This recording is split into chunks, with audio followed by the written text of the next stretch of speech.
Good morning, everyone. What is going on?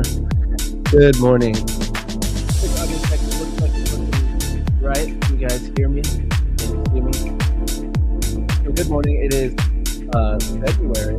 Weird to say it. February 3rd, 2023. Tuesday, guys. And as hopefully you know, today we have both job openings at 10 a.m. Standard Time. Let's turn the music down a little bit, right? All right, that's probably a little bit better there. There we go, guys. Good morning, everyone. I hope you're having a wonderful morning or wherever you are. Good evening, good night. Today we have Jolt's job openings at 10 a.m. and that will be with Zach Anthony. So I won't be here for that, but I am looking forward to trading the newsprint today, and if anything, also looking forward to not being in trade going into it or around there, just to be aware of that, 10 a.m. Eastern Standard Time. And beyond that, we have news the rest of the week. I'll just go ahead and put this news up here, and we'll get this party started, guys. So let's do a little roll call as well. So if you're with me, say what's up in the chat. Fund it, Shubham, ID, Vern, good morning, Random, good morning. Vanal, ESP, what's up? Mathish, Trendy Assets, Craig, good morning. What's up, 11? Looks like a lot of the crew is here. Joe says audio is bad. Does it sound better now that I turned down the music?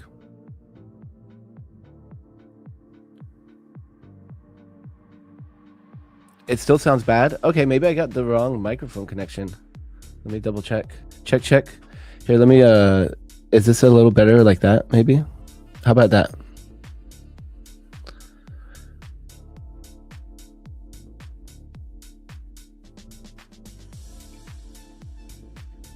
What's up, Unknown? We have, who else we got here? Let's see. Is that better? Craig says it sounds good. Matthias says better, or Mathish says better. Well, I'm gonna try this out like this. So tell me how it sounds, or tell me again if it sounds bad. So let's put the news on, guys. We're gonna jump in it. We've had a hot streak on London Sesh. I did end up taking a loser yesterday in New York, so I ended up breaking my 12 trade winning streak.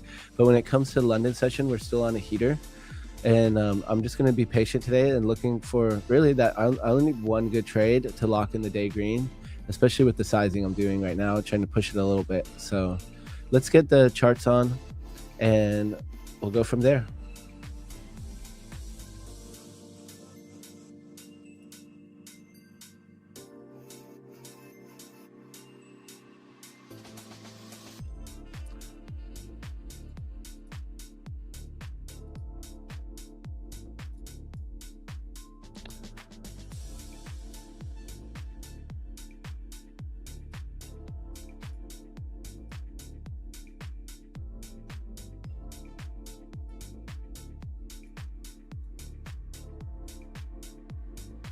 I'm trying to figure out my my StreamYard here.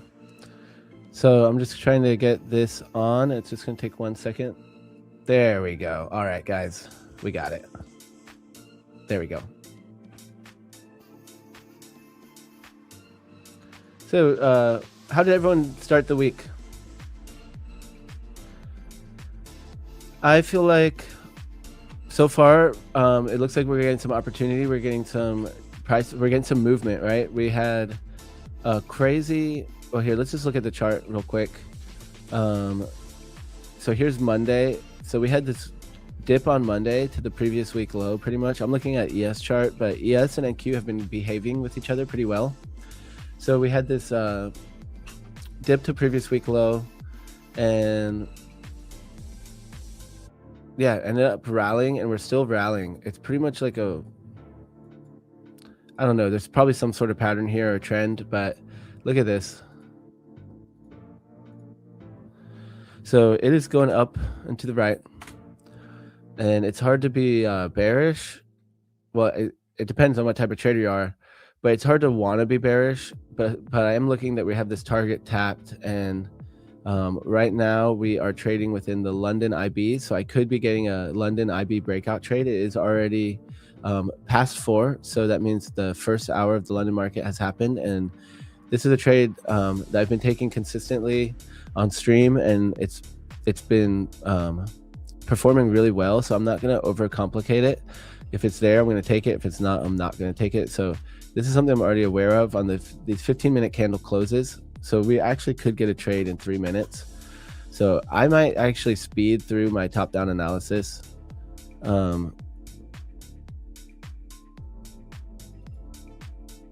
Yeah, 2 minutes candle close. So let's flip back over to the charts, but I do want to read through the rest of the news. So Wednesday, we have ISM PMI, we have non-farm employment change as well. So the non-farm is at 8:15 a.m. on Wednesday, tomorrow. And we have ISM Services PMI at 10 a.m. Eastern Standard Time. And then Thursday, we have 8:30 news, unemployment claims. And Friday, 8:30 news, non-farm employment change, unemployment rate, hourly earnings, and 10 a.m. Preliminary consumer sentiment and inflation expectations. So we got some news every day of the week, and it's either, well, we got 8:15 in the mix here too, but I was going to say 8:30 or 10 a.m. So these are times we want to be careful. It won't be with me, so I don't really have to think about it during this session. But in general, when I'm done at 8 on the London session, I'll probably wait till after the news. My rule, though, is 5 minutes before or after. So yeah, for 10 a.m. news, I won't necessarily wait. I'll probably trade the open, and then depending on how it opens, wait for the news. But that's just important. Please keep in note. All right, so we got 30 seconds for this 15-minute. It doesn't look like we're going to close below on NQ or ES in just 24 seconds. So I don't think I have to worry about that trade. That will buy us another 15 minutes to do top-down analysis.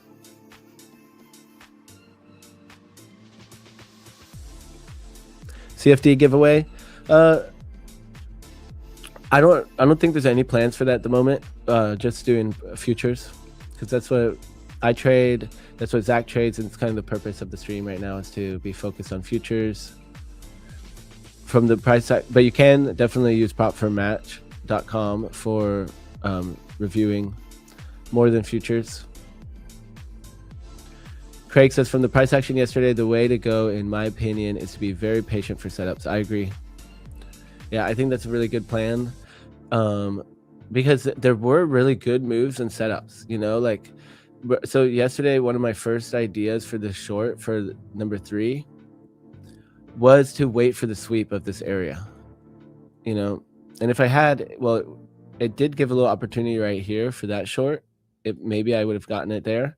Or, yeah, I mean, actually little opportunities for these scalps, because all I was doing was scalping. Or I would have not taken it because we never really reversed good enough or something, you know, if I didn't get my setup. So we are grinding into the zone now, though. And it's been such a slow grind that I want to be really, really patient. I'd rather wait for extra confirmation, you know, market structure to take it down than to just try to short the top personally. But yeah, it depends on the setup and what the market gives us here. We'll see. The Hattie effect says, my account is going to be funded after 3 days. My target is almost achieved. Nice, let's go. Yep, take it nice and slow. 11 says, have had 1 trade break even and 2 missed trades that I marked up, which is so much better than a loss. Great discipline, great practice. That practice and that discipline is what will lead to those good trades, right? When you hit them, you'll hit them, and they'll come because you're patient for them. If you're not patient for them, right, you're going to use your daily risk or blow your account before you even get to that trade. So should we do top-down analysis, or I'll just keep reading through chat for a second. Let's see. Good morning, Mehdi. Are all here full-time traders or also job persons? You know, I've heard almost everyone recommend to also have another source of income when you're trading. I mean, that's how I feel. I never even told people I trade it or thought about it as my job until a couple years ago, I decided to become a full-time trader, but I never thought of it that way. And I think it's really good to have other sources of income. And like I still own other businesses as well. Can you explain how to read volume profiles? Yeah, let's talk about volume profile. 11 says, it says U.S. government data may be impacted by the shutdown. Tentative events are subject to delay, revision, or cancellation. So maybe some news can get canceled. Okay, that's important.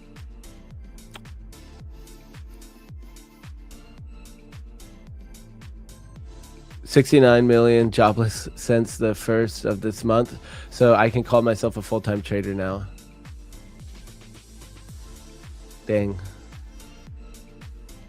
A gold chart. All right, we'll look at gold. We'll look at volume profile. Hey, Luna. Hello, chat. What's up, Lilash?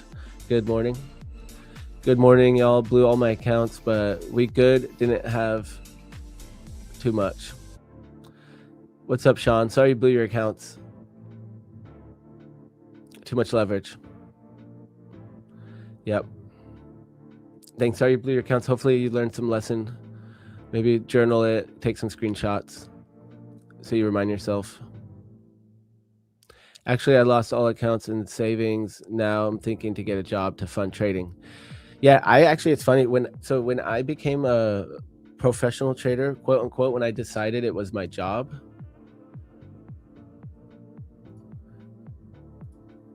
when I decided it was like my job, I was going to be full time, I actually ended up going and getting a job for the first time. Isn't that crazy? I hadn't had a job. And I went and I actually worked with some buddies for like 6 months just to make it so I wasn't going to be stressed in the beginning of being a full-time trader, even though I had already been trading and not having a job. So there's no right way to do it, and it's better to think about it for ourselves, you know, because it's easy. It was easy for me to be like, I've never had a job, I'm cool because of that, like something about ego. And the reality is, it's like, well, what's my objective? What's my mission? And what am I willing to do to achieve that? And it made sense. I was trying to make as much extra money as I can, fund my trading as comfortable as possible, you know, where, you know, even if it's just to whatever, fund my life. Maybe I'm using my savings and trading money to buy accounts, but then I have the job to pay my, you know, buy groceries or whatever. So I went the opposite route, and I did that for like, I forget exactly, 6 months or so last year when I came back to Florida. Which is funny, I kind of stayed in Florida because I was supposed to be on Top Step TV, and that was one of my big goals. So I won't get into that story though right now. I've probably told it on here before. So let's get into the chart. Guys, is the audio good? I should probably check my audio. Let's see.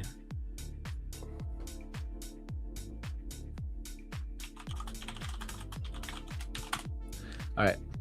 So let's look at gold first, since someone requested it, and I haven't actually looked at it all today. All right, so I'll just go ahead and put on, I want to put this on higher quality. Bear with me 1 second here. Chrome tab, share. There we go. All right.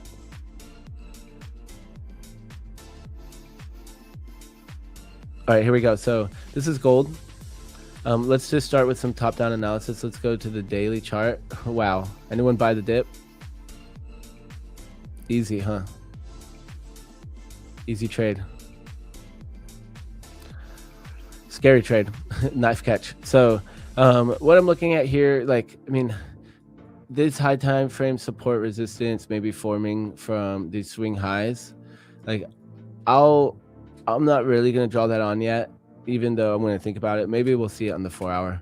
So I'm just going to, you know, we have no bottom wick on the current day really. And the last one was crazy overextended after that short.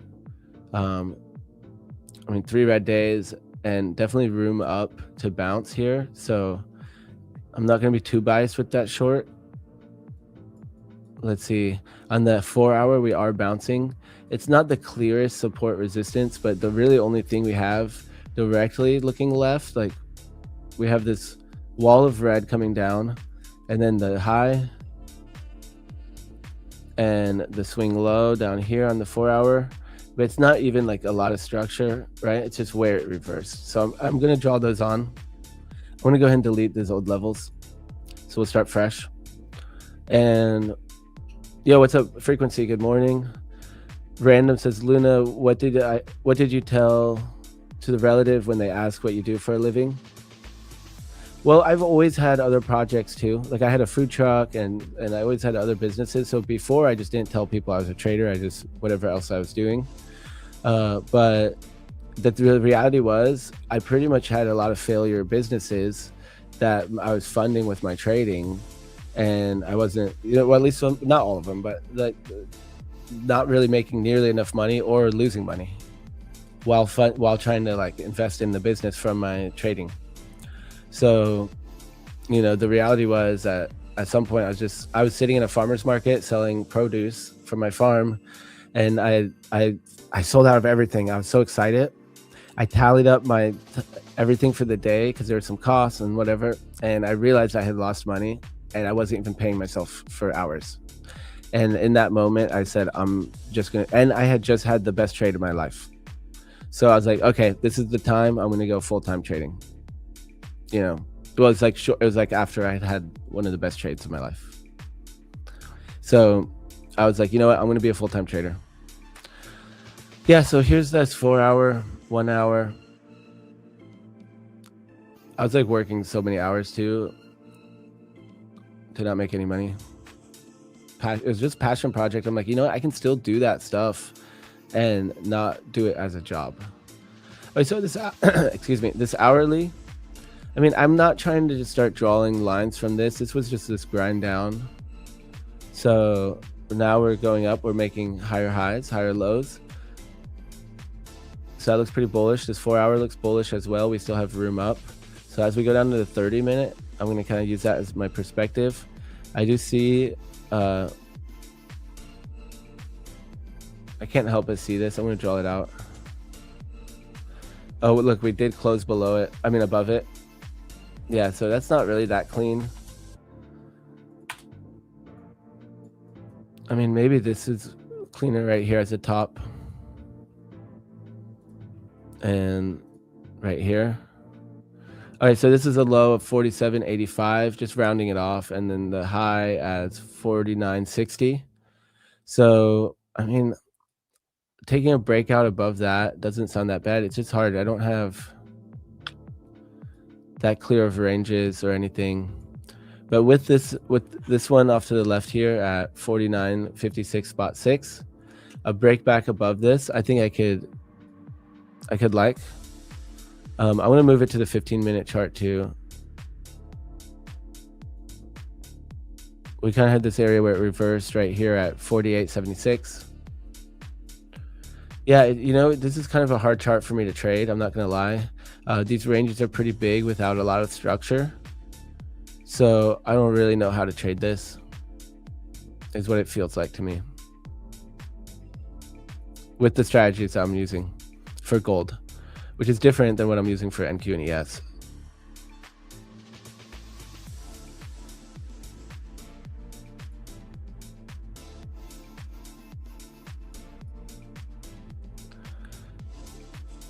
Yeah, I don't mind this. How old am I? Guess. Normally people are pretty wrong.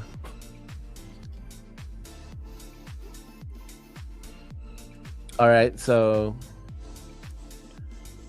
yeah, I mean, I don't know. I think this is it. And I think I would pretty much just want to long from the lows. And shorting from here isn't the craziest thing to me. I'm looking right here at where we had support turn to resistance right here. Look, so we bounced at about 5,000, came back down, blew right through it, and then retested it pretty much twice, but retested it and rejected there. So this is kind of an important area for me.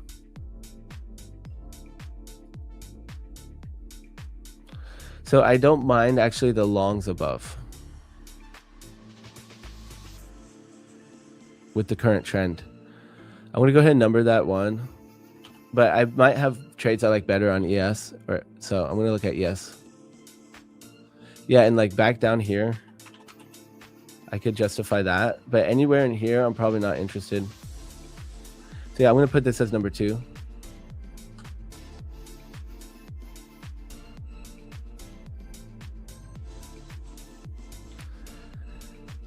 $28, $27, $30. Man, I appreciate you guys so much. You guys are so nice. You're just being nice.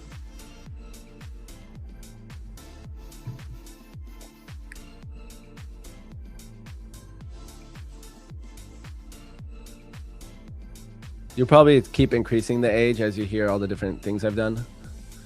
But yeah, I appreciate, that's very kind of you guys. 21, yeah, I'll take that any day. Monday 9 p.m. low needs to be taken for going higher for me on gold. You said Monday 9 p.m. low.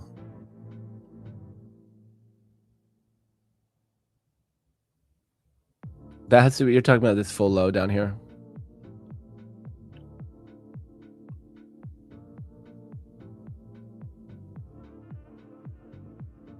Oh, this low right here. Let's zoom in here. We can actually delete my past ideas. Is this 9 p.m.? It must be this low.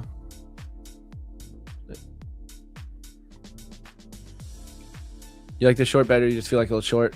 Okay, so here's this 9 p.m. It took me a while to find it. That 11's talking about break below here, at around 47.74, let's just say. So I mean, I could argue that as well, actually. I mean, it's major support where we created structure, it went, and that's breaking down below 2 more levels. So that's kind of like range 2. Like here's my first range 2. You know, I might actually put that on my chart too.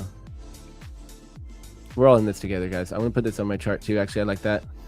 And I'll put that as number 3 though, because maybe we move through it really quick. If we start going, it might be really fast, and then I might just look for reaction down here. So I'm gonna put that as number 2. 1, 2, 3. We're all in this together. That's not a reason to take a trade, guys. We're all in this together. If 11's going down, I'm going down with 11, guys. This is how we do it. No. Millennials always look younger. The new gens look older. Is that true? Is that really true? I've heard that, actually. I've heard someone say that, but I don't know how that's even possible. Is it because they're like watching too many screens and slunching over or something? Or is it like their style?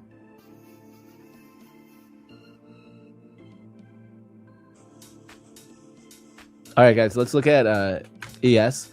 So I really intentionally, sometimes when I feel like I'm in a rush to trade, I intentionally go slow. And did I just miss the IB breakout, guys? I totally did. How did I miss this IB breakout? It's actually filling right now. Oh my God, I might have time to fill it still. EMAs, they're starting to curl, but they're not my favorite. I mean, they're not bad, but actually on the 15, it's not my favorite. I might wait. I almost was about to just mark it in this, but let's look at NQ. So, and exactly what I was about to say is that when I feel like in a rush or that I should be like quick to do something, I actually kind of like to go the opposite of it when it comes to charting and preparing and taking trades. Like, I don't want to be in any rush, you know? Like, if I feel like I'm in a rush, I kind of want to go against that feeling and just take my time and be chill and make sure I'm regulating my system as I'm trading like that. So, you know, if anything, maybe this just made me miss what would have been a losing trade. And the EMAs aren't that good anyways for what I want. They're not ideal to me. It's not the worst, but it could look better after a few candles or something. So I'm going to be patient here, but maybe we can at least do some top-down analysis before that happens. Yeah, we do have giveaways today. And someone had asked about volume profile. We can do giveaways at,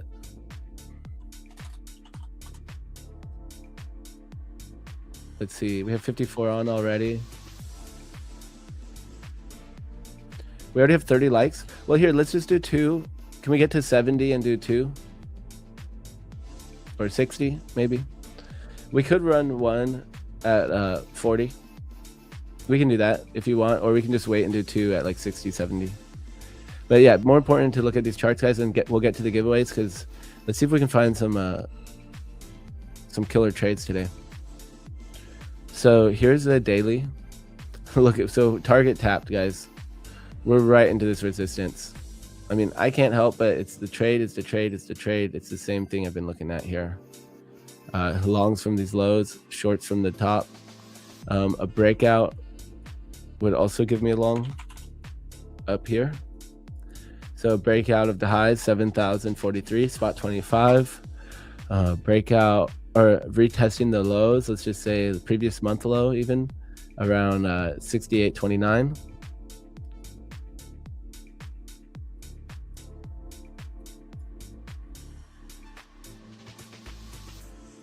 I'll move these numbers around as we zoom in. But yeah, so not really much else for me to look at here besides that we target tapped. We've been grinding up. It's a rising wedge. We can see it more clearly now. Look at that. Rising wedge pattern right here. And it's bullish overall. I mean, how many times can we knock at this level? Knock, knock, knock. Eventually, we're going to open the door and go long. So at the moment, I'm more biased for this long. But that stems from like historically how I trade. And it's funny because now I've been learning to trade a little bit differently, where my style I notice is changing. And maybe it's just that I'm defining my style more, and before I just did whatever and I didn't really know what I did. But mostly I've always just long, spot long, crypto trader, equities trader. So I'm still biased that way in futures a little bit. Yo, what's up, Calm in the house? Raj Music, good morning. Yeah, we have the same amount of giveaways as normal. And oh yeah, today we have Austin Silver coming on with Zach. It's going to be really cool. And Austin is going to join us on the London session on Thursday. So we'll get Austin in Thursday session too. I asked him if he'd join me too. So really excited about that. And not only is Austin a really good trader, like he's a low-key good trader because he's kind of, I'm not going to say loud. He's like, yeah, he has a voice in the space. You know, he's out there. He's a content creator, has a bunch of content. And it's easy to forget that, you know, that he's also a very disciplined, good trader. Seeing him on all these podcasts, it's like, how does he have time to do all that and trade? But so he's been taking consistent payouts. So he has a lot of insights to you know, to learn from him and talk to him about strategy, risk management, all that stuff. So I'm just staring into this chart on the daily, and I think today that's gonna be at 9:30 a.m. Eastern Standard Time. So I'm just staring at this on the daily, and even though I want to say this is the short is my first idea, we're right below previous day high. It's hard because I'm pretty bullish, but yeah, I'm gonna say that's number 1. The long is number 2, and the short from the lows is number 3. All right, let's go down to the 4-hour.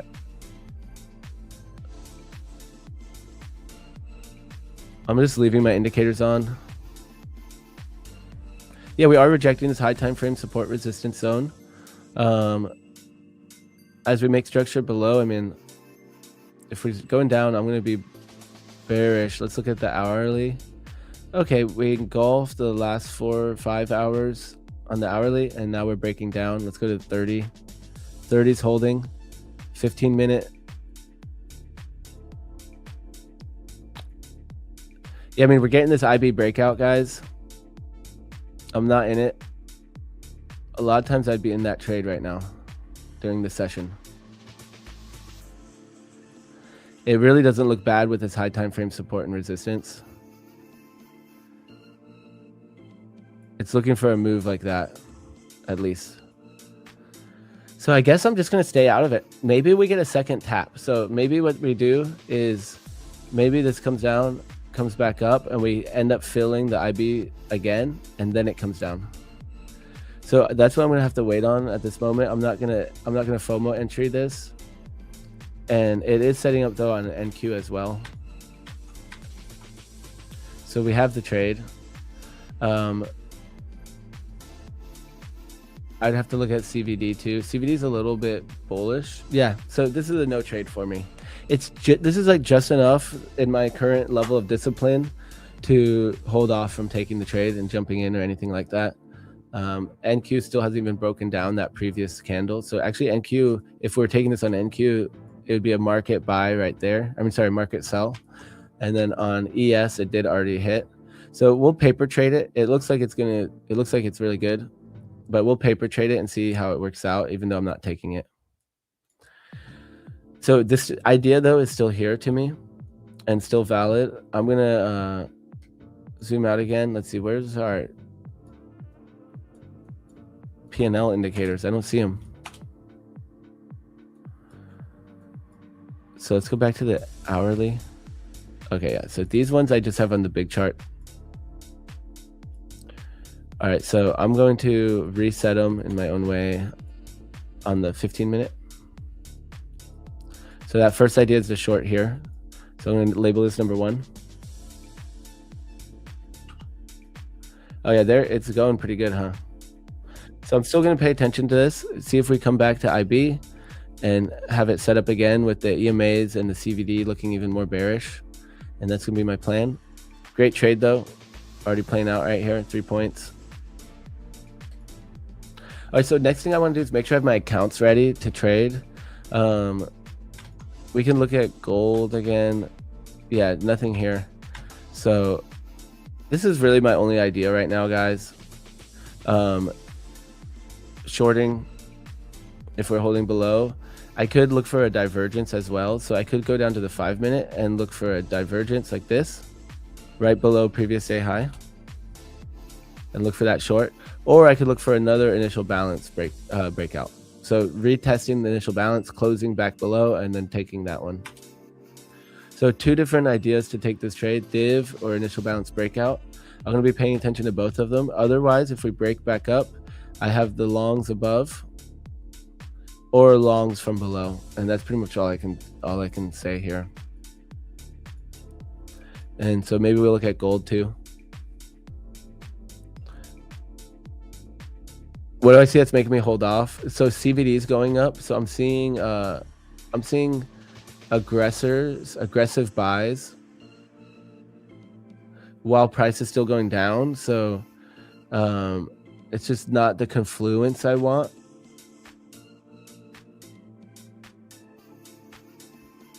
And then seeing the EMAs are still they're technically going up overall.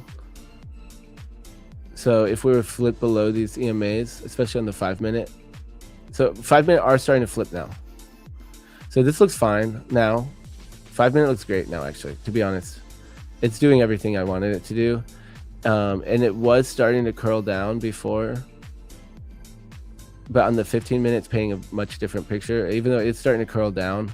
So yeah, it's probably fine, but I just also was kind of like not wanting to rush into a trade and feeling not really prepared, I guess.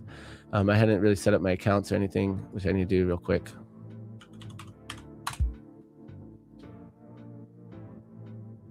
Yeah, I'm just feeling patient right now, I guess. All right, so we're gonna use yeah, this is the one, this 50K. You know what, I was kind of just thinking about starting to copy trade them.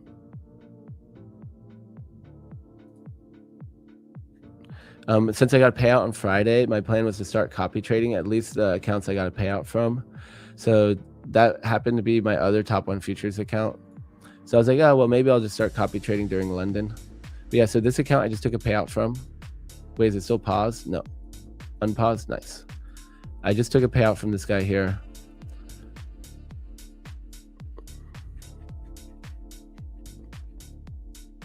So I was thinking now that I took a payout to start copy trading, like you pretty much use that payout to add an account to the mix.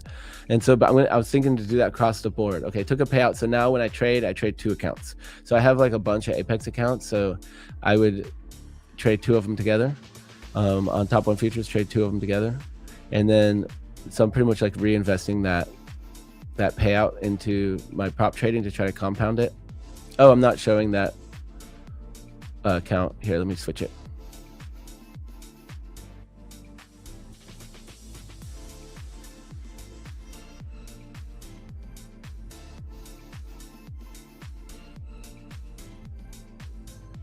So yeah, this is one I just took the payout from. So now look, it only has 888 and the drawdown is at 100. So I only have $788 left on this. Okay, so actually I need to remember, well, I could still take 2 trades, probably 2 minis. So maybe I'll keep doing it. So this account though, mostly like the past few months has mostly been trading initial balance breakouts. So that's that same setup that we just got right here, the short. This is that initial balance breakout strategy that got me to a payout on this. I didn't only trade it, but it's mostly what I traded on this account was well, my old version of the initial balance breakout, and then the new version, which look at the P&L curve, it started going up a lot more aggressively. Which the new version is mostly just sizing up, taking a quicker base hit, not holding the trade as long. Okay, so I got my accounts ready to go. Okay, so this other account is so low that I'm just not even gonna copy trade them because it's probably I might accidentally blow it while trading this one as the leader. If I do copy trade, I guess I can make the other one as a leader and just make sure it has like, okay, it has like $500 of drawdown left. Yeah, I'll just stick with one account for now. So we have this 50K Ignite, and then I have the 100K linked to TradingView. So I'm gonna get this 100K linked and then I'll be ready to trade.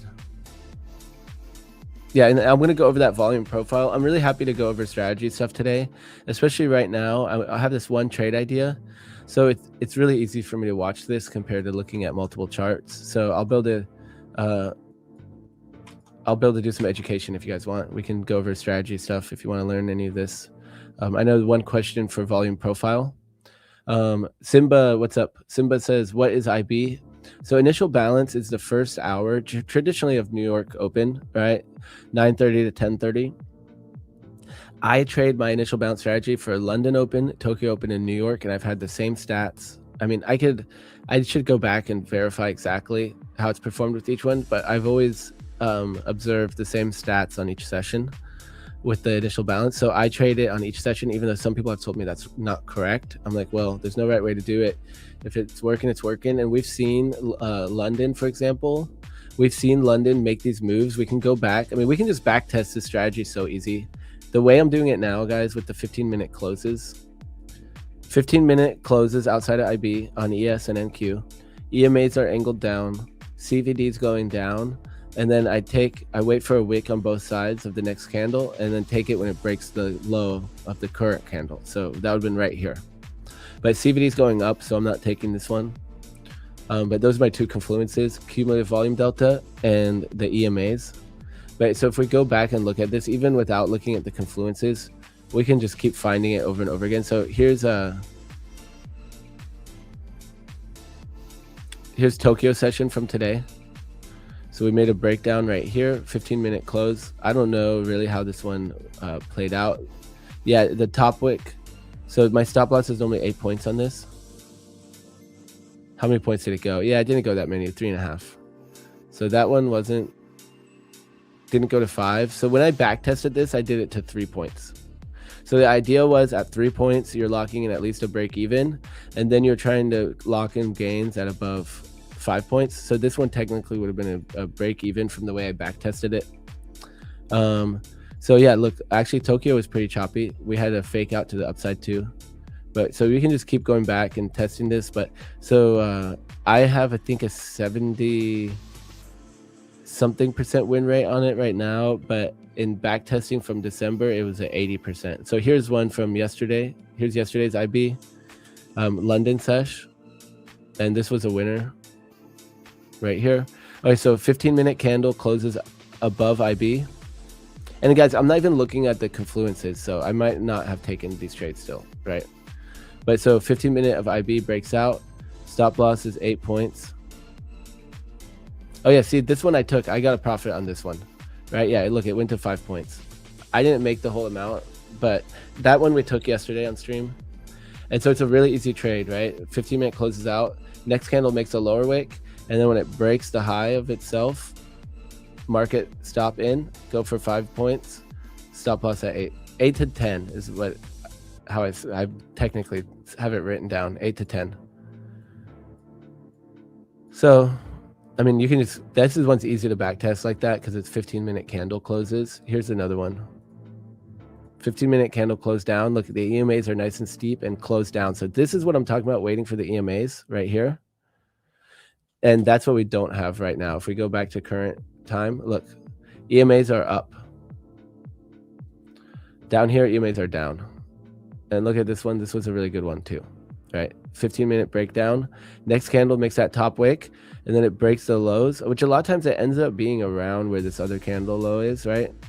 So sometimes the wick will be above this other candle, and I'll use the previous candle instead because the wicks are kind of close. So then stop entry below.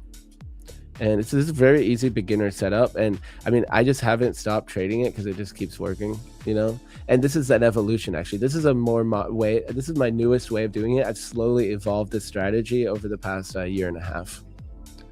So, or yeah, almost a year and a half now. So this one went really good, right? 8 to 10 point stop loss. And this one just kept cooking all the way down 30 points. So even 5 points, boom. So yeah, that's very simple, straightforward strategy, and that's one thing I like about it because I pretty much, and the data's so good on it that I just wait for the trade, and if the trade comes, I just take it, you know. And the only discretion was like here, the EMAs are flip bullish, which is no bueno.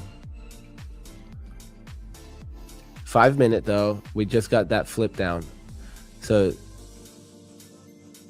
this right here.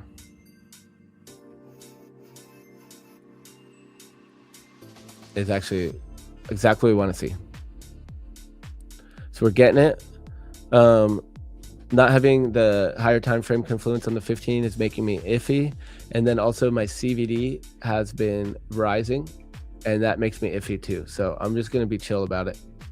If that CVD flips and looks like it's making like a lower high and starting to go down, but man, it's just been grinding up. It's like there's still buyers I see. So I'm not as interested in it. But I do like that one plus on it is that, look, we broke below my high time frame support and resistance. That has been working good.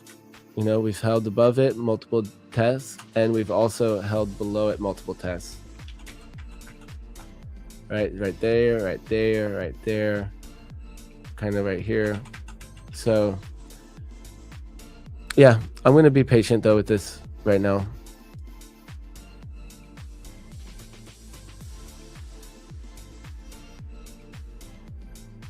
What time does my buddy come on? You're talking about Austin Silver. So he's going to be on at, I think, 9:30 a.m. Eastern Standard Time with Zach. And then with me, when he comes on Thursday, I forget. I think he said 7. I'm going to have to look again. I'll announce it again tomorrow. But yeah, so do we have any questions for Austin? Guys, tell me if you have any questions for him. But you can also ask when you're here on chat. Yo, what's up, Nathan? Good morning. Abish, good morning. Where are you actually planning to short, Luna? So the short I have is really anywhere down here. I'm just waiting for my confluences to look good. So I could look at the 15 minute, another breakout of IB. I could trade, which actually that last candle gave it to me too. You know, just the fact that it tagged IB and closed below it is like what I'd consider. So yeah, really, I like the div idea too. So that would be like waiting for some price action to give me a short with like not equal, but 2 highs that create a divergence, and then shorting those highs. So that's kind of what I'm looking at for this div. Otherwise, the initial balance breakout, which really could be on any of these candles. Now that this 5 minutes closing down, Like I'm kind of starting to watch the CVD more, but it's actually just going up even higher. So the CVD is just grinding up.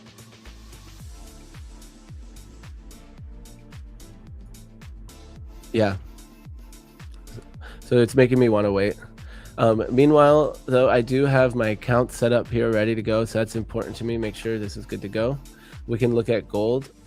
You know, maybe we do end up getting this gold trade.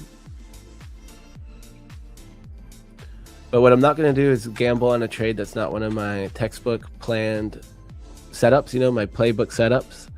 It would be like being a professional football team and, you know, you're going against this team that has a major plan on how they're going to take you out on this next play. And then you go out there and you don't call any plays. And, you know, the quarterback is where it switches with the guard and the lineman switches with the runner. You know, the receiver is like the defensive end and you have no plan. So yeah, you could definitely still score a point. I'm sure, you know, most football players aren't probably the worst at the other positions, but we want to hit that playbook setup. We want to have a plan. We want to do it. I know I'm speaking to the choir here, but preaching to the choir, but I'm also preaching it to myself. I'm also the choir. I have to remind myself the same every day.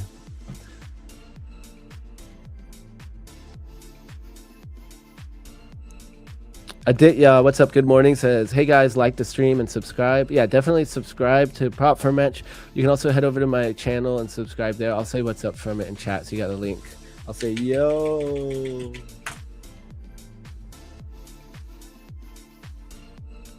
What is PA? PA is price action in most of the time. Apex trading 90% off lifetime PA fee. What's the meaning of PA? So it stands for it's like performance account. It's their funded account. It's a funded account. Yeah. Which Matrix already answered that. Thank you, Matrix. I love seeing chat help each other out here. Simba says, I got it. Thank you. Code it a trading journal. Anybody want to beta test it?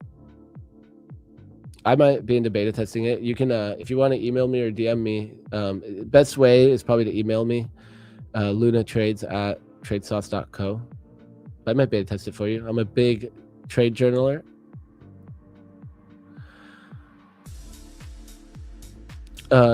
Yoga Wong says, I have a question about psychology for you. Maybe Austin. I'm a profitable trader.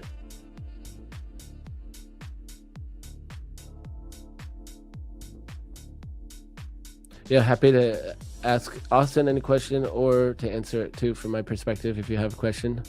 I don't know if the question's in there.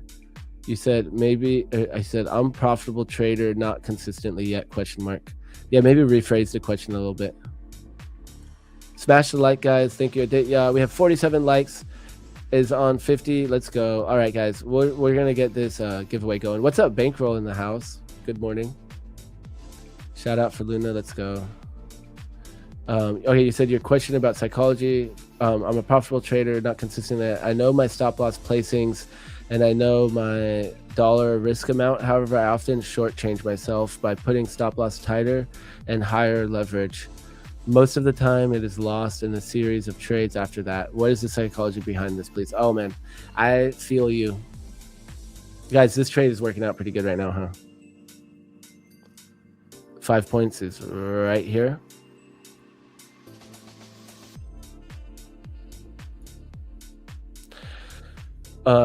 Yeah, I feel this one because I have a similar issue. So let me make sure I got it right. You know your stop loss and risk amount. So I'm really good with my risk management for the most part, but I'll cut my winners too quick while taking my full loss on my losers.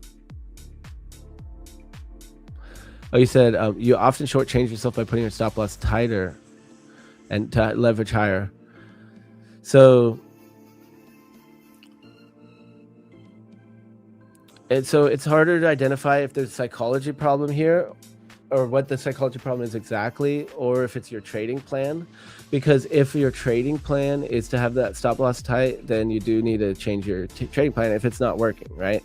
But if if that's not your plan and you're doing that, then identifying what's triggering that. Like, so for me, I get desperate for a payout. So if I get really close to a payout, I'll start doing dumber stuff. Like I'll just want to push it. I want to take an extra trade. I'll like size up more than like when really the opposite should happen. When I'm close to a payout, I should size down, Like if I only needed $200 more, I don't want to risk $600 to admit 200. That's not my way. So for me, it's the desperateness of wanting the payout. I feel like it's one of my worst things that puts me on tilt. So if you're saying you're moving your stop loss tight to size up, so I feel like it's kind of a similar thing. It's like kind of a FOMO trade. You're desperately chasing for the P&L. And so by sizing up, you think you could get that P&L quicker. And the way you justify it is by having the tight stop loss, but then over trading. So at the end of the day, I think this problem is over trading, because if you only going to allow yourself 1 to 3 trades a day, you're going to honor those trades. You're going to take a bad trade. Well, your third trade is going to be, you're going to be more careful with it, right? So if you want it to be like, if you were like my student and you're like, just tell me what to do, or like if I was talking to myself, well, I can actually just tell you what I did for myself. And especially, good time for a disclaimer, guys. I'm not a financial advisor. Do your own research. If you want professional advice, go to professional. This is for entertainment and educational purposes only. So from my experience, what I did last year, because I was doing a lot of over trading, is I decided to only take 1 trade a day for a month. And guess what? I had an all green month, every day green. Well, the first month I had 2 losing days out of the month. And so I did so well, though, I kept doing it. And then I had an all winning month. So this was November and December, I think, last year. And I did 1 trade a day. And guess what? I did my month. I actually did a little bit more. I think I did around 2 months. And then I went back to my old ways. I thought I had figured it all out and that I could just trade normal. And I had a really hard 6 months. And meanwhile, I had 2 months where I did like almost perfect trading sessions, 2 losing days in 2 months. So yeah, so I always tell people that take 1 trade a day and see how it does you.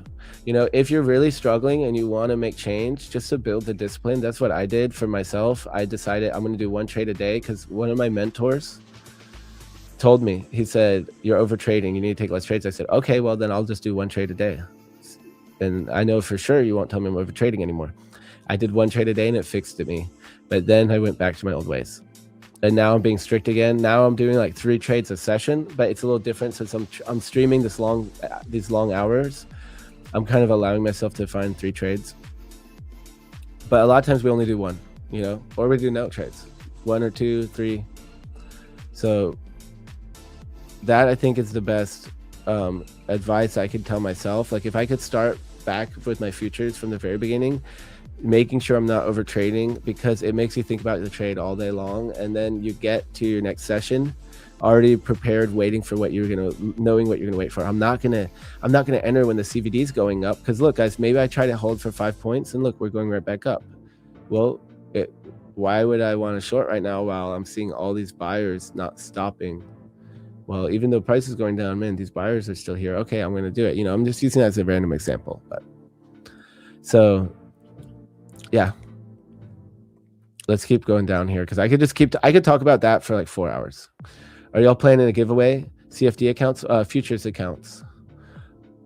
The email is lunatrades@tradesauce.co.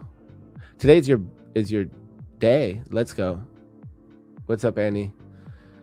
How's it going? I thought you said your birthday, but you said today's my day. I love that attitude. Waiting for New York.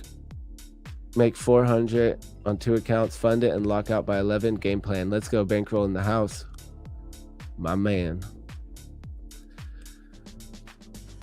Yoga Wong, mixed signal says you moved your stop loss based on the move you're in, move it to a wick, and that will most likely not get taxed in your strategy.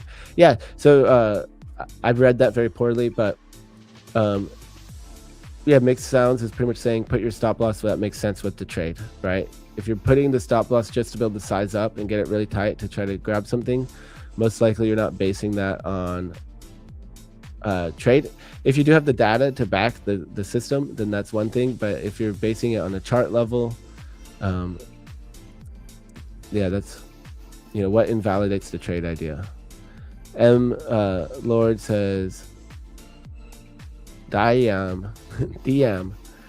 Feels so good. I won yesterday. Can I win again or next week? Yeah, you can only win once a week. But so that means you can win next week. If you get wicked out, and what you can do is win that account to a payout. You can win that money from that account. So trade in really carefully. Maybe you can tell us how. Tell us that you're not over trading in the next few weeks and get a payout. That'd be sick. Desperateness, it could be. Also, it might be the pressure of wanting to get funded on my evals. Yep.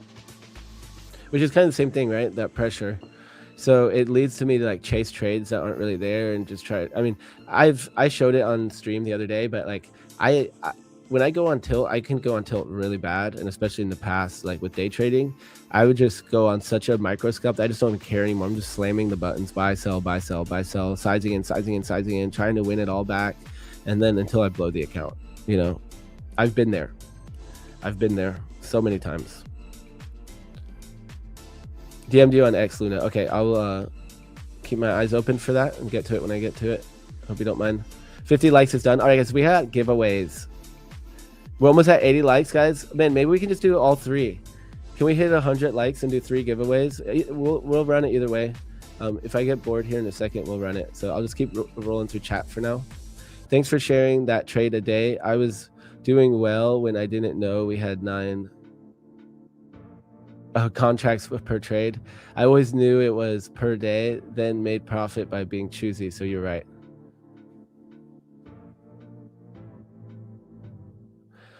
So yeah, that like not over trading. I looked at my data recently and I saw that my tail risk, which is where I like lose the most money, was happening from when I take more trades. Like once I go over 3 trades, the chance of me having big losing days goes down goes up drastically. And trading NQ, when I'm on tilt and trading the worst is generally on NQ. So I try to pretty much cutting NQ out just to like avoid those times. I'm like, even though NQ is good a lot of days for me, and with my strategy it works great, it's just those days that end up setting me back that I just have to avoid, you know. So by only trading one trade a day, for example, you're gonna avoid, you know, blowing the account. Like as long as you know what you're risking for a reason, you're just gonna never risk more than that. You know, you take one trade risking $400, then that's gonna be it for the day. You know, that's it. Easy. Easy, quote unquote. But it is easy when you make yourself hacks like that, you know. And just like literally, if you can have that one hack of one trade a day, it doesn't matter what strategy you're gonna trade. I swear, tell me how it goes. Tell me how it goes after 20 trades, after at least a month or 2. And no matter what strategy you trade, you're going to be thinking about that last trade you took all day. And then when you start the next session, you're going to be more prepared. Sometimes you might be on tilt though. I don't know your psychology, but you know, if you're so mad about that trade and you're still thinking about it, but in general, for me, it makes me take a better trade. It makes me be more patient, and that has nothing to do with the strategy. It just has to do with my psychology. I'm looking energetic today. Oh man, I don't feel energetic today. But I'm glad you said that. It was a family member's birthday, and so I made sure to hang out a little bit extra. I made dinner and stuff. Morning, Luna. How you doing, bro? I'm doing good. You know, I'm kind of thinking I need to go get some coffee or something. Maybe I'll heat up some more matcha.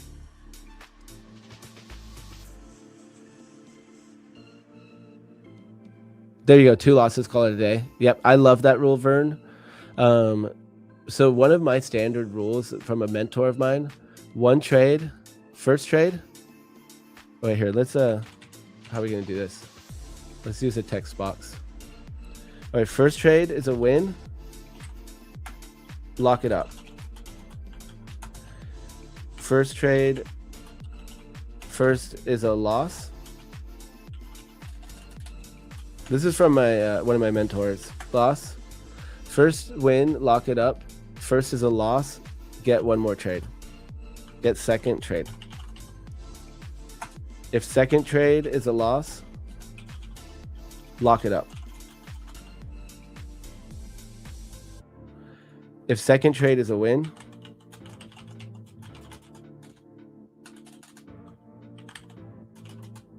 get third trade.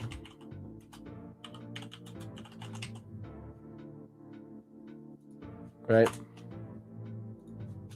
Pretty much like that. And that's it. 3 trades.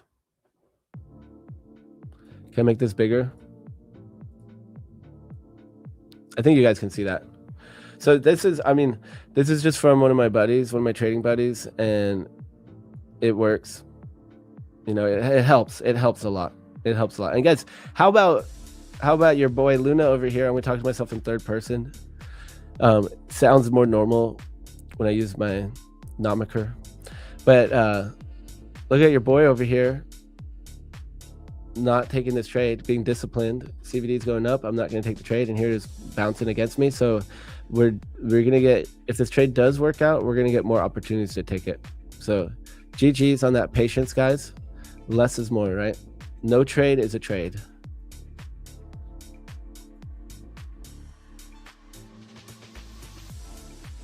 Just past Top Step Combine, got my 50K Express now. Let's make some money. Let's go. Let's go, dough. Congratulations. Mixed Sound says, yes, I'm using 3 min and 1 min when I'm in the move, and you will market, and you'll see market likes to make 1 wick, then make another bit higher than previous. This is where I put my stop. Nice. Yeah, I think it's really a good point to like have a strategy in the beginning.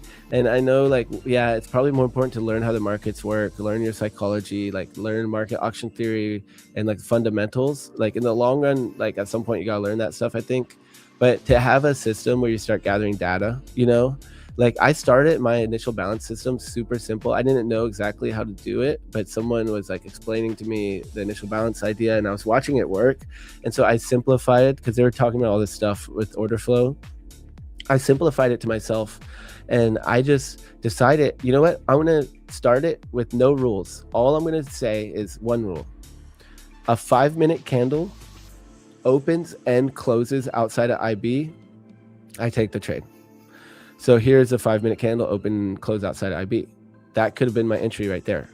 So then what I did is I added, because this was coming from the guy who taught to me, I added the EMAs being in confluence. And then I added the CVD being in confluence because that's something I already look at. So I made my strategy very simple in the beginning. It was a 5-minute candle opening and closing beyond the level. I'm like, that's good enough. 1 candle pushing through. Okay, it got my attention. I call that a breaker bar.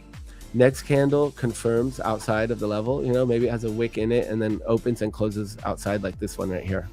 So I made that simple rule, and the whole point of that is to start gathering data. So now I have a strategy, 5-minute candle close and opens outside of initial balance. I take the trade every time. Okay, so now I'm gathering data that's clean. And I can see, okay, maybe this trade has a 50% win rate, but my losses are a little bigger than my wins. Okay, that's not good. So what are we going to do, you know, and then started to adjust it where I added the EMAs and I added the CVD, and then suddenly my win rate was like 80%. And that was it. Okay, cool. But I went through a month or two where I was having less success with the trade and I kind of stopped taking it. And then I revisited it. So I took some time off taking that trade for a little bit. For the most part, every once in a while I'd take it. And then I was noticing that it was playing in front of me, my eyes all the time. And then I decided to get back into it. But now I have new trading strategies, slightly new, you know, I've learned a little bit and changed the way I trade slightly over that time. So I applied now the way that I'm trading, I applied it to ES and the initial balance breakout, and I back tested it, and it was 86% win rate from December through January. And so I started trading again, which was around when I started on the London stream with you guys here. So that was maybe a month ago about when I started trading it. And so I back tested it with the new method that I've been using on my other setups, and it back tested really good, 86%. So I just decided, oh, and then I passed it. I took it on some evals first, and I had some winning trades, and I just decided to go ahead and start taking it. I'm like, this is almost the same trade I've been taking, just a slightly different model. And now I'm gathering data with this new way. So in my trade log, I went ahead and have a, I put a setup here. So I have my initial balance breakout strategy, just like I always have. And then under the setup, I created a new entry setup.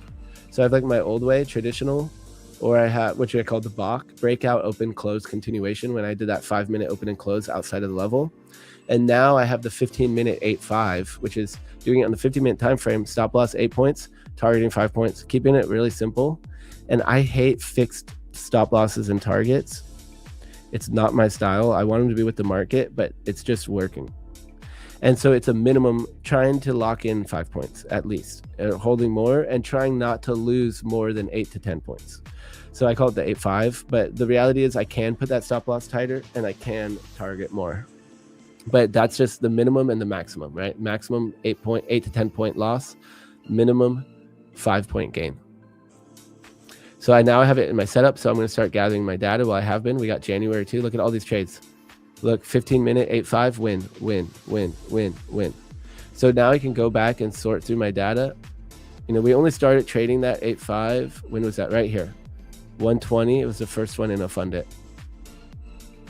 And you can see before 120, January 20th, I was trading the initial balance breakout still, but you'll see right here, it's the BOC, breakout, open, close, continuation. It's not the 15-8-5. So I was already trading the 8-5 in the evals, and then this is when I made the switch from doing the BOC to the 8-5. And since I made the switch, I only had one losing trade on the 8-5. Well, I was doing 8-3 before, right here. London, it was with you guys. I took a loss, and then all the other ones have been wins. So win, win, win, win, win, win, win, win. So how many is that? 1, 2, 3, 4, 5, 6, 7, 8 wins, 9, 10. Wait, I'm gonna have to count again.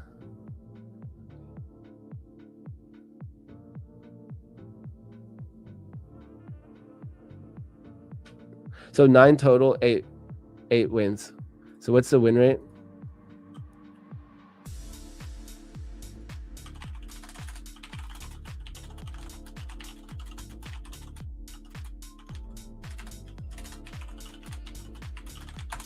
Oh, I guess I have my formulas right here. I don't know why. I can just type it in right here.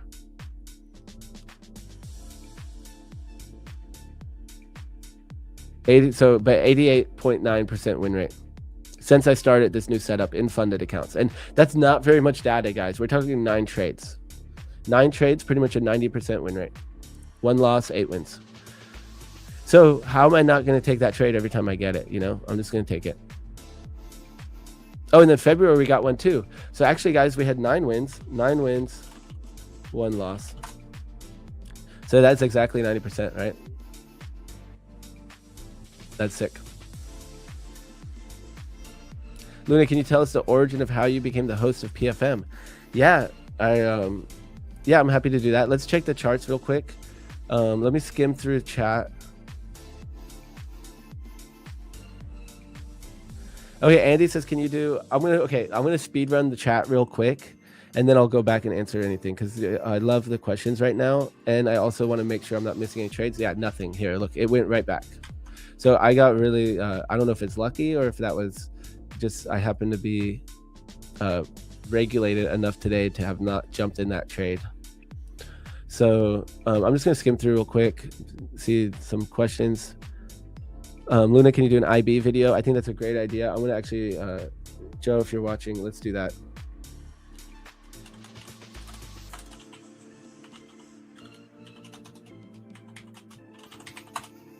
Okay, IB video. Man, but that's like the secret sauce right there. I might have to make that one like for members only or something. But yeah, I can. That's actually probably a good video, so I can do that. Maybe it's mad about losses sized up. Let's see. I'm just gonna look through. I appreciate the comments though. Trendy says congrats on passing to, who was it that said they passed? Oh yeah, so I'm not gonna be able to catch up on all the convo in here. Let me just read through. Oh, it was Doe Reverus. First pass, how long have you been profitable? Ask Trendy. See if he answered.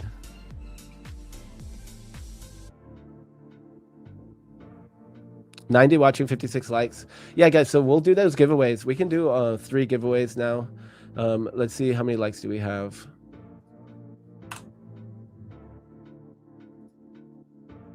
$56. Oh man, no, let's get it up a little bit. So we'll do 2 at 60. We'll do 2 at 60. That's what we'll do.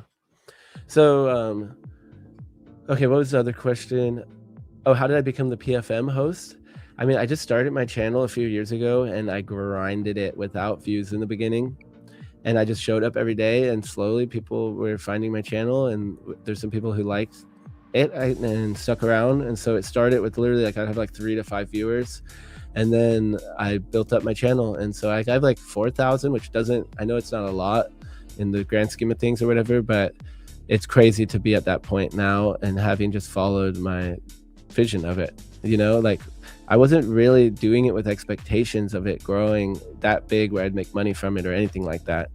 I was just doing it because I want to be accountable as a trader.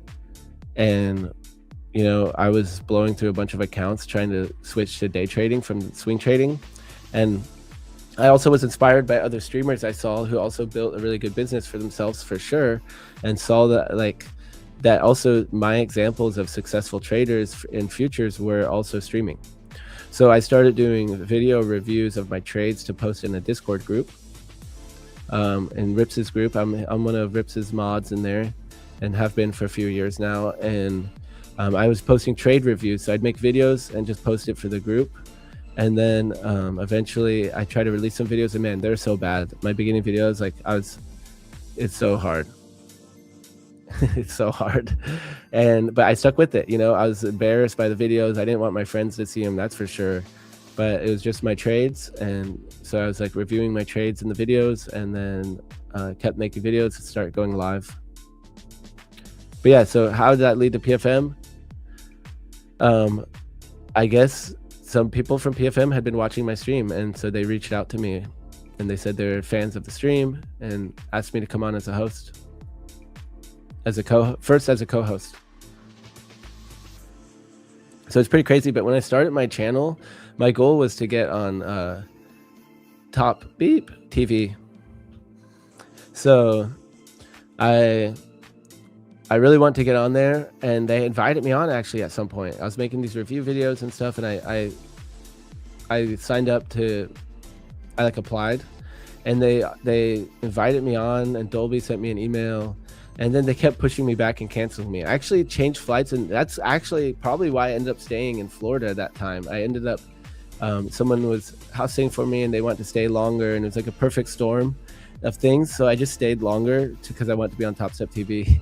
And that's actually probably what motivated me to even step up my own channel, because they like canceled me like twice, and then they never had me on. And I'd moved my flight twice actually because I wanted to be on that bad, because I didn't have good internet. I couldn't stream in Costa Rica at the time. But then I started streaming actually because of getting canceled on Top Step TV. I stayed in Florida and I started streaming instead of just making videos, because in Costa Rica, my internet wasn't good enough to stream. And I actually learned how to set my settings correctly that I could stream in Costa Rica too. So then I went back to Costa Rica and kept streaming.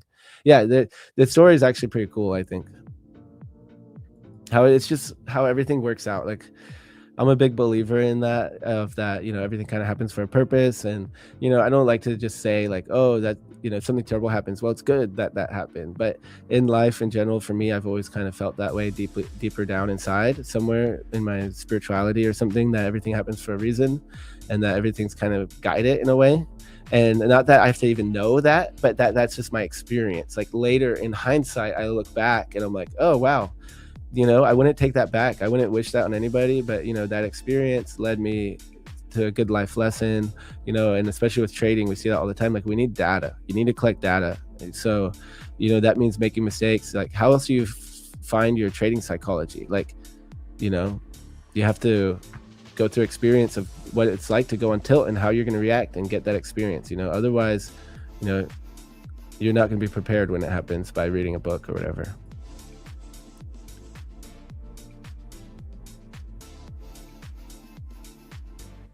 Top fan, we got random here as a top fan. Let's go. We got 60. All right, guys, we're gonna run that giveaway.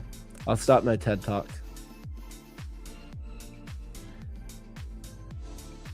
Yeah, anyone can make a YouTube channel, which is really cool thing, you know. And I think one mentality that I had, I was like watching videos about starting YouTubes. When I first got started, I was like making tons of notes and plans and everything, and I always remember someone saying like you need to make like 100 videos before you even decide if you're going to do it or not. You know, before you even know if you like it. Like, don't make quality, just make a bunch. Don't go for the best video. Don't worry about it. Just make videos. All right, so I'm just staring at this gold chart. Let's not look at that. All right, so here we go. Let's see if we get this breakout below. I am going to run this giveaway. What time is it? Okay, we got 7 minutes. So if this looks good, I might end up still with the short here. If CVD starts going down and the EMAs are down, I'm going to zoom in a little bit on Bookmap and see what it looks like. But all right, so let's set this giveaway.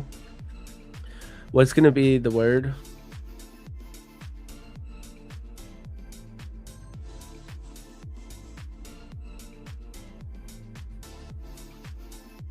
What's going to be the word?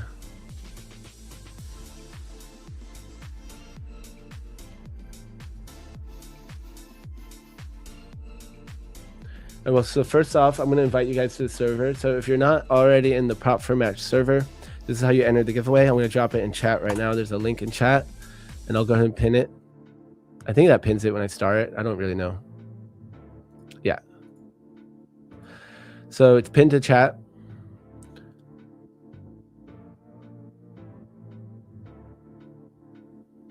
Bankroll says, get your head out the gutter. Yeah, I feel like as a millennial, can't help but laugh at 69 jokes. All right, we'll do PFM. We'll do PFM is the code.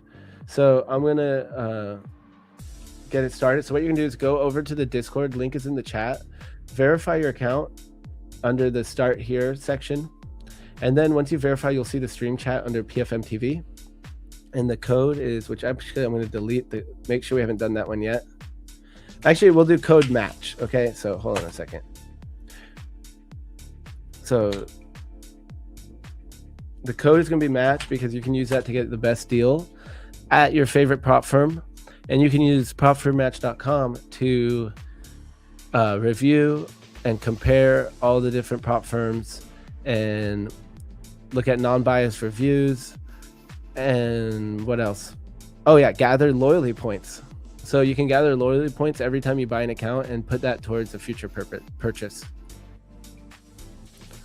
So now we have the 5 minute clearly broke. We have the 5 minute clearly crossed over, angled down on ES. We have that on NQ as well, I believe. Let's see. Oh no, not quite on NQ. NQ is kind of flat. Uh-oh. Let's see if we get it on NQ. NQ's not behaving. Yeah. Yeah, our 6.7 is 6.9, I think. But I don't really know.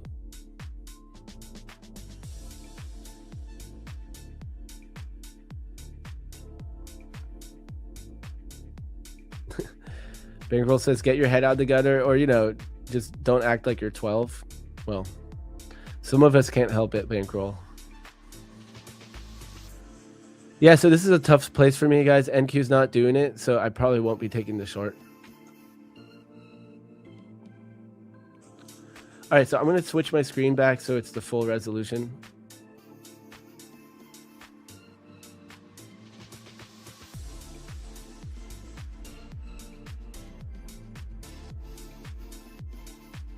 There we go.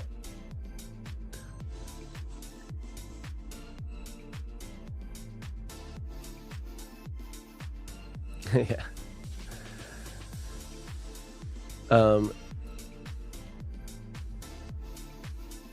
It's Molly. It says, I'm looking for shorts based USD pairs. Guys, quick question. Can I cancel the monthly fee from Apex if I want to try the 29-cent activation? So there's no monthly fee once you're in Fundit.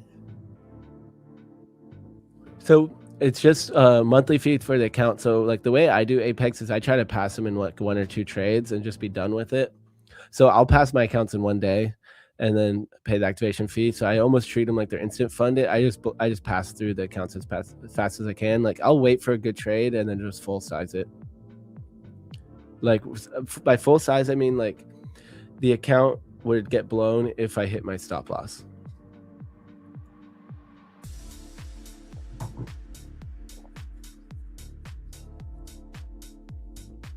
Yeah, YOLO on CPI, exactly. That's like my style for evals. We'll meet one day, trust. Yeah, it sounds fun having kids to embarrass them. That sounds like a fun activity. I don't have any kids I know of, so. All right, so we're gonna run that giveaway. So that you go to the Discord. You guys ready? Everyone do it? Anyone need more time?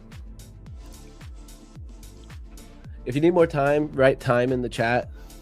Otherwise, I'm about to run it, guys. So here's the thing. Once you verify your Discord with the prop for match server, you'll have stream chat here.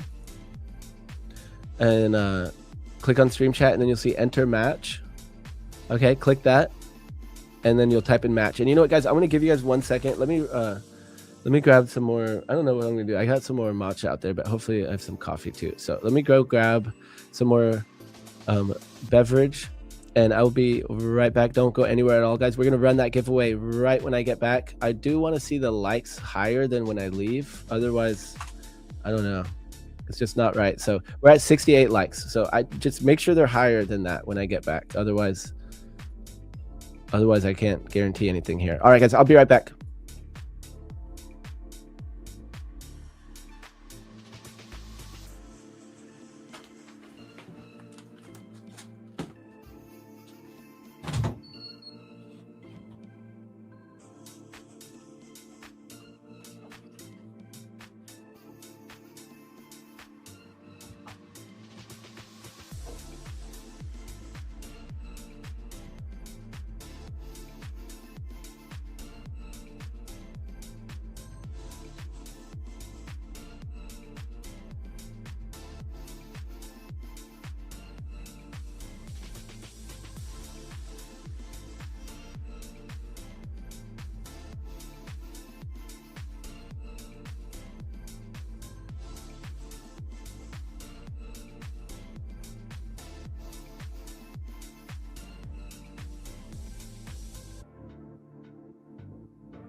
All right, we are back. So we're gonna run this giveaway. I want to refresh my page though. We had 68. Let's see how we're doing here. Oh, we got 72. You guys just made it. So let's do it. We're gonna run it. Yeah, I got that short. No top wick though. So I'm just watching this real quick before I run this giveaway. So yeah, we just got the so I still got the 15-minute IB breakout here. Did we get it on NQ too? But we didn't get it on NQ. So I'm just not gonna take it. If I don't get it on both of them, that's one of my new rules too with this, that I'm just not taking it. So CBD is also still going up.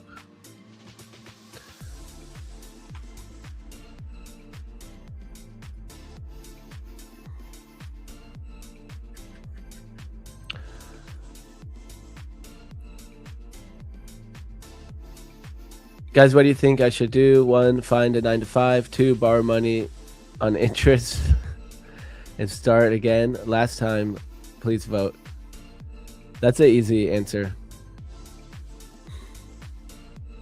That's an easy answer. If you have to ask that question, then probably find a job.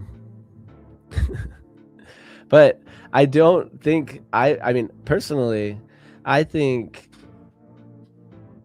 that it's a bigger risk to not pursue my passions in life. You know, like if I just, got a normal job and didn't try to pursue any of my passions, then, I wouldn't have accomplished any of the cool stuff I ended up doing.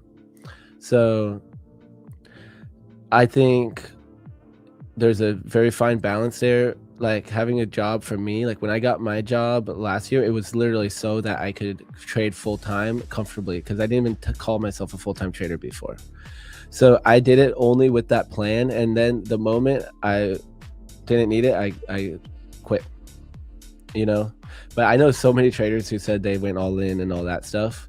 But for me, it's always been something on the side. I consider it like a hobby, where it was like pretend money almost. Like I just want to see the numbers grow in my trading account. I didn't really care about anything else about it. Like I didn't want to withdraw it to buy stuff with it. I just wanted to save it up and stack it. So yeah, there's a fine line there, I think, in general, because like it's like to me it's like a trap. Like the 9 to 5 is like a trap. Like I feel like the system is like built for it, but that's like my perspective. So I want to use that if I do need it. I want to use it to accomplish my dreams and goals and follow my bigger vision, and that's just like a stepping stone on that path. So we're gonna run this giveaway. I could look for more questions in here. It looks like, are you sitting in the attic of your parents' house? No, the basement. I'm in the basement. Yeah, it depends. Also, do you have family to take care? Or okay, so you're talking to homie here. So it depends. Yeah, why not 1 and 2? Actually, I like this conversation. I do want to do the giveaway though. Depends also if you have to take care of family. Yeah, if you have people that depend on you, then you need that stability more. And to be honest, this is something I think about a lot with my trading, and that's one of the reasons I want to become a day trader, is because I thought if I could get successful as a day trader, then I could really be a professional trader and support a family, because my swing trading was too like random. Like I'd have 1 month out of the year where I made all my money for the year, and my account wasn't quite big enough where it's like okay, I can retire on this no matter what. It's more like, okay, I could still lose all this money. It wasn't like I'm set. So I I just, at some point I wanted more consistency in my life. I didn't want to have the ups and downs of the swings. And I was thinking for my future, like if I'm married or have kids or anything like that, then I want to be able to provide consistency, and I want to be able to be financially sound. So I want to have a good financial foundation and all that stuff. So I don't want to bring that onto other people if I had a family. So that's part of my decision of actually becoming a full-time trader, from being like a hobby trader or something, doing it on the side.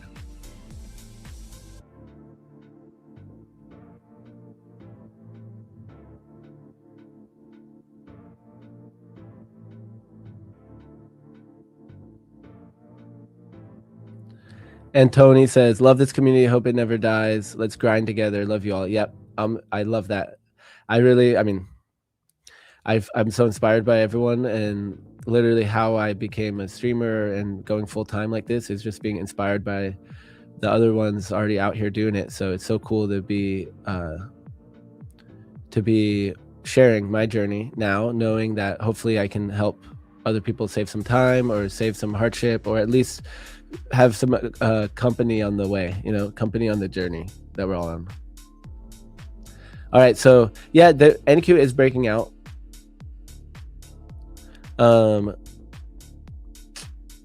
CBD is actually starting to look heavy. So like this last one, like I could have argued this, but then we had no top wick, so it's kind of perfect. So before we do this, let's run the giveaway, guys. Everyone had enough time to do it, and now there's probably new people who came to the stream and didn't enter. So it starred, the link is starred. So you head over to use the pinned chat, head over to the Discord, click verification under start here. So this is a prop for match Discord. Make sure you're verified. Once you're verified, you will see the PFM stream chat. Go into the stream chat. I'm only going to give you like 10 seconds. So I'm going to run it right now. So hit the stream chat. You'll see the capture entry portal. Click enter match and then enter match. And so that's the code that can get you the best deal at any prop firm, and while saving loyalty points. So make sure you make your account on propfirmmatch.com first, and you'll start gathering loyalty points. Make sure to like and subscribe as well.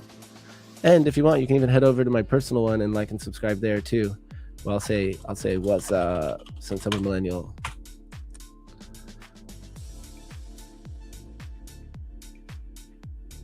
And yep, that's it. All right, guys, let's run it. I think that's enough time.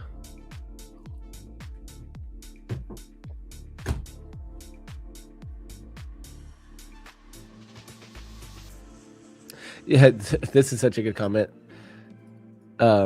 Luna, it's happened with me every time when I breach my account, then I start getting an A+ setup. Yep.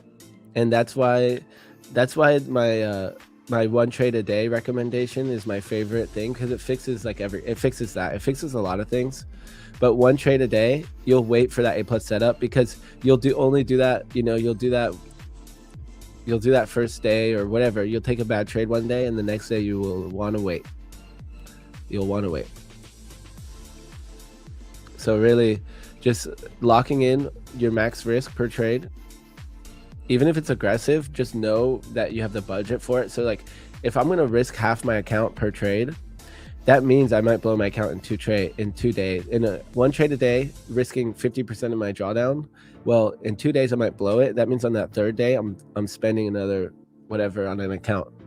So that means I need the budget for that. So if my budget was only to buy 2 accounts a month, then I would definitely not risk half the account per trade. You know, I'd use my win rate and data to know how much to size as I do it in my, you know, I just use these tables and then know what my budget is. So it's like, if I think I can get more EV because I'm trading really consistently and I can push my size, that's what I'm trying to do now, where I'm pushing my size a little bit and using my payouts to then pay for the accounts.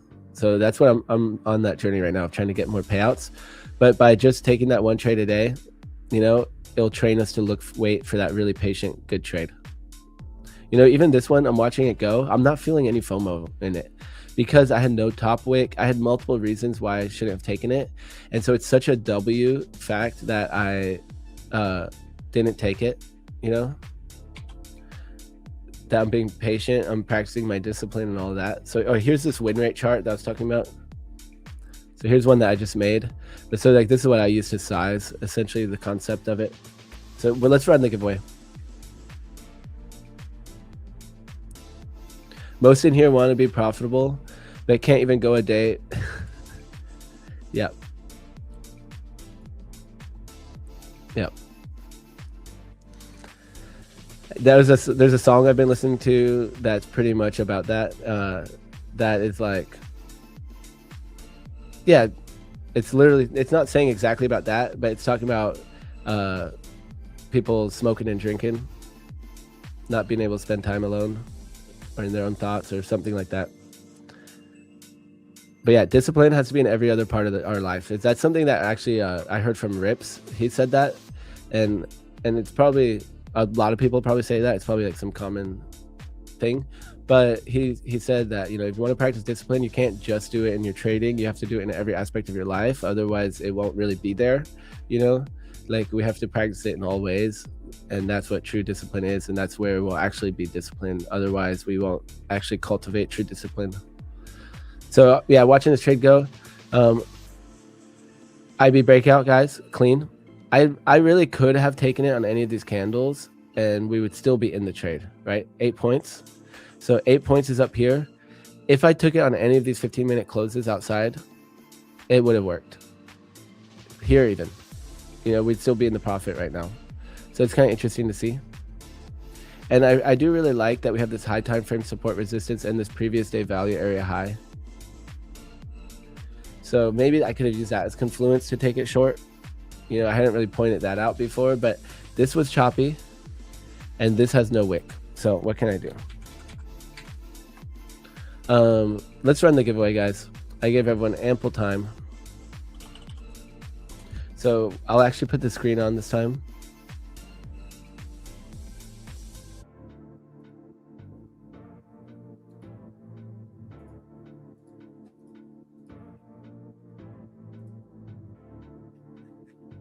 So how many should we run here? How many likes do we get?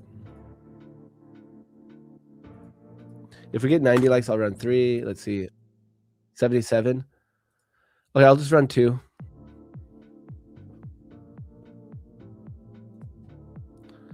Eleven says 100% agree. I always say that to everyone.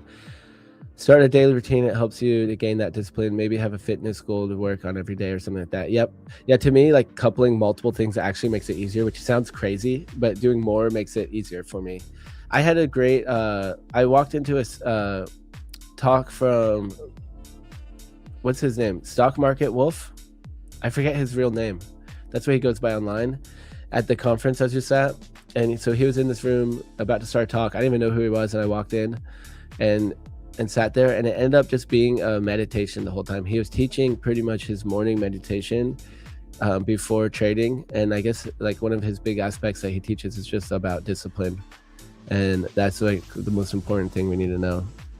And having that, like having that centeredness, like, and being focused on what we actually want, you know, what our vision is, what are we working towards, why, like our why behind our trading, and locking in that before every session.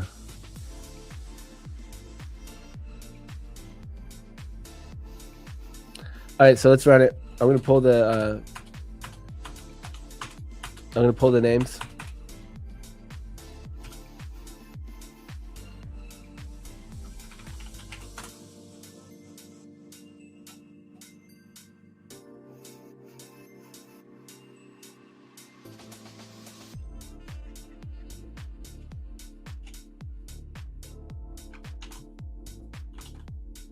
All right, guys, let's run it. We got 138. So we'll do 2. If we hit 90, we'll do 3. But we'll just do another one in a second here. So, all right, guys, let's run it at least twice here. 3, 2, 1. Hit it. All right, let's go. Who's it gonna be?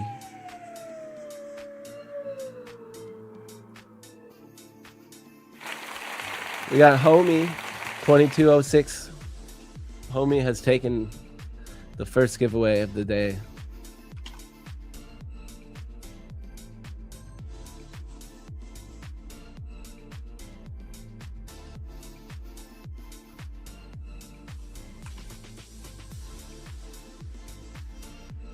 All right, we're gonna spin it again.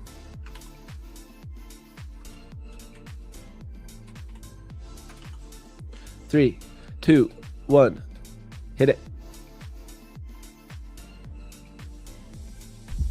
Who's it gonna be?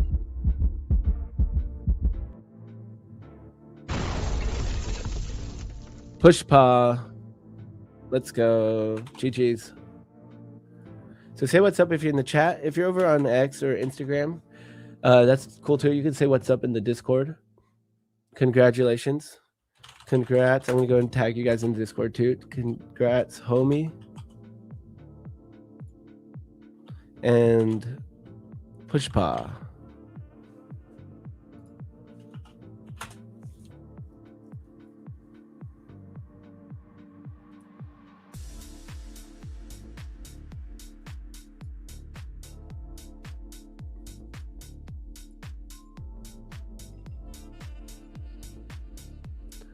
Let's go. All right, I see you in there. So let's see, man, if we're gonna get anything else. So, I mean, this trade,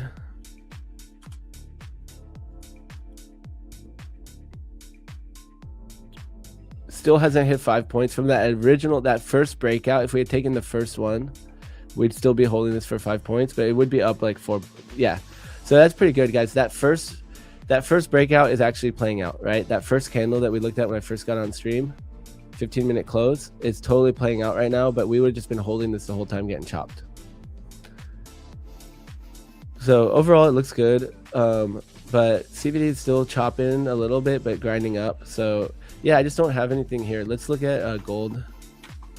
It hasn't moved at all.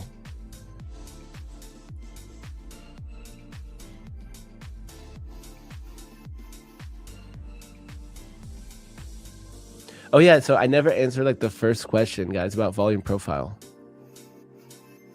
Yo, what's up, PRB gamer? Let's go.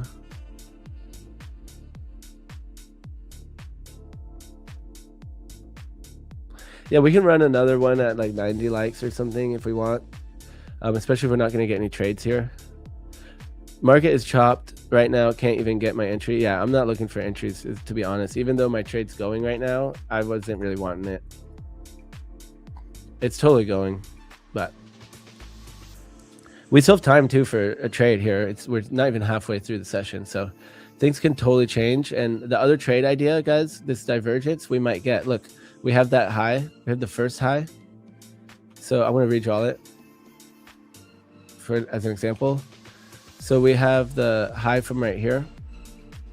All right, so we went up, down, down. So that's where we draw the div from. So now we just need another bounce, and I could get the div. If this bounces like this, I could get the div up here. Below previous day value area high. I mean, in general, this short, I like it. We're below my high time frame resistance, below previous day value area high. You know, it's kind of interesting that I guess I'm just scared of this rising wedge. It's probably what it is. 30-minute close below. Yeah, so this last 30-minute too, but no top wick. Yeah. So the entries I had, like I was technically allowed to short this back here too, but that CVD kept me out. I think there's just a lot of buyers down here trying to catch this like swing low. Looking for a higher low. So yeah, I'm staying out of it, I guess. It's interesting though, because normally this is one I would have been jumping into already with this 30-minute close below previous day value area high. That's one of my setups, the 30-minute setup. We had the 15-minute close below London IBL, which is setting up, or already set up, already went. So really what I'm more interested in is a 5-minute divergence or 15-minute. So we can put that right here and look what it'll look like. Essentially like this. If this bounces. Anywhere here or here. I don't need to draw it on though. I'm just going to watch for it. I can just draw on one line from this high here.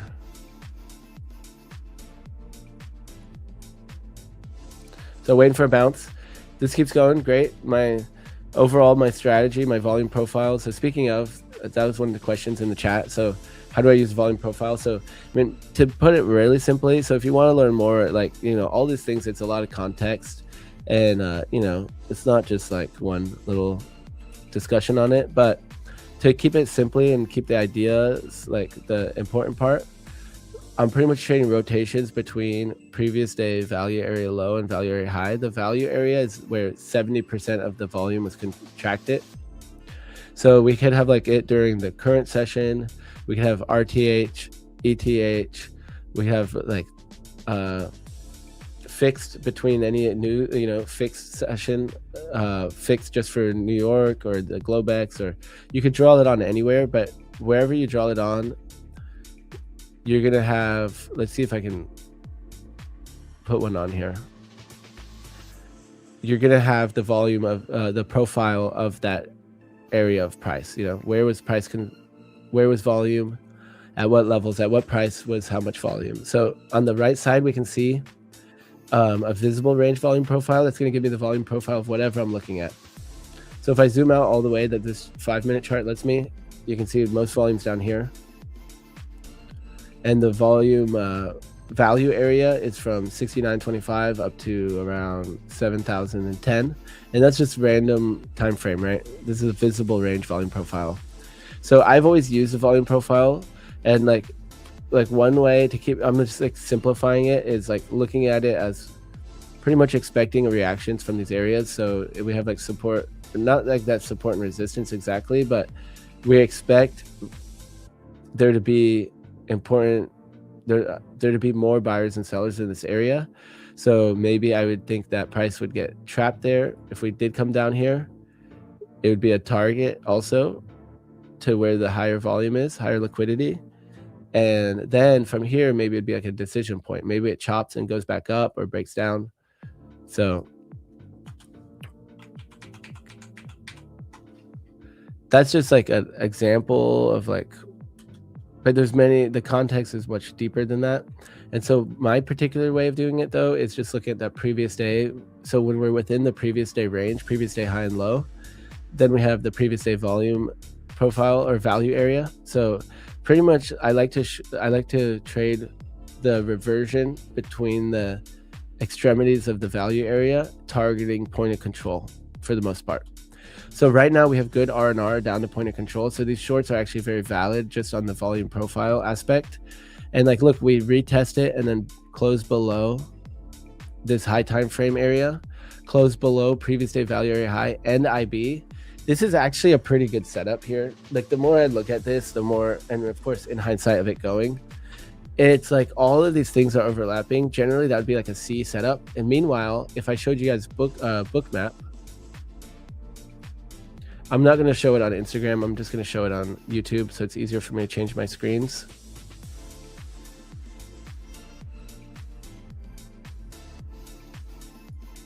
If I share with you book map, look at this. This is what I was talking about, the CVD. Cumulative volume delta is just rising and rising and rising. So if we zoom out, here's what I was looking at right here, the trend of the volume being, the delta being up. So yeah, we just had the sell-off, but overall this trend has been up, right? Making new highs, new highs. Let's look at ES. So see what I'm looking at here? CVD is just grinding up. This is like the past hour or so.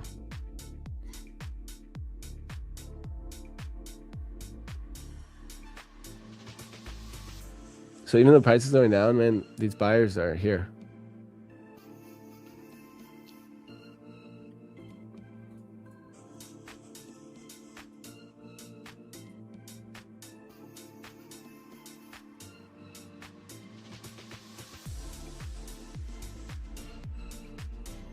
All right, so let's check gold. Like nothing. Yeah, guys, I'm really not, I don't have the confluence. So look at NQ, what's holding above IB longer than ES, and now it's still holding above previous day value area high. So that's also really something I changed in my trading recently, is really looking for the NQ confluence. Now that I'm not trading NQ, I found that, and I was finding it for myself, that it was giving me good confluence to make sure like it was still looking good for whatever trade I was taking on ES. And then in talking to one of my trading buddies, one of my mentors, he's pretty much saying, yeah, you will always want NQ to be doing it with the ES. I'm like, okay. We're at 90. All right, we could do a race here, or we could hold off for 120 and do 2.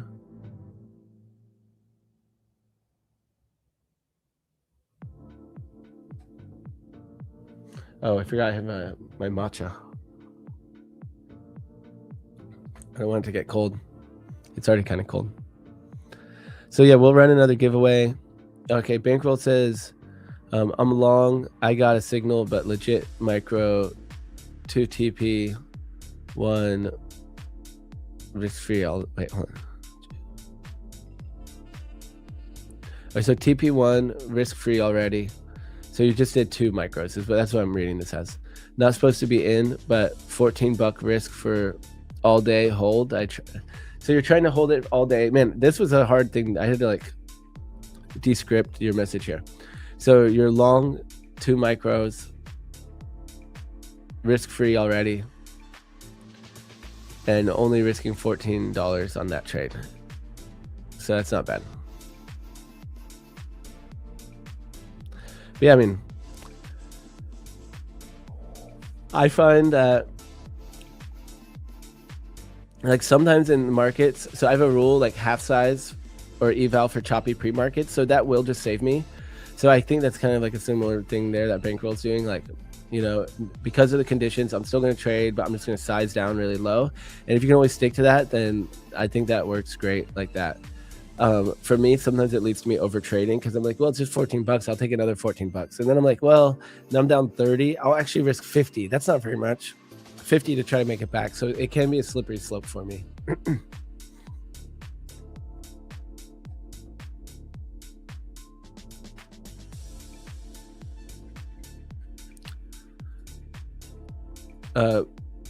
Punjabi says, don't take blind trades. Obviously, you need to have a strategy and to trade. Yeah, and the one thing about that is that by having a strategy and trading it, you're also gathering data, so you're not really wasting your time. So even if you do take a bad trade, it's at least helping you learn what your strategy is or something. So like as long as you're journaling all your trades and can gather information from it, I think that's like the first step. And then, you know, if you wanted to make your journal consistent in your data, then you have to have a strategy. You know, but I mean, even like in my crypto and my equities, I don't really have like a strategy. It's not like how I do futures. It's not systematic. So, but just by having each trade listed, I can go back and see how my track is doing. How am I doing in my inflow with the market? When I'm on winning streaks, I start to size up. When I'm on losing streaks, I size down. Yeah, this is moving really slow. Which software am I using to stream? Oh, excuse me, guys. This is what, man, I'm getting tired early today. Normally it's not till 7. I'm using, this is StreamYard is what we use. I'm like more proficient in OBS. So I'm actually using OBS for like video and stuff, but Luna, I started trading Asia session and now I can't wake up early for your live. Wow, that's terrible.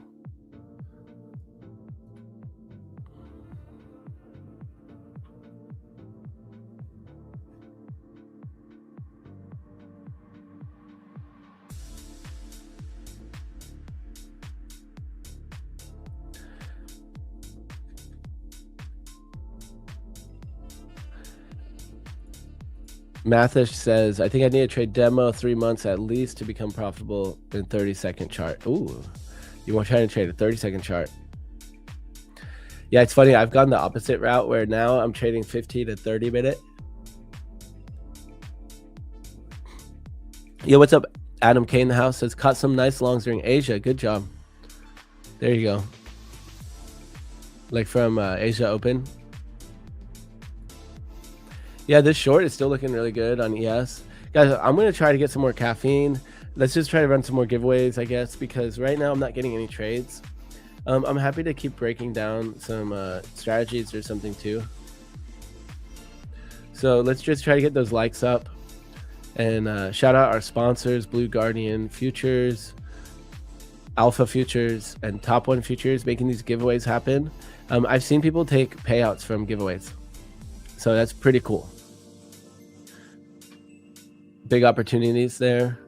And we're going to be running these giveaways all day. So make sure you stick around with Zach at 8 a.m. Eastern Standard Time. And he's going to be joined by Austin Silver, which is awesome.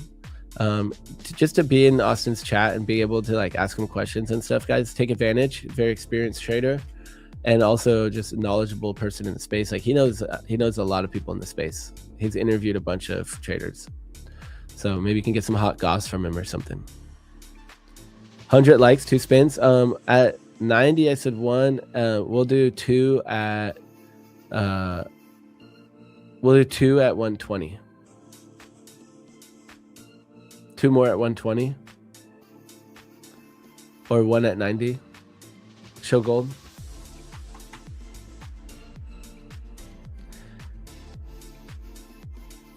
Yeah, I mean, this looks pretty. This short looks good.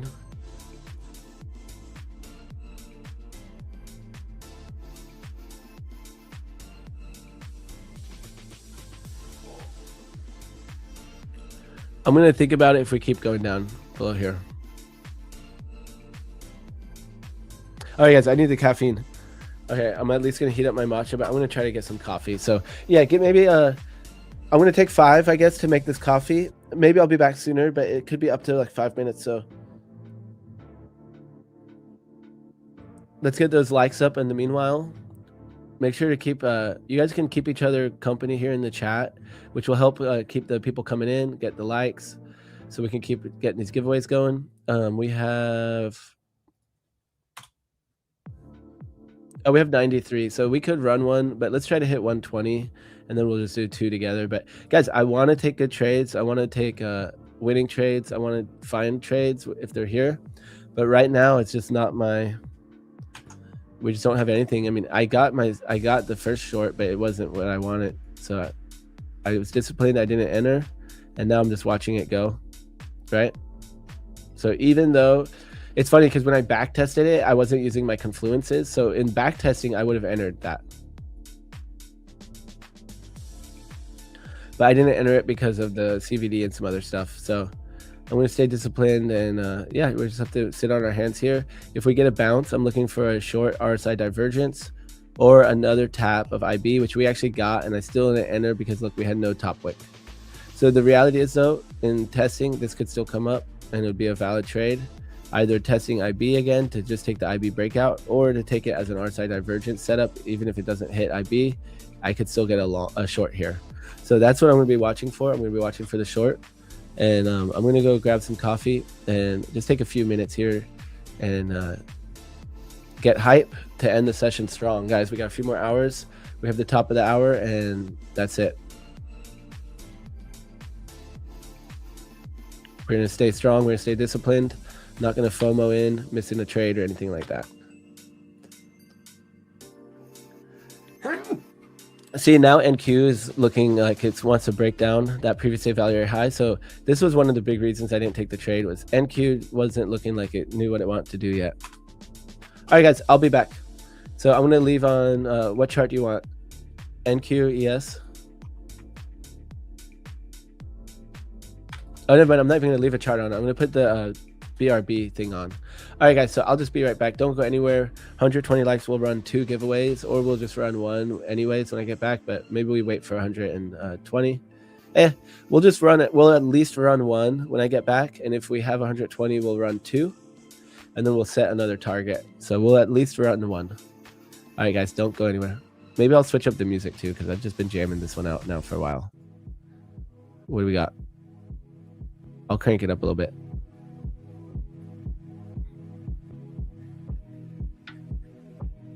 Or maybe we'll do Funky Pants. All right. All right, guys. Be right back. Don't go anywhere. We'll run that giveaway right when I get back.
All right, we are back.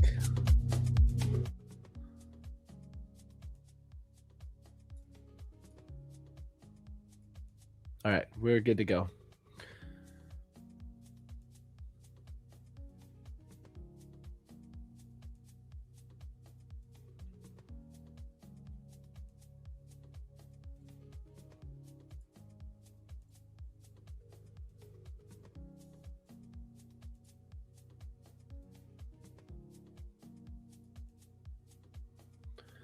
Was 100 nice? Well, we can go ahead and run one right now.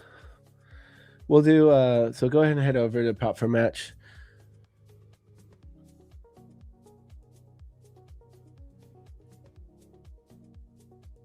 I think it's still pinned to the chat. Let me see. Yep, so the link is pinned to the chat on the YouTube chat. So if you're on Instagram or X, you should be able to find it from the prop for match page, a link to the Discord, but you can also come over to YouTube, hit like on the way so we get more giveaways sooner, and subscribe. And then you can also see the link in the chat here. Head over to prop for match Discord. Once you're in prop for match Discord, make sure you verify your account on the start here, welcome rules verification. And then once you're verified, what should we do for the code for this next code? Code.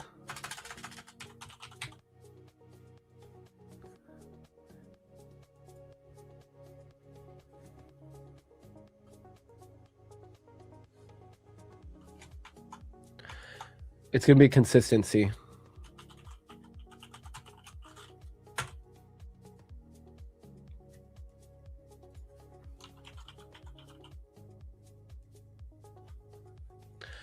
All right, so the code is consistency. So once you're in the prop for match Discord, you'll head down to PFM TV. Head down to stream chat. I was thinking this code because, like, I could take this trade. You know, I could have taken this trade today. We had the IB breakout, and I didn't take it. And it's because I want to trade consistently. You know, I want that 86% win rate. I didn't have my things. And so the way I can stay consistent is by following all my rules. And I didn't have all my confluences, so I didn't take the trade. And that is in order for me to stay consistent. So I don't know. That's our word. I'm sticking to it.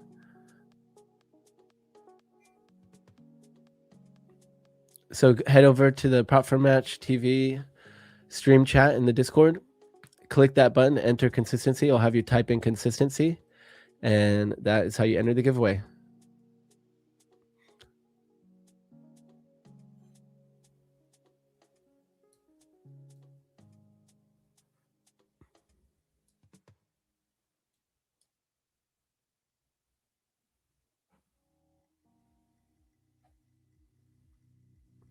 All right, so we'll just go ahead and run one, unless we got 120. Let's see how we're doing on likes. 102. All right, we'll do one right now. And then we can do another one at, like, I don't know, 115, 120.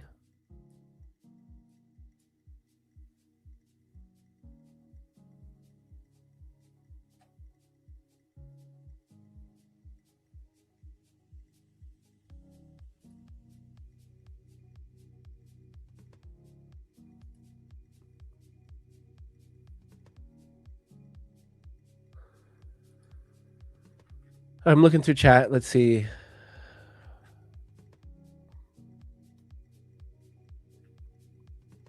Gold swept liquidity. Okay, let's look at gold. I'll give you guys a minute to enter. I'm not going to give you that long, though. Like, literally, like 1 minute. Yeah, I'm not going to take any trades here on gold. I mean, this level held.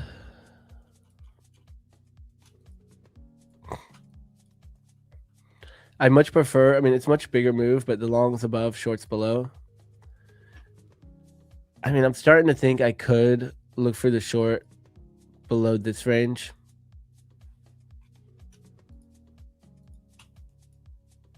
And that's a little more aggressive.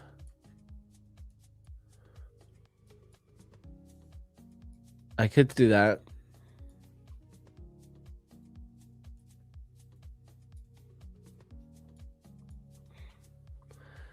I think I kind of like it. So now that's range 2 because we're having this new range right here. 30-minute chart also, it looks clean on the 30 too. Okay, yeah, I like that. So it's going to be my range 2 short.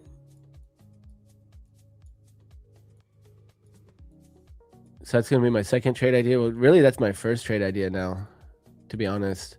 I don't know why, but I like the short better than long. I guess I know why. This is why. This big move down.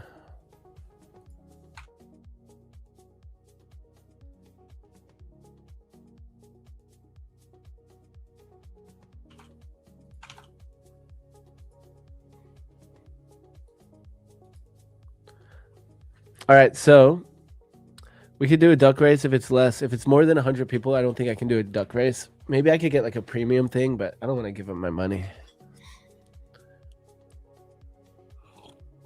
I'm drinking more matcha, but I have coffee on the way. So coffee's in the coffee pot, brewing. I'm pretty excited about the coffee, I won't lie. Even though I do like starting the day with the matcha. Like this is literally matcha powder in water. And it feels like good. Like it feels like green powder, you know? It's not bad. There's something about it that feels healthy. And then I'm going to still have my coffee though. Okay, let's see what bankroll happened here. Stopped out, up 55. Not worried. I'm going to go. You're going to go to game a primo opportunity later in New York, or I won't take a trade. Already up 700 on the month. Nice. There you go. You know, looking monthly has helped me immensely. Yeah. So I feel like the trade journal, like looking at my trade journal and having all the trades helps me a lot. And like looking at that monthly, like I realized like it was crazy in January. I didn't take a payout until the very, very end of January. And it made up for all the expenses I had and profit, you know, just one payout. And I'm like, wow, it really just like it goes to show how important it is to not give up. You know, it's like to staying consistent. If we have a bad day, it's just one day and we stay consistent, because really it only takes that one. Like I had a 12 trade win streak, right? 11 trade leading to the payout. And it only took that one little hot streak to get to that payout, even though I had been struggling. Like I really felt like my trading was really bad in the beginning. Like January and December have been really hard for me. Like I felt like I've been trading terrible, or the market's just been hard, choppy. And then I still take the payout that makes my month profitable, you know? So, which is really just because I stuck to it. You know, I stuck to my rules, I stuck to my discipline, and the you know, kept going even through the hard losses, through the mistakes.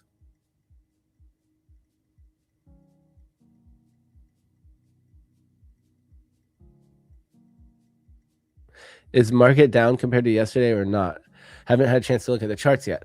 So I did, you could like, well, Zach will be on at 8 and he'll do top down analysis again. But overall, we went down and then up, right? So we had a dip the last few days. Here, let me delete this. I guess we're about to run that giveaway. So we had a dip right here yesterday. Crazy dip. And now we're bouncing again. So that was previous week lows pretty much that we swept and then bounced. So yesterday's low is now below previous week low. And we already retraced that whole dip already.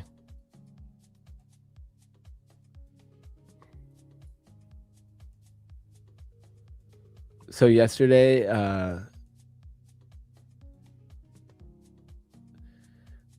during Glowback. So really that was like Sunday night is when we made that dip. And then yesterday, London, we started pumping and ran it all the way back to where we are now. So yeah, yesterday was mostly the rally. And Sunday night, we dipped on the NQ and ES.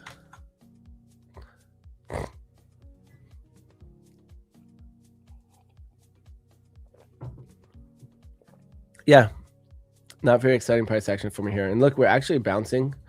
That was definitely more than 5 points though. So this trade would have played out. If we took it down here though, it might not have hit 5. Oh yeah, it did. It still hit 5. So it pretty much hit 5 from anywhere we could have taken it. From that previous candle breakout, actually, it barely didn't hit 5. So, yeah, even though I just watched it go in front of me, I'm still feel really good that I didn't take this trade. Oops. All right, let's just run it. All right, everyone have a chance to do it.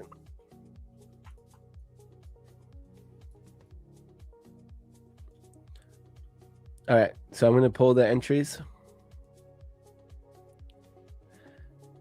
The Hattie effect. Say my name. You don't need to spam the chat, though.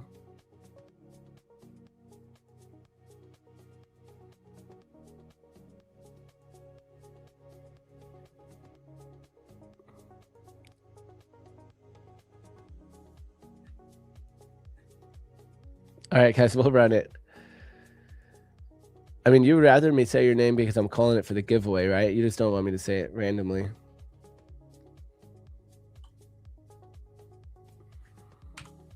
All right, I'm pulling the entries right now.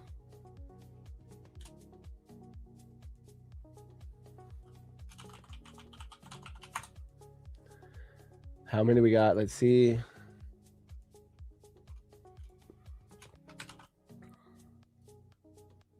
All right, I gotta bring the Wheel of Death up.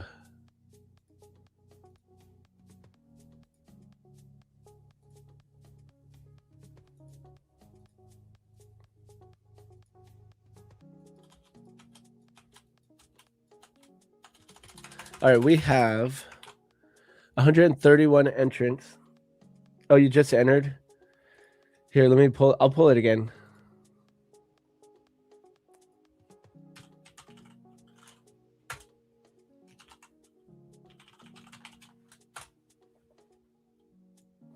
All right. In case I didn't get you.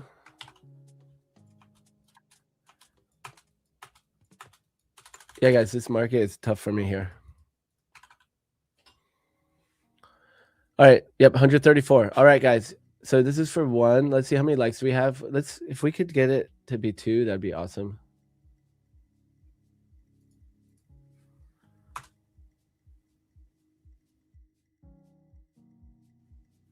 Oh yeah, 100 and oh no, 105. All right, we'll just do 1, and then we'll do another one at like 120, 115. Okay, guys, can we actually just can we get 10 more right now? We'll do 2. We'll do 2 giveaways. So 4 more likes.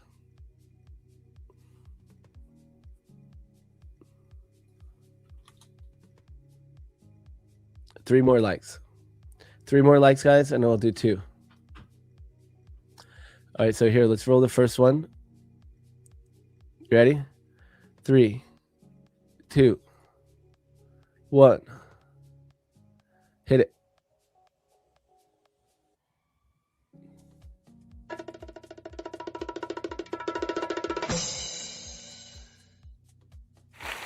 PRX. Let's go, PRX. Are you with us? Say what's up in the chat. If you're on X or Instagram, you can say hi in the Discord, or you could even come over to the YouTube channel. If you do, make sure to hit a like and subscribe. All right, guys, should we run one more? I said 3 more likes. Let's see.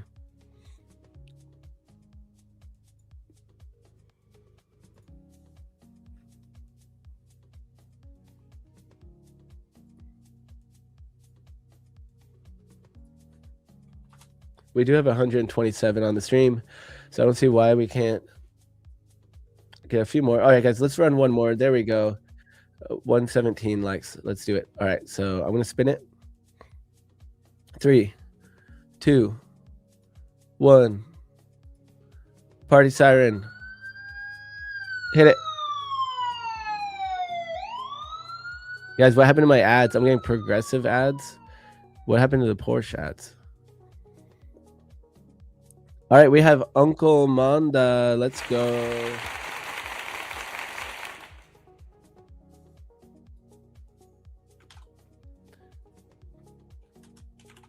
Are you here in the chat? Congratulations, guys. Those are some free accounts.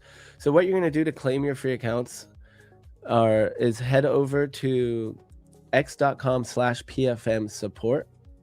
I'll drop it in the chat for you right now. And then once you're to claim giveaway,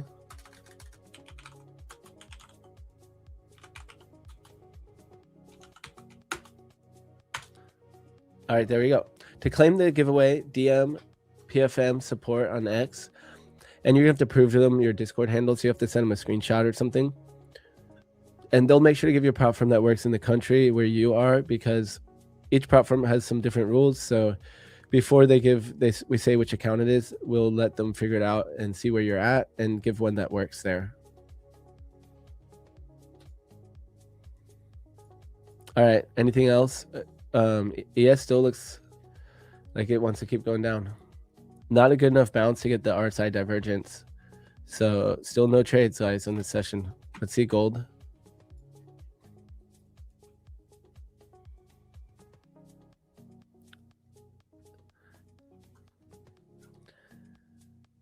Merci. We got Uncle in the chat. My Unc did, in fact, win a giveaway.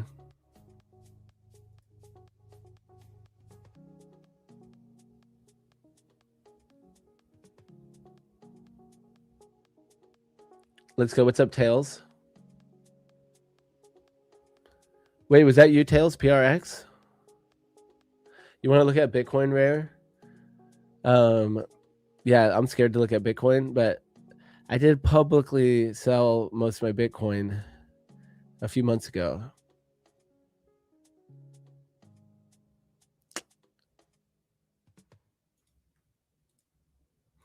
Okay, do I not have it on this list? That's crazy. Bitcoin.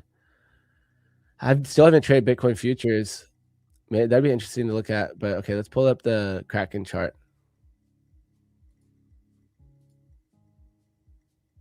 No data. Oh, it's futures. No. Let's go to crypto BTC. Oh, here we go. We'll just do the Coinbase. 77. So pretty much at 78,000. Looks pretty bearish. Should we start trading Bitcoin? That would actually be kind of fun. As we could do like an experiment. Maybe we use like a different account or something and start trading Bitcoin. So we have the Bitcoin futures. Let's see, BTC, CME futures. There we go. That would actually be kind of fun. What's the one that can we trade MBTC? Is that what it is?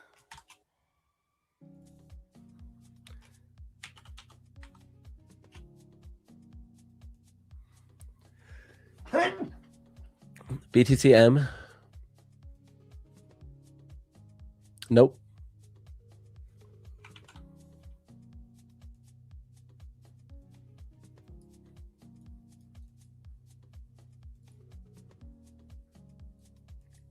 I haven't day traded Bitcoin really. I mean, there's been a few times I did. I mean, everyone at some point was on BitMEX or something. Anyone else here remember BitMEX?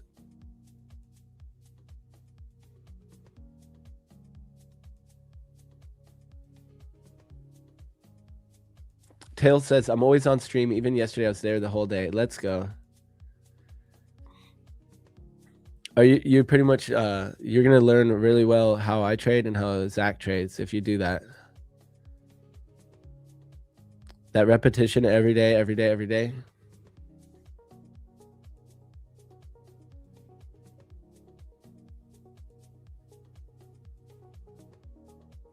One trade says they already won. Are you talking about one of our winners? Did they win this week? Because you can only win once per week.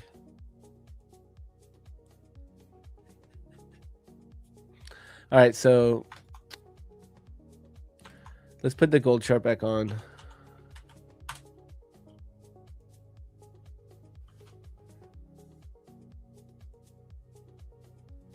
You're on Blowfin. BitGet, Bybit, and some DeFi exchange for my... There you go. Whatever works for you. But it's not so hidden anymore. Not if you tell chat. Yeah, It's one thing that's funny about crypto is that like most people think that it's like anonymous and stuff, and it's actually like the most trackable thing ever. You know, like Bitcoin, every transaction forever on the blockchain.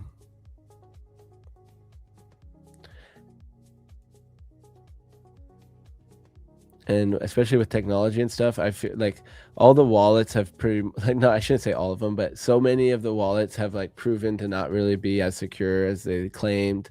You know, like MetaMask tracks your IP and stuff like that. So the last thing I would ever want is to owe back taxes on something like that, because that could increase the amount you owe so much. Of course, this is not tax advice or anything like that, but man, that I would not want to owe back tax personally. If one day MetaMask is like, oh, we're gonna send you your 1099, and now, and by the way, we share all the information, which I'm pretty sure MetaMask does at this point, right? I think they have your IP address and stuff. So I don't. That's the side. That's like a misconception I feel like about crypto, or that will become a misconception, because as you know, as we go forward and technology gets even better and analysis. But it's an interesting subject. I think crypto is super cool technology, and that just even having those conversations is cool about privacy.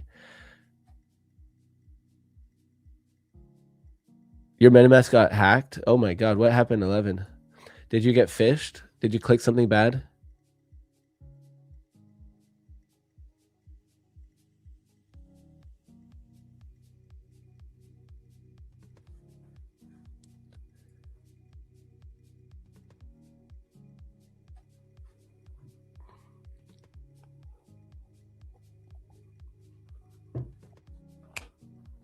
I just remembered I have coffee out there. Oh, fake support. Oh man, I'm so sorry. I know someone who called in like Apple support, and before they knew it, they had their Coinbase drained from their phone. I'm so sorry. It feels really bad, because it's so like it feels really bad. It's like what's the word? Invasive. It feels so invasive. Luna, I was up $90 on a $150 TP trade, and she came back to my break even and took me out. Oh no. Took you out break even though. Could be worse. How's ES now? Yeah, it feels so bad. ES is still coming down, guys. So the short idea is playing out good. Yeah, we missed it, but that's the trade. When I was actually interested in it right here, we didn't have a top wick, ironically. So I'm gonna grab my coffee, and I'll be right back, guys. I'm gonna grab my coffee. We have more giveaways to go, so I'll do a couple more. So what should our next like goal be? Like, how about, I mean, at least 150. At 150, we'll do one and 15 likes. We got 137 on. So I'm just going to fill up. I'm not going to take very long, and I'll be right back. I'm just going to get my coffee. My first coffee of the day. It's going to be glorious. All right. Be right back.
All right, guys, let's go.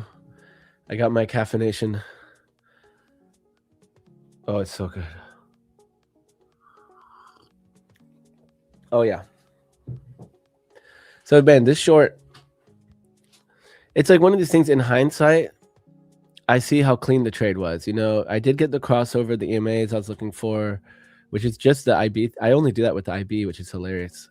And then we were below previous day value area high. We're below my high time frame support resistance level, which is huge. And look, we broke, retest, break. It looks clean, right? Super clean. And the moment of when it came time to pull the trigger, I didn't have all my things. Meanwhile, CVD was just crazy bullish. No top wick on that candle.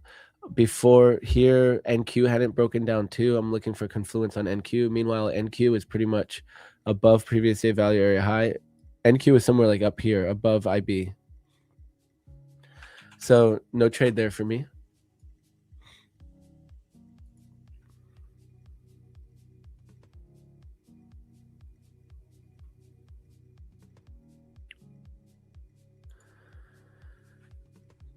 I made 550 in one day with 100% accuracy with 10 trades. Nice. There you go. Hattie effect.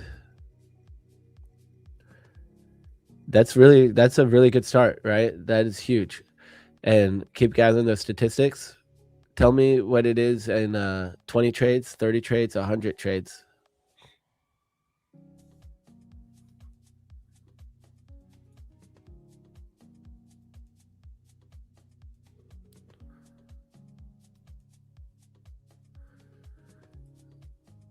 Coder says, hey, I really want to learn your trading strategy.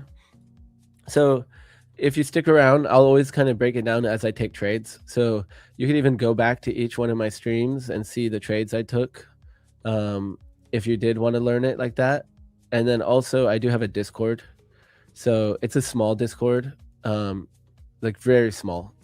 It's a very small private group where I will happily chat and explain things and all that type of stuff, and always respond. Everyone has their own little trading journal page or chat, so everyone documents their trades, and then I can follow along everyone. But other than that, I mean, like this initial balance breakout strategy is very simple to get started on. My 30-minute strategy is too new that I'm not really teaching it yet because I'm still dialing it in. And then my standard strategy, or the one I've been trading the longest, it's the initial balance and the volume profile reversion. So pretty much trading between the value areas. So previous day value area high, previous day value area low, and then making sure it's setting up right to look like a good trade, right? Good risk to reward, good targets. The volume profile looking right. Like right now, I love this. We have a lot more volume down here towards previous day value area low. Meanwhile, we're breaking below previous day value area high. So I'm going to be looking for shorts still, right? So if we go down to the 5-minute, oh my God, did I get a short on the 5? So I kind of kept forgetting. So now that I'm trading this IB 15-minute strat, right now, oh man, I can't move this. Shoot. There we go. So I might have actually gotten a 5-minute div already.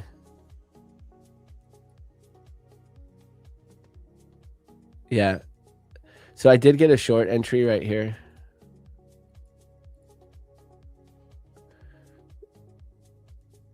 It's not my favorite though. Yeah, so I'm waiting. I need to leave it on the 5-minute chart. Now that we already made that IB breakdown, the next trade way that I could enter is with the 5-minute divergence. So that'd be taking a div after a bounce. And so even like bouncing here and getting that div like that. So a 5-minute or a 15-minute. Most likely though, in the 5-minute, it would be coming from this swing high is where I draw the div from now. So I'm going to wait to see if this bounces here and we get the div, and I'll take it short.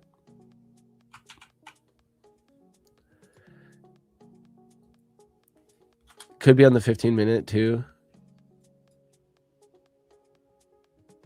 But yeah, I'm going to leave this on the 5-minute for now. So we're looking for entry still on the short. It would require a bounce and a nice clean div. But so that's one of my main things. We broke a previous day value area high. we trade it below, and we retest it. So anywhere in here, I can look for divergence shorts. That's one of my trades I've been doing the longest. And it's like my own strategy. I just made it out of necessity because I was blowing so many accounts. I'm like, okay, let's trade systematic. And I built that strategy over time. And so I have hundreds and hundreds and hundreds of trades. But yeah, so right now my main strategies are the initial balance breakouts, the EBO, the way, which is the 30-minute one that I'm working on right now.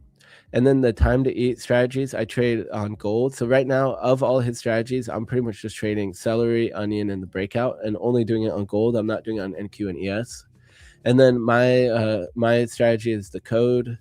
So previous day high, low, volume profile, high time frame support resistance, and weekly levels. And then taking the RSI divergence at them, or taking a 2-bar reversal. And I haven't actually taken a 2-bar reversal trade at those levels in a while, but normally the 2-bar reversal, I do it because we're at either a very important high time frame support resistance or a very important weekly level.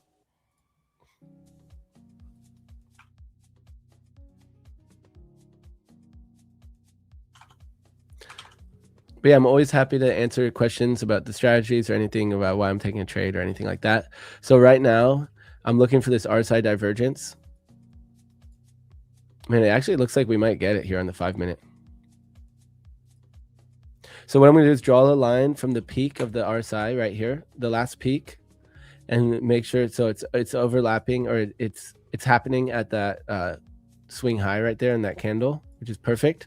So I'm going to draw a line to the right from that candle, hit shift to make it go horizontal, draw a line to the right from the RSI, and this is what I'm going to use to gauge the divergence.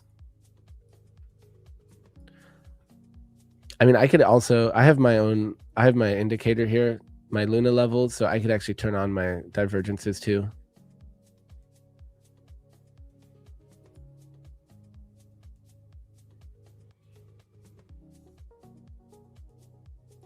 I'll turn 15 minutes on too. There we go, look.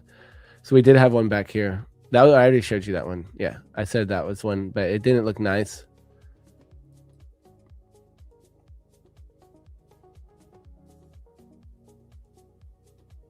Oh, see here, look, it's detecting that we just got one.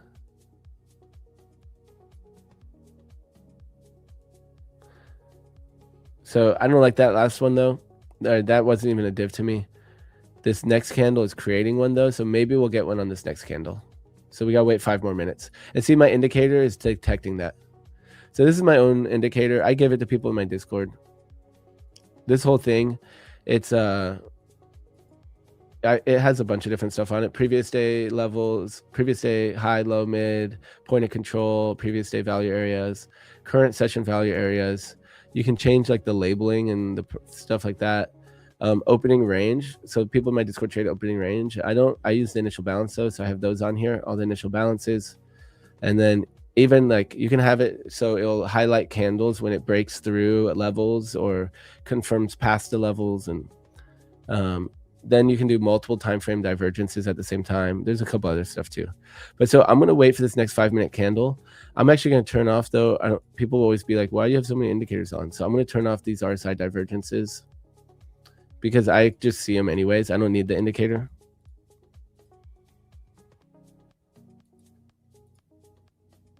So here we're getting it. See, it's from that high, and now the RSI is making a higher high. Price is making a lower high, RSI is making a higher high. So it's making that V. So it looks like we're going to get a trade here. I'll put it on the high res version. So I am going to go ahead and get journal ready. What is this? 6:46. So I'm going to wait for the next 5-minute close at 6:50. London. I'm going to do my top one future sim pro account. This is going to be on ES. And this trade is a volume profile trade. The confluence is, it's the entry, the setup is the RSI divergence. The type is, it's a continuation, but see with the RSI divergence, it's weird because it's always on a, generally it's always, if you're shorting, it's on a bounce. If you're longing, it's on a dip. because of the way the RSI works, or the divergence works, the way I'm doing it. So what I put here is more the scalp or the traditional. So I'll know once I enter which one I'm going to do. Key level, we have previous day value area high. We also have high time frame support resistance above. Oh, and we have an IB above. So I'm going to put initial balance as well, initial balance high. So this is actually probably a B setup. And I'll put it back on the chart, and I'll put the high res chart on too, so you guys can enjoy seeing the numbers.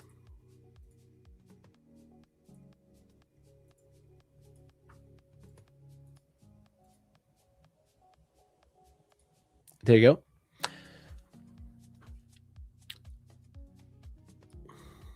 All right, let's see if we get this div. So it might not be. So I need the RSI to be higher and the price to be lower, right? Or vice versa. Price could be higher and RSI could be lower. So I'm waiting. I'm not going to take it without the div. Otherwise, I'll just be patient because it could just start. It could keep going, for example, and then we could get the div up here. Right now, it is kind of making a rounded bottom on the RSI. This is kind of a reversal sign to me.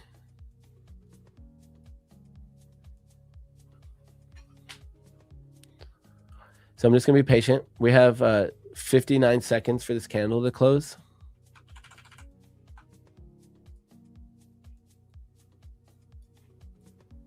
And so what I do also before I take a trade, especially the divs, I want to have this lined up on the chart already.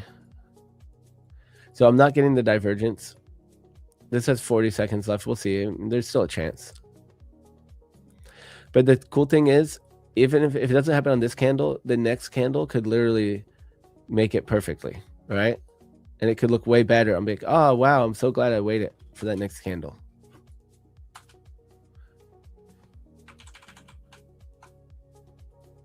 All right, let's look at the chat. I'm sorry, I've been looking at this trade. Would you teach us how to create your Excel? I'm not that savvy. Yeah, I'm actually going to send out the Excel. I started working on it yesterday. I have a bunch of people who messaged me for it, so I'm going to be sending it out soon. So stay patient. But it's really just simple. So I just took it off the screen already. It's really simple though. Like, I don't have anything fancy. It's just a table. So we didn't get the div, you know, so I have the date, session, account group, or like which account in general, contract, strategy. So I have strategy, setup, type, key level, and I sometimes I'm like overthink it about all these different things, but the reality is I just have different information in each one. So the most important one is the strategy and the setup. And a lot of times they're linked together. Like some of the setups I only use with one of the strategies, so the data is the same on it, but it at least helps me organize in different ways and see exactly what I did on each trade. Type, continuation, reversal, but I also have scalp or traditional. So traditional, I used to hold my trades a little bit more, and I sometimes still do it. It's looser stop losses too. And then key level, long versus short, long or short. A setup grade, so when I have multiple setups at once, it's A, B, or C. So that would be right here, multiple strategies. Like this trade that's setting up right now could be a high time frame support resistance strategy too. It could be a B trade. And then I've just been gathering this data about VWAP. So that's just something I'm doing for myself, just to gather extra data while I'm trading. So I haven't really been using VWAP. I sometimes like to target to VWAP, and I've been looking at VWAP for a long time. So now for many months now, I've been tracking. It was VWAP below or above when I entered a trade, and which angle is it up? Is it down, or is it flat? And so I'm going to go back and study all my trades and see if VWAP is can adding VWAP give me a higher win rate or something like that, higher EV. And I could literally just ask ChatGPT right now. I could just send in this file and see what ChatGPT says, and it'll probably be correct. Well, there's the chance. Oh, I hope my coffee's still hot. Yeah.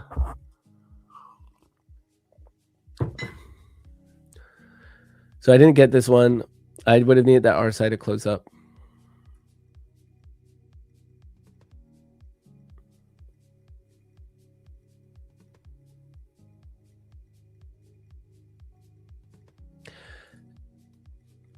It's not fancy, but really clean. I did clean ones. Yeah, I like to keep it really simple. Um, and just put the stuff that you need on there. Like you could literally have like 4 or 5. So there's other people who have nicer ones than me that actually are calculating the stuff automatically. Mine, I always have to like put the formulas in and make sure it's all edited correctly and all that type of stuff.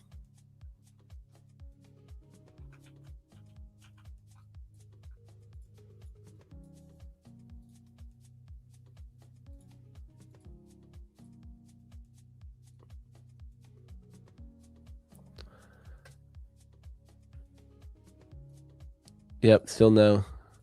Man, that original short idea though, guys, was legit.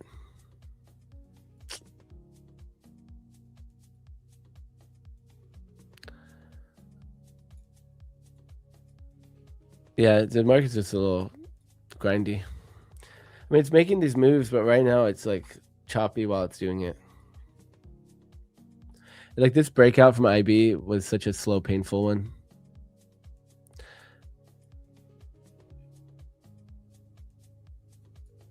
Yeah, it took an hour or two, hour and a half maybe, before we're breaking back down. So yeah, no trade so far. Market's moving a little slow. Let's look at gold. Yeah, not even close.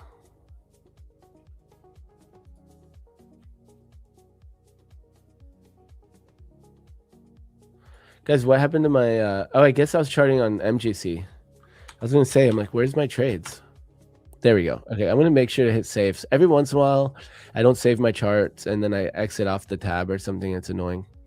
So yeah, nothing here on gold, guys. We're just consolidating. I mean, part of me would want to short the breakdown right here, but I already kind of said I want it to be disciplined and wait. I originally was going to wait for the short down here, and now the one at if we break below 48.75, I think that's like a range 2. So I like that. Enable autosave. I thought it was. Let's see. Yeah, it is on. Yeah. I swear though, sometimes I don't think it does it.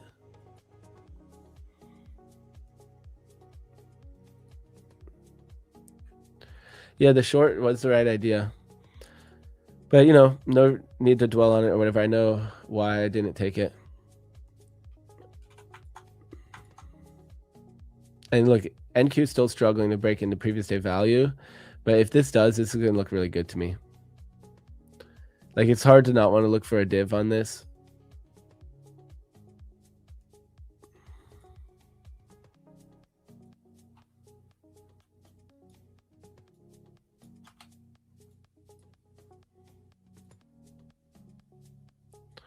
So NQ still has this like rounded RSI bottom too.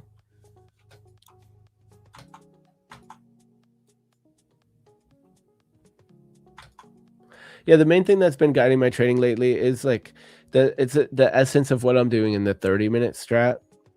So in the 30-minute strat, I'm looking for 30-minute closes back into value. So that would have been shorting right here. Shorting here. And that's it. That was the short. Break below value area high. I had already talked myself out of the IB breakout, so then I didn't even look at this trade. But that trade worked out perfectly. 30-minute candle closes back below previous day value area high, especially we swept this liquidity zone here where we had rejected before. We swept into it, closed back below it, closed below previous day value area high, 30-minute candle, take that next candle short, wada bang. Easy peasy, right? 5 points is good enough. Call it good. Try to hold a runner, maybe start trailing that down. I don't know. There's definitely the short here. It was on this 30-minute candle too. It had a big top wick, which I like that for the short. So yeah, missed my 2 trades today. My IB breakout, which I talked myself out of, but this trade, I don't think I would have talked myself out of this as much as long as NQ. Let's see, what was NQ doing on that 30-minute? It's probably the problem. Oh, look, NQ actually closed below too.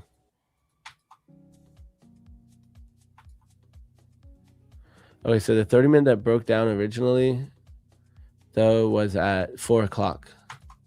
So not an NQ. So they weren't really synced up enough.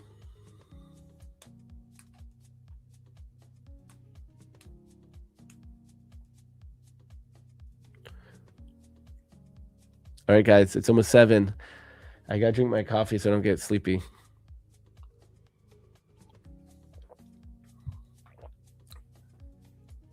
$11, are you answering that question? Okay, let me see. Did I miss any questions here? Send my Discord handle. It's Luna_trades_. So if I type it, it tries to make italics or whatever because of the underscore HTML or whatever that is. But, or you know what? So it's the same as my YouTube. So here, I'll say what's up from my YouTube. There we go. It's in the chat.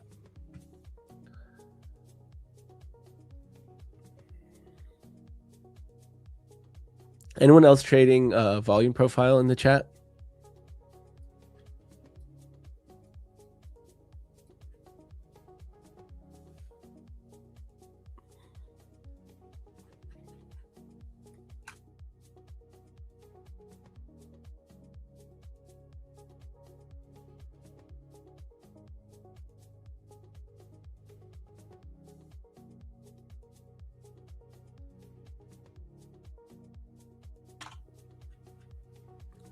Yo, what's up, MR Monopoly? Mr. Monopoly. Trades VP, one trade uses it. Yeah, I took Cami Capital's course. I'm like low-key choking on my coffee right now.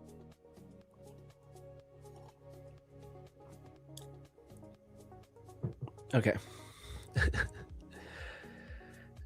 Punjabi uses volume profile and VWAP.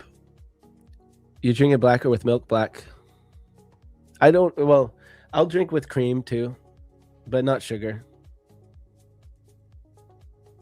Yeah, I did Cami Capital's course on volume profile called, I think it's called like Tick Jump or something, but it was pretty good. And there's a lot of free information out there too. Adam K says he used it with some ICT concepts. Yeah, I know that's what Zach does too, right?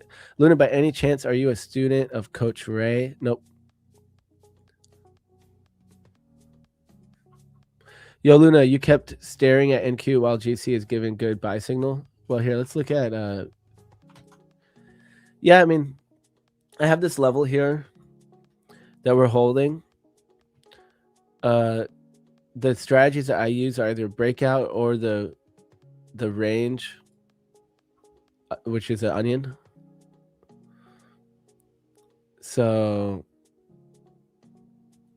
I'm trying to see if I would have gotten a setup. I mean, I technically could have gotten a setup somewhere around here, but I don't like it. It's just too choppy here, right? We kind of have like a lower high right here, from here, you know, I don't know. So that's why I rather the range too. So since I think it's choppy here, but we do have levels, I'm waiting for it to either break out bullish, because that's what the immediate trend has been on the session, right? Bullish. So I'll take the trade, the breakout long, or which is above 96. I'm sorry, 49.60, 49.60, or the short below the range too. So yeah, we have a short, like it could break out of this current swing low or whatever, this chop. So that's at like 49.14. But I prefer it breaking down further. So we're going to call that range 2. I got that from Nick Stewart, and this is where I learned this whole strategy from. 48.75. And he has free videos on this too. He has one called the Playbook 2.0 for free on his YouTube, Time to Eat Trading, that almost perfectly explains the strategy. He's since made updated videos that are in his private content that you have to pay for. So I've been studying that, the paid content. I haven't been studying as much the free content, but it's all there on his YouTube. But so that's how I trade gold. Price action, purely price action. And so if we got a setup, I'll walk through it. But pretty much either waiting for the candle to close above or below, whatever time frame we're looking at the trade on. The 30-minute is actually really clean right here. So I like the 30-minute, but the 15 minutes also clean enough. So we could do it on the 15. So 15-minute close above. Like actually right now we might, who knows, maybe we're going to get a trade. This 15-minute closing above here will trigger it.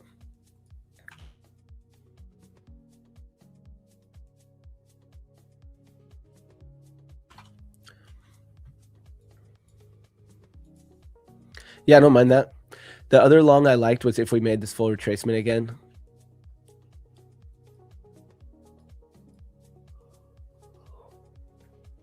TT is winning. Yeah, being in TTE is winning. I just love his psychology, his market psychology.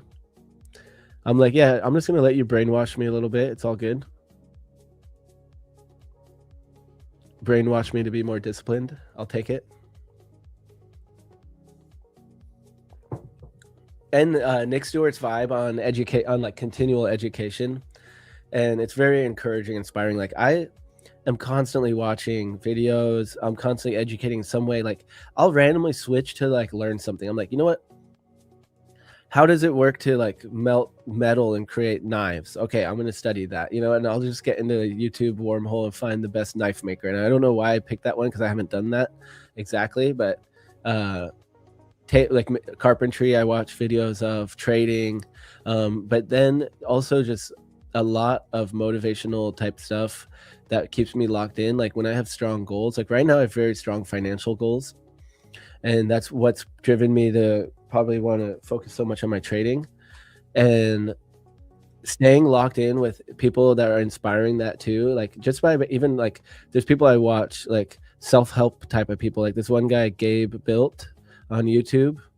He's like this nice Christian man who does very motivational like productivity videos and finance and saving and stuff, and I'll just have that type of content on repeat in my head. Books too, like this year I read so many books, or listened to so many books, like Rich Dad Poor Dad, or what was the last, Atomic Habits, Think and Grow Rich, like all those types of things. Like I used to be a little bit more resistant to like self-help, quote unquote, but now it's just like I want that stuff in my brain. Like I'm like brainwashing myself to like crush it, you know, pretty much is the thought. I know that sounds so cheesy, but it's like, well, I'm making that choice for myself. Like I don't care. Like I want to work hard, and I want to you know, obviously I want to make some money. So that's what we're doing. You know, and but the reason I want to make that money is what's really important, which is for freedom, you know, and to be able to support a family, to be able to have kids. Like literally, I mean, it sounds, I don't really like talking about my personal goals like that online like that, you know, my deeper ones, but that's really my deeper goals. It's about family and what I want to be able to provide. So that's what drives me. And so having that locked in, being around people that are also driven that way has been so beneficial to my trading. Going to trading conference too, I'm like, oh, everyone in this room is like pretty much the same thing, you know, and at different levels of the journey. Meet someone who's just starting out, or meet someone that is like, you know, I met someone who's just starting out with trading and they have a YouTube channel, and they were stoked to talk and hear from, you know, whatever. They were stoked to talk about YouTubing and trading. And then I talked to this other guy, and he just is a trader, and you know, he doesn't know anyone there, and he's just like a normal guy type vibe or whatever. And I talked to him, and he's a crazy good trader. Like I'm like, I ask him what he does, and oh, like, do you trade minis, micros, you trade NQ, like, you know, just slowly learning about his trading. And he starts showing me what he does on his phone, and he's showing me his actual trades, and I'm like, oh, this guy's like a baller. Like I'm like, this guy's like at a different level than me. Like he's taking these big trades in his personal account, and you know, multiple minis in his personal account, and making good money and taking killer trades. And I'm like, dang. I'm like, and you know, get people's contact information, tell them to like hit me up on the stream, and make those friends. And knowing that that guy's out there is like motivational to me. I can't remember his name right now. I'd shout him out. I can't remember his name right now. He told me he'd hit me up in the chats one day on the stream. But yeah, so this rant came from thinking about TTE. So I've really enjoyed being in that community, And you know, I did like 3 or 4 hard months of learning and watching like every stream for like 3 months. And now, to be honest, I'm mostly trading it in the way that I've been trading it in just gold. And then I'm having to go back because I don't have time to follow along every stream now. That I'm doing the PFM stream. So now I'm going back and still studying. Like, he releases webinars and stuff. So I'm trying to go back and catch up, but I'm not doing that like intensive. Like, I did the intensive for like 4 months and then I move on. And that's kind of been a trend. There's been like, I studied from Cami for a while and went hard, and then I took his course, studied that. And what I'll probably do though is cycle around to these things every once in a while. Like, I should cycle back and do the tick jump course. I should even make a video on that.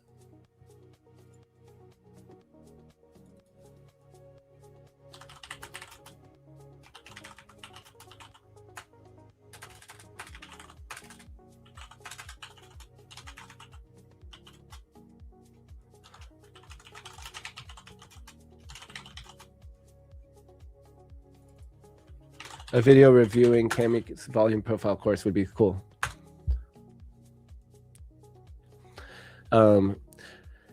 So I'll probably cycle back and learn completely different things. So like, I went back and watched the TTE videos, and it was like I was watching them for the first time after I'd actually been trading them for a few months, the strategies. I went back and watched the videos, and there's like little things that I guess I had missed or it didn't make sense at the time. And then I was like, oh, I'm so glad I went back and watched this. That makes sense. I've been noticing this, and now I realize that like Nick also does that same thing, and he found that from all his data and thousands of trades or whatever. Here we go. Obed Victor says, well, I just passed my eval with that short buy on GC. Short buy on GC. I made $500 on my 25K top one futures, and I made 1,000 on my 50K Tradeify to pass the eval 2. Today alone, all my levels have been passed. Let's go. Congratulations. Good job. Great trading. Don Raffaello is looking for, sorry if I said that weird. Don is looking for a long from 906. I'm guessing you mean on gold, or are you talking about an NQ 906? Yeah, it makes sense on both.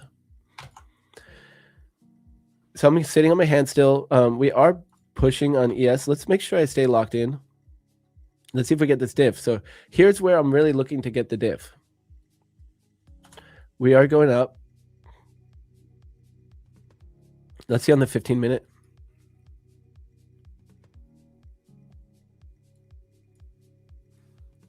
Man, we might even be getting it on the 15-minute. Look at this. We are. So this is the type of candle. We have to see how this candle sets up. Depending on how this candle sets up, I might not take it on it, or I might, because I don't like to just short a big green candle or long a big red candle. I normally will then wait for the next candle. So, but we'll see how it sets up with how the wicks look and everything like that, if it even gives a divergence. Otherwise, look, we're going to go to the 5-minute. And we have a huge divergence here on the 5-minute. But that's not how I like to take them. I would rather it be within like 14 candles. So that's going to be because of the way that it calculates the RSI. So that would be somewhere around here, which I don't have a divergence. But the fact that we have this bigger picture one happening here is actually a good sign. So I'm going to stay locked in here looking for it. And we might get to go short. Also, we might tap initial balance again, and I might get that initial balance short. So maybe just in time to end the stream with a trade. But like I said, or like I've been practicing all stream, if it's not looking right, guys, I'm not going to take it. We've had a really good, we've had good trades on the stream. My sizing put me back a little bit, guys. I would be up pretty good right now if I didn't take those 2 oversized. But so this is when I switched to minis, and I said I was going to switch to 2, and then I took 2 losing trades in a row. I'm like, you know what? Let's just do 1 mini. That sounds great. So then we switched to just 1. So, but we have had 4 winning sessions in a row, right? So we ended the month because of those 2 oversized wins. We ended the month down $36. And this is just since I started the stream. And we did have we had a couple other trades actually. Okay, so this is an extra win here That was a different trade because I stopped copy trading after those 2 bigger losses. I decided to try to like stretch these accounts out. So I stopped copy trading. It would have been easier to just keep copy trading P&L tracking wise. But so what I'm going to do is put these into a journaling software so that I can just like always keep track of all my accounts together that I trade on London. The reality is though, all I have to do is go to my journal. Oh, you can't see those trades. Dang it. Here, let me pull this on screen.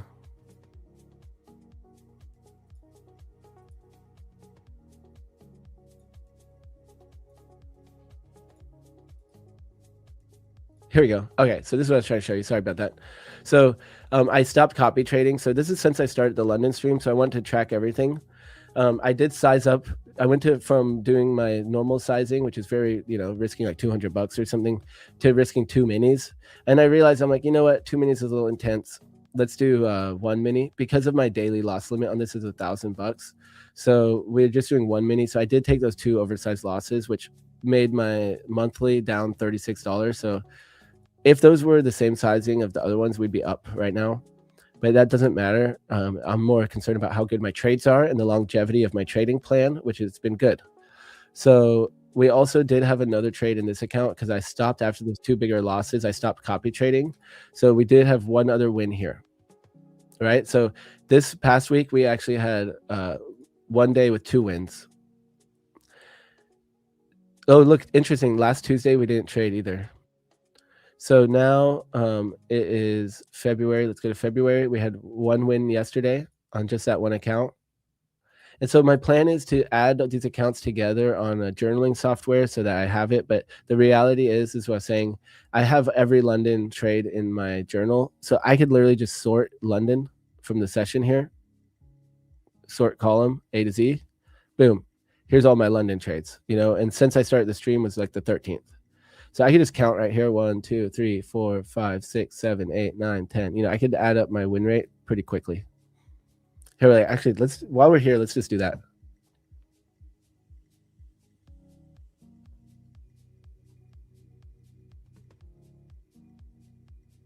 I think it was 18 wins. Let's check again.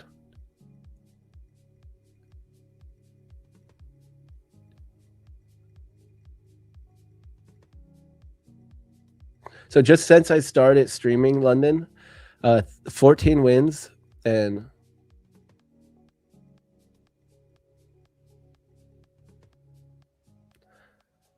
7 losses. The truth is, though, that some of these might have been after stream. Let me double check. Okay, one of these is after. Okay, actually, I have to sort them by time because some of these are actually after I finished the stream, so they're not in my London accounts. But yeah, I'm not even going to add it up right now. I could add that up later. We could do it, but you guys will get bored of me talking to myself while I count it all up. So I can add it up later and see the exact win rate and stuff. But for now, these stats here are pretty accurate. So 52% win rate. Or we could look at it by the day because that is by, each lot. So these are pretty much just 1 trade each. So win, win, win, loss, loss, loss, loss. So 4 losses and 1, 2, 3, 4, 5, 6, 7, 8, and 9 wins. So what is that when I just asked chat? 4 losses, 9 wins. Oh, and then also that we have the 100K account, which we can look at on NinjaTrader. I can pull up my exit orders there. So right now on this account, on these 2 accounts, the win rate is 69%. Nice. 69%. That's 9 wins, 4 losses. All right, guys, we're still getting this div. We just tested the IB. And now look, we're about to close below the IB with a 15-minute divergence. How perfect is that, guys? So let's see if we get this IB trade. If this next candle closes below IB, I'm going to be looking at this. Let's look at the 5-minute EMAs. They're curling up. Let's look at NQ. NQ looks even a little better. Let's see. So maybe we won't get the IB trade, but maybe I will get that divergence still. The reason, like, so I would, even if we get the IB and the EMAs aren't tilted in the way I want, but we have this divergence, it makes me still want to take it. I was like, well, we have a nice big divergence. There's other reasons why I want to go short, but it's not part of my IB trade, so it will mess up my stats, right? I always look at the EMA. I always look at the CVD. So I'm going to do that trade as that trade. And if I get the div, I'm going to do the div as the div and keep them separate in that way. Short gold looks good. Okay, let's look back at gold. We never got that breakout. I need to set an alert here. I keep forgetting to look. I need my coffee, that's why. Yeah, you guys want to do some more giveaways? Let's get some W's in the chat if you want to do some giveaways. Let's see how our likes are.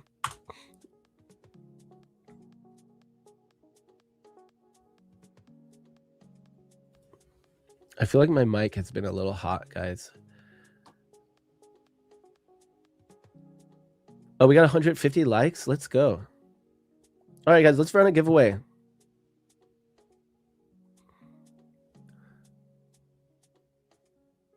And then we'll do another one. If we can hit like 170, I'll do another one here.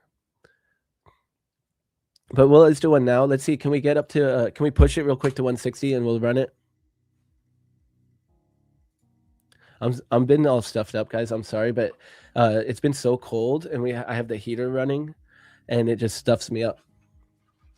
And I think it's like pretty new too. It's like a new filter and everything in there. It's not maybe it's the ducting, but it makes me all stuffy.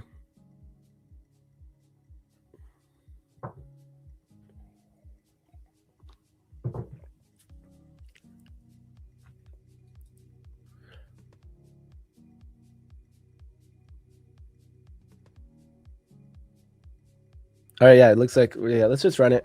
So what's the code going to be?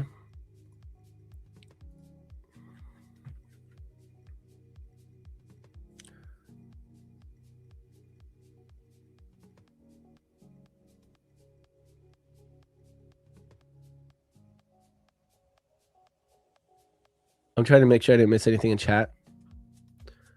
Luna, what's the open time for your IB? And is it the first hour? Yeah, it's the first hour.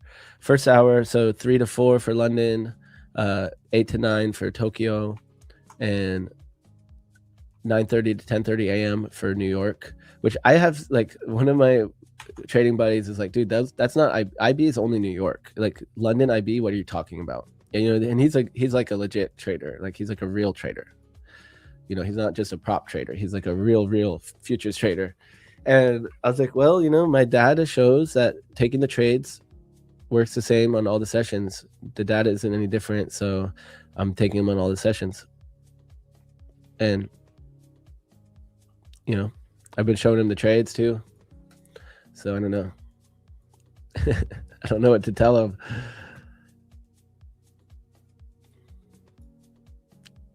I mean, this one worked out perfect. And the crazy thing is I back tested it without any of my confluences, but I'm trading it with my confluences. So it helps guide me a little bit, give me confidence. But in back testing without the confluences, it was 86% win rate from December through January. All right, so what's the code word is going to be? I think it's still pinned to chat. Yeah, to join the Discord. So we have it pinned to chat. So the Discord to the Prop Firm Match Discord. So shout out to our sponsors, guys, making these giveaways happen. Blue Guardian, Alpha Futures, and Top One Futures. If you want to compare them and find the exchange that works the best for you, or the prop firm that works the best for you, head on over to propfirmmatch.com, and there you can compare prop firms in a non-biased fashion. That's the whole point of it, and they try really hard to make sure it is that way. So that's the whole point. So you can compare the reviews, rules, and then my favorite thing, though, because I mean, my favorite thing is that you can get loyalty points and then put that towards future accounts. So you can use code match once you make your account, and use code match at discount at checkout to get the best deal, and then that will also give you loyalty points on your prop firm match account, and then eventually you save up those points, you get free accounts. So pretty cool. when it comes to looking at, like, once you're actually going to get a prop firm, I do really recommend looking at the frequently asked question page, the FAQ page, and going through everything on each prop firm you're going to trade. Code caffeine. Yeah, I need caffeine. How about code wake up? And let's see, code, create code. What should the code be?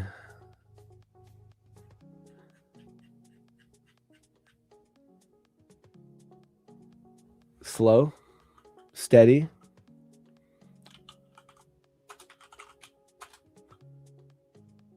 We're going to go with the consistency theme, and I'm just not going to overthink it, guys. Code is steady. So that's in the Prop Firm Match Discord. The link is pinned in the chat. And once you're in there, head on down to the PFM TV section. Make sure you're already verified, though. So click verification on the start here, welcome rules verification. Click that verification.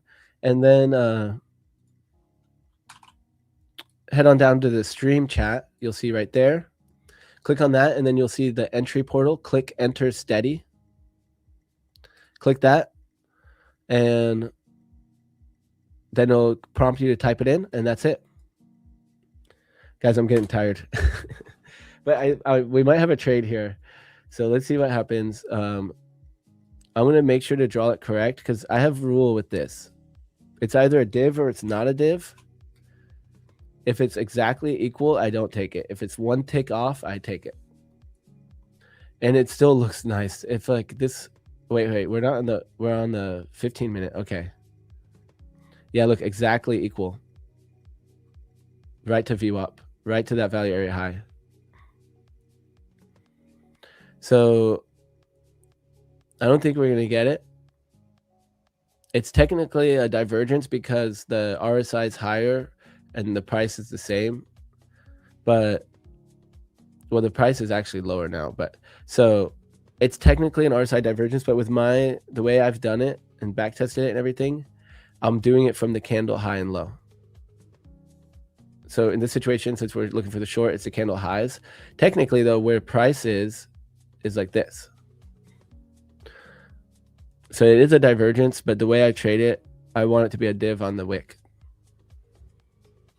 You just got the gold sell from the top, made 300 pips. Let's go, Punjabi. 300 pips? Dude, holy moly, look at that. Dude, that's crazy.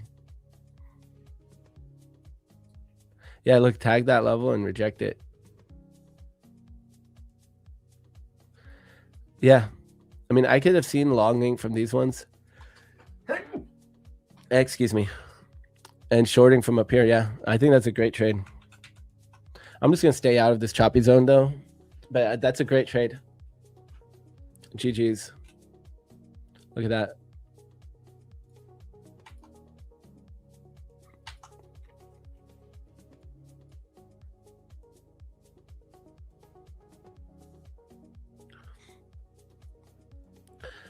Youssef says I won in January 30th. Oh, here, I'm going to take a screenshot. Oh, no, that's not far enough ago. Okay. Yeah. Just give it time. Yeah. That just happened. It's the start of the new week right now. So yesterday's Monday. So just be patient and check back in, though. If like at the end of this week you still haven't gotten anything, then that's when I'm going to make a fuss. Luna, currently gold is trading almost 6% up. How do I know if it's with the 2% of the price limits? Well, I guess you could check in with the broker that you're using or the prop firm to make sure that you're not going to mess up, you know. But it depends on the prop firm. Not all prop firms have that rule. And so just make sure whatever prop firm you're on, if it's halted or not, you can always ask. But that's also like that's not the reason why, but I'm just not looking at gold that's much right now because it's just too different. You know, I'm not used to this price action, so I feel like I won't have the same results. So I'm just being extra careful with it. Like the setups I've had recently, the wicks were too big for my stop losses. Like I didn't have a normal trade. Like I had to put it back down to micros, which I've just been trading minis, but yeah, I could only do it in micros. All right, here we go. Now we're pumping. Let's go back down to the 5 minute. All right, so Let's see what happens here. If we can close back down and get a div, I might have a short. If we can close back down and get the initial balance breakout, I might have a short as well. So I'm going to keep paying attention to this, and then let's run the giveaway.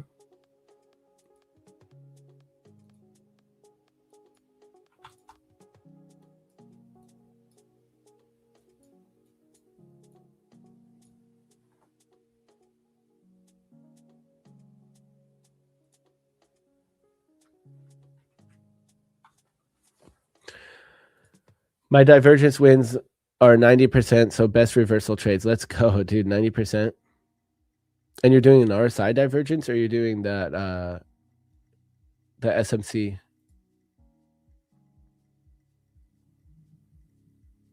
Yeah, definitely, Youssef. Always feel free to chime in here. It's like it's people, you know, it's not like an automated thing, so it takes one of the PFM staff to send info to then the prop firm rep, who then has to do it manually, and so we just have to give it some business days here. Never know, someone even could be out of the office or something. You never know.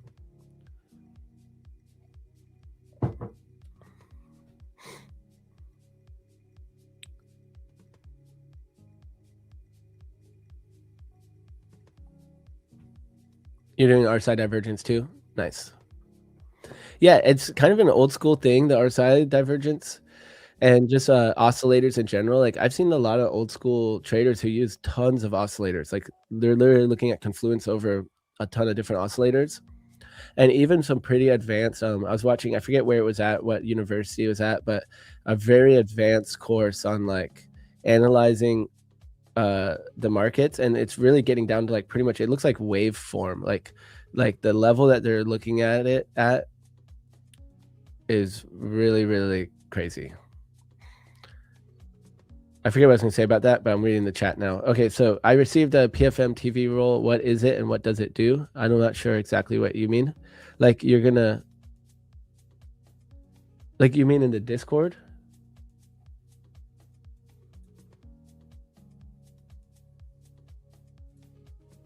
Okay, I see. Yeah, you're talking about in the Discord. You know what, to be honest, that's not really my forte. I don't know. Are other people having that role? Yeah, so I think it just means that you've tuned in from PFM TV. Yeah, because Fund It, Shubham, you're like legit now. You're like a verified PFM TV crew. We're crewed up. You're in the gang now. There's no going back. Let's get the giveaway going, Luna. Likes are increasing. Yeah, let's see. We could maybe just run both. We could run two, maybe. How are we doing on the likes? Well, here, let's go ahead and run one right now, guys. We got 165. Let's run this one that's already in there. I'm going to give you guys 30 seconds because I bet someone already just joined. So the link is pinned to the chat to join the Discord. So you only have like 30 seconds. So quick click that link. Hit the verification. It says start here, welcome rules verification. Verify your Discord. If you have like multiple Discords and stuff, it's not going to let you verify. It's going to bust you, and we're going to know what's up. So verify, and then go into the stream chat, which looks like this. Right? So once you're verified, the stream chat will show. Head over to the stream chat, and you'll see entry portal, and we put steady. So I don't know. I was just going with the consistency steam. Steady. Easy does it. Slow and steady. So click steady. It'll have you type in steady. And now I'm going to give you like 30 more seconds. And then I'm going to pull the entries. And that's going to be it, guys. We're going to run that giveaway. It doesn't look like we're going to get another trade here, too. Let's see. Let's see the 15-minute. We have the 15-minute close. We just had it a close above. And the 30. So no trades here, guys. We're going to have to wait another 15 minutes. So 45-minute at 7:45. Maybe I'll get this 15-minute trade. Otherwise, the divergence, too, it's too high. So we're back above value. So I will only take that below. So no trade. It can't really, you know, look, this original idea only went 8 points, you know, and it took forever. It took 4 hours. So I'm not bummed that I didn't take that trade. I think staying out of trading during this price action shows really good discipline and shows that I've come a long way as a trader compared to maybe having taken like a million trades in this in the past, like every single RSI divergence, and just marking up this chart. And before we know it, can't even see anything on here. So let's run that giveaway, guys. I gave you guys ample time. We're going to hit it right now.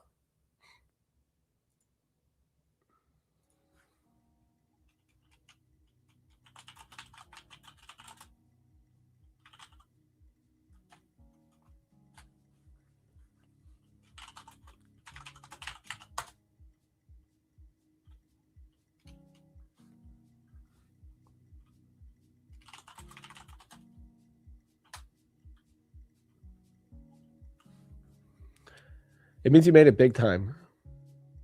Tall SMT. You got that roll? You're like big time now. All right, guys. I'm going to pull the entries. So copy entries, steady. So good luck, everyone. Good luck.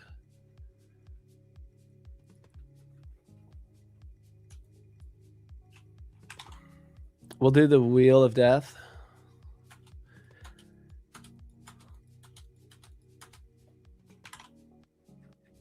All right, guys, let's get it. Good luck, everyone.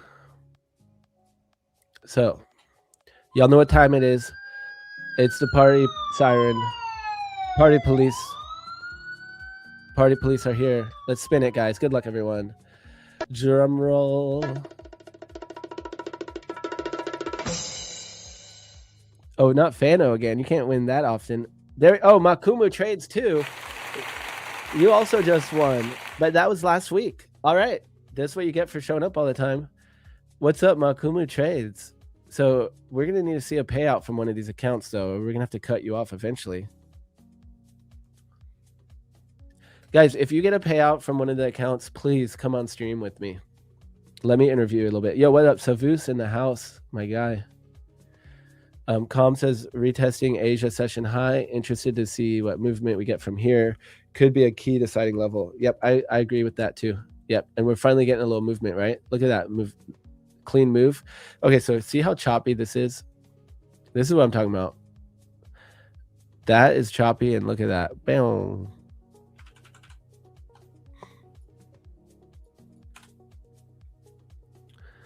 W's in the chat, guys. Let's go. It depends on where you are, which account is going to be given away. So what you're going to do is you're going to have to message PFM support on X. So what you're going to do is go on over to https:// what do you call it? // x.com/PFM support. Okay, so you go to x.com/PFM support. And so once you're there, I'll just drop the link in the chat here. And once you're there, wait for me to be done streaming, and I'll tell them who won. And then you'll message them, and they'll ask for proof. Show them a screenshot of your Discord, and they'll get you an account that works where you are from one of our sponsors. We got Blue Guardian Futures, Alpha Futures, and Top One Futures. And I always assume a giveaway account's like the smallest, cheapest one that probably has an activation fee. Prince says, do another one. You said 170. If I said it, then I have to be a trader of my word. It's PFM support. So here's the link right here.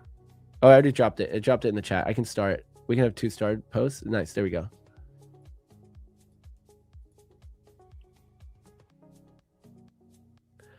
All right. So we're going to do another one.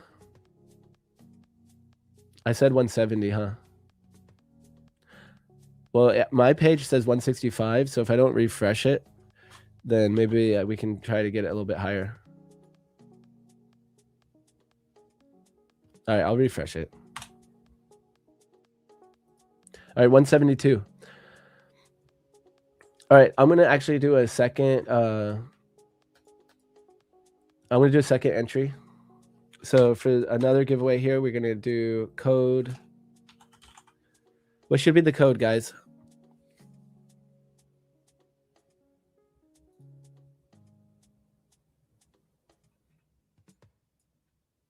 Look at this, guys. It's chop. It chopped.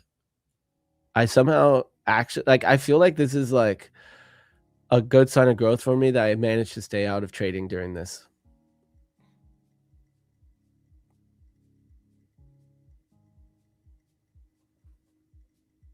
All right, we're gonna just use chop. Chop of the morning to you. All right, so code chop, same thing you guys already know. Head on over to the Discord. Link is pinned to the chat. Once you're in, verify your account. Head down to PFM TV stream chat. Once you're in the stream chat, you'll see the entry portal. It says chop, enter chop, and type it in. Click that button, type it in. Stream chat.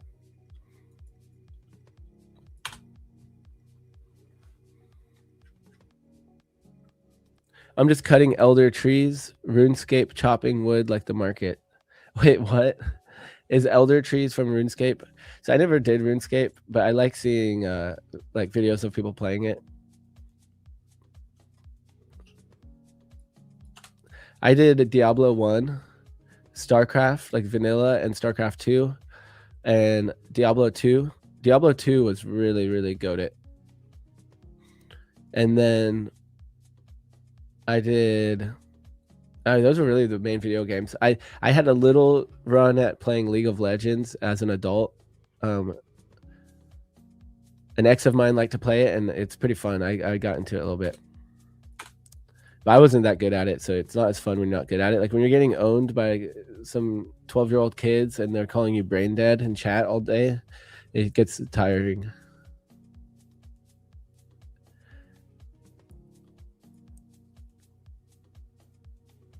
Bro, I love D2. Yeah, D2 was just so good. Like the second act, for some reason, always stands. Well, I actually think all of them, but the second and third act will always stand out to me. Doing the what is it called, Mephisto runs to get items, and just that was in Act 3. But Act 2, I think, was one of the funnest. Like getting into the desert as like, and I was also like probably the age when I first played it. Man, it was like perfect. I remember that Act 2 being super cool. Having the box that you can combine items in and all of that, super fun. How much is max drawdown on Apex 100K? So if you could type it in chat here, I'm going to give you a little bit of crap on this one here. So I'm sorry, I'm going to call you out. But if you can type it in chat, I'm going to copy what you said. Cannot see how much is the max drawdown on Apex account 100K. Let's just see what happens if I put that exact same thing into Google.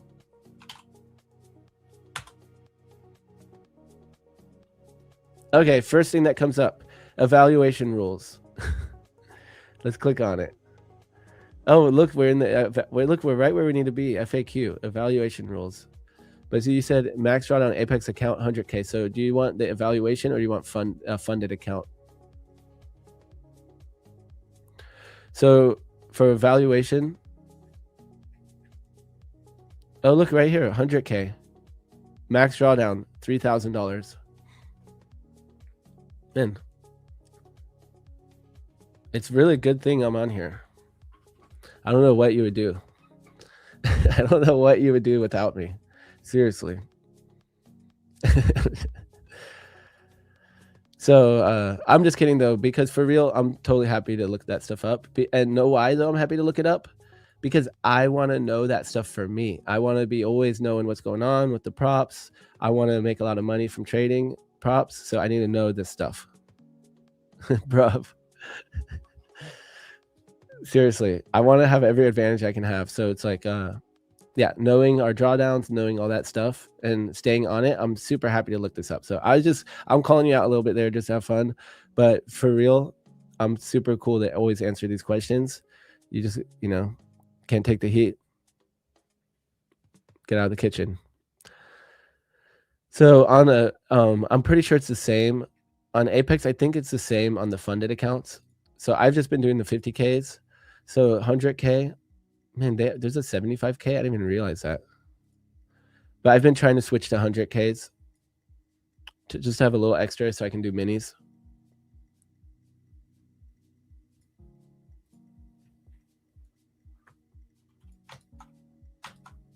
Look at gold just still chopping. When's Austin coming? 9:30 a.m. Eastern Standard Time. I'm pretty sure. Let me make sure. Oh, they got rid of the 75K? Okay. Let's make sure when is Austin coming on, but I'm pretty sure it's normally 9:30.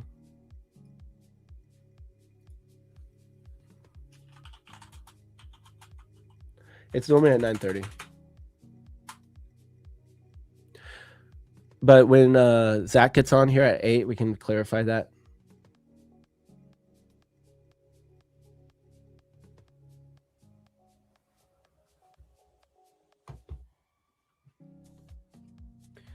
Man, if I get my phone, I could actually clarify it right now. All right, guys, I'm going to grab my phone, and then I'm going to run this giveaway when I get back.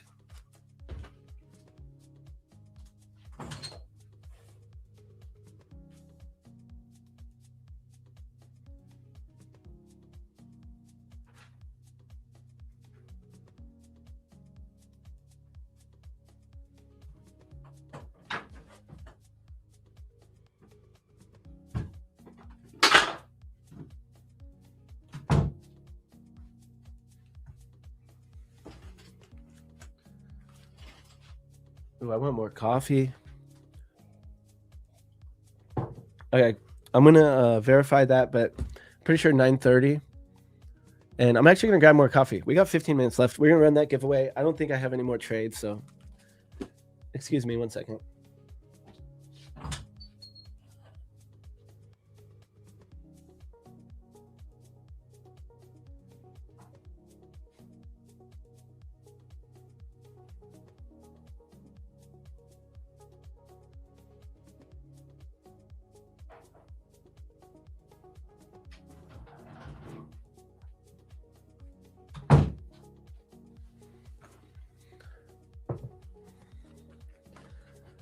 All right, we're going to end the session strong, guys. Very disciplined session today.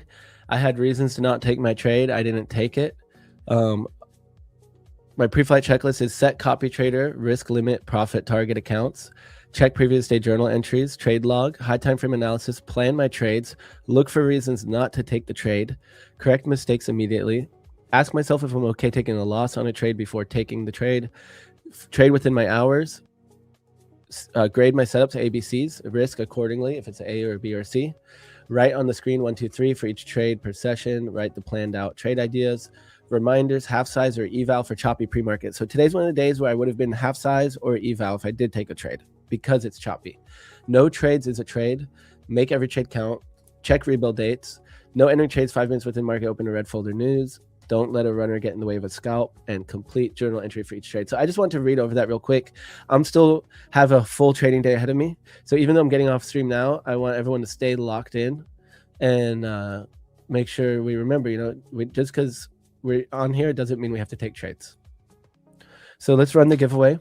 Everyone get a chance to enter it. I'll give you 30 more seconds to go ahead and head on over to the Discord. Link is pinned to the chat. And then once you're in the Discord, verify your account. It says verification. You just click a little thing once you're in there. It's like you click one of the emojis or something. And then you head to PFM TV, stream chat, and click enter chop.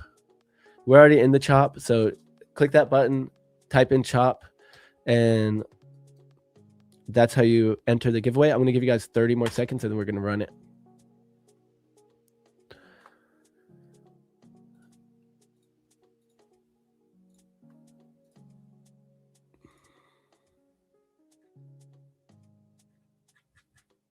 Thanks, bro. I'm working and very busy at the moment. Sorry for the stupid questions. Yeah, it is actually okay. I'm just, I need something to keep this stream entertaining when I don't have any trades. So I'm sorry, you might have caught us stray there.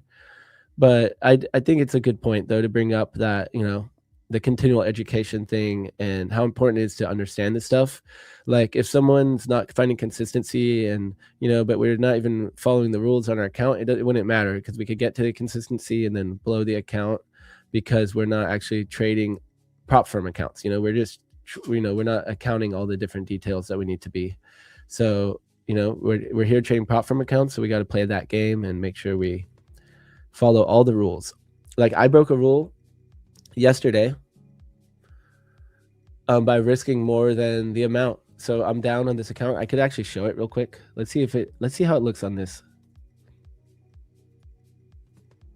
I've never tried to show this. Maybe I'll just share the whole screen. All right, so this is sketchy maybe. I don't know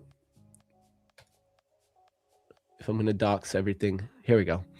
So on my Ninja Trader here, yeah, you can't really see it. It's too small, but this $887 loss, that means I went over the 30% rule for a payout. So even though I was close to a payout before that trade, now I'm going to actually have to wait again and reset to get the payout because I broke the 30% MAE rule, which is pretty much saying never risk more than 30% of your original drawdown. So original drawdown on a 50K account is $2,500. So that's never risking more than $750. And I totally forgot about that rule. So $750 times 2 trades is $1,500. So I went ahead and I have my daily loss now set on all my accounts here to $1,500. Well, now I have my daily loss set to $1,500. Okay, checkbox here. So that means I'm looking at my account manager here. So the checkbox here means that it's gonna lock it out automatically at these areas. So $750 goal in order to stay in consistency and get the quickest payout. $1,500 loss means taking 2 trades that are losing trades max, risking $750. Perfect. So that will keep me from breaking the rules. You know, maybe I should even put this down by like $10 or something to be like thorough, but I can also do it with my stop loss. So I'll try not to lose that full amount and stay in control that way. I actually need to save. Now that I'm changing these things, I need to make sure to hit save. So before I forget, I'm going to hit workspace save. There we go. So let's run this giveaway. Everyone get a chance to do it? Yeah, what up, Miss K in the house?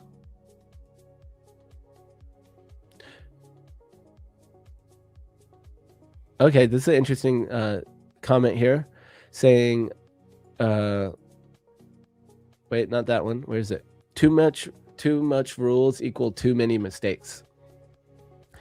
I definitely agree with that, and especially in the beginning, like the least amount of rules, the better. And so trading a simple prop firm, we don't have to think about that. And at least in your strategy, like you could pretty much make a strategy that always will follow all these rules. You know, like if you never risk more than $200 per trade, well, you're not even gonna be close. You know, as an example to the MAE, if you lock up always when you hit that max daily win, you're not going to break the 5-to-1 rule, you know. So you can pretty much design your strategy to make sure you're going to follow all the rules and then just trade your strategy. And the strategy could be really simple. The strategy could be take any trade I want anywhere, no more than 3 trades a day, 2 losers, lock it up, a winner, lock it up. Like first trade's a winner, just lock it up. And I take any trade I want and I do a 2-to-1 risking 200 to make 400. Like that's the simplest rules ever. And it would just follow almost every prop firm's rules. You know, if you're always going to lock up $400 and you're never going to lose more than $200 and you only take up to 3 trades a day, like that's at most losing $600 a day, you know, and that's not even with any other strategy. That's just taking any trade you want, long or short. So that's an example. I think really simple is better. And then adding on like when I build a strategy, I start with it as simple as possible, just so I can gather like clean data that is repeatable. Just received my first payout from Top Step today. Let's go. Jedi FX in the house. GG's, guys. W's in the chat for Jedi. Have you ever full ported CPI or FOMC? Have I ever full ported at CPI or FOMC? I mean, who the hell do you think I am? Of course I've full ported at CPI or FOMC. Another stupid question. Never used Apex. How are the withdrawals work? So the withdrawals lately have been a little bit slower than normal, but they work fine. They work fine. But someone in my group was waiting for one right now. I haven't taken an Apex payout since December, I believe. It was in December. Maybe it was November Apex. But I forget their method for it. Let's see, actually. So I'm going to go back to the FAQ. We'll run that. Well, don't worry, guys. We're going to run the last giveaway here in 1 second. Withdrawals. I forget what they even use. I don't think they use Rise. I think they use payouts. Let's search payouts.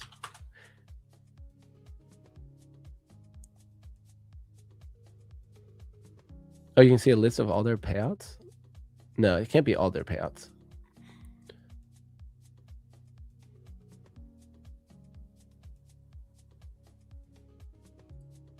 Right, here's info on payout method. You know what? I'm just going to drop this link because you might actually like this link here. I'm going to put this link in the chat. But this is talking about how to set up your payout method and everything. Okay, so they use ACH routing for US-based banks. So that's probably what I did. International user payment method set up here. So it's probably like the equivalent of the wire, which is like the, I forget now what it's called. ISB, I forget what it's called. All right, guys, so let's run the giveaway. So I hope everyone, I wish everyone good luck. If you need the account, if you've been here, I hope you win it. All right, so I'm going to go ahead and pull the entries from the chat, from the Discord. I'll go ahead and give you guys, okay, for real though, this time, 10 seconds. If you haven't hit it, pin to the chat, go in the Discord, click the button that says enter chat. Once you verify stream chat, PFM TV, stream chat, enter chop. So this is, I'm giving you guys one last little second, like literally 10 seconds. So maybe you're going to miss it. I don't care. Too bad. All right, let's do it, guys. We can't do a duck race because it only lets me do 100. Maybe I'll look into it one of these days.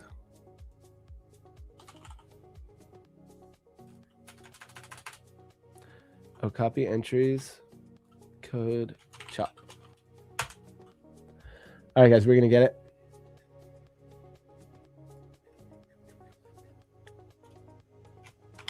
All right, good luck, everyone. Maybe we should change up the music for it because we've just been rocking out to Funky Pants for quite a while now. But Funky Pants goes, Funky Pants is actually pretty chill.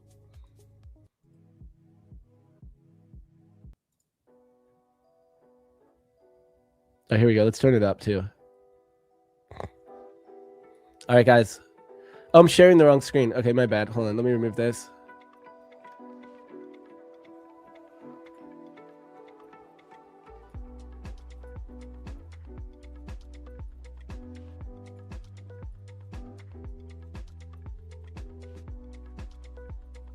All right, let's run it, guys. We have 158 entries here. Last giveaway account, I believe, of the until Zach comes on here in 5 minutes. So you're gonna have to wait a whole 5 more minutes.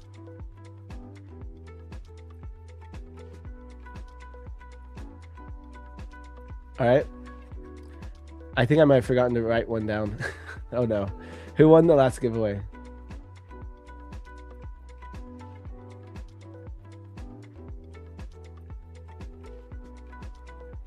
Oh man, I'm gonna have to look back at the stream. All right, guys, let's just spin it. All right. Let's go, guys. Act normal bankroll. Party police are here. Let's run it.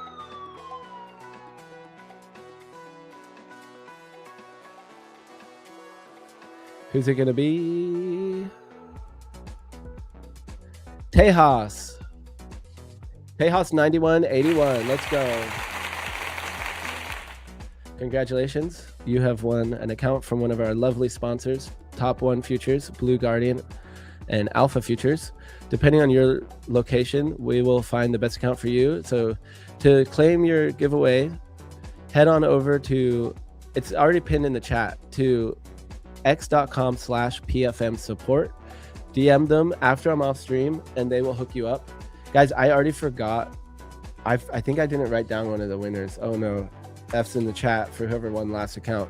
I'm going to look back in the stream and I'll find it.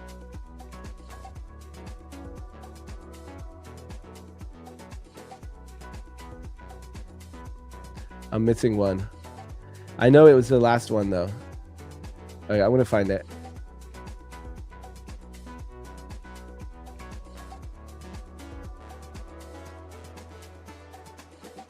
Oh, here it is. I found it.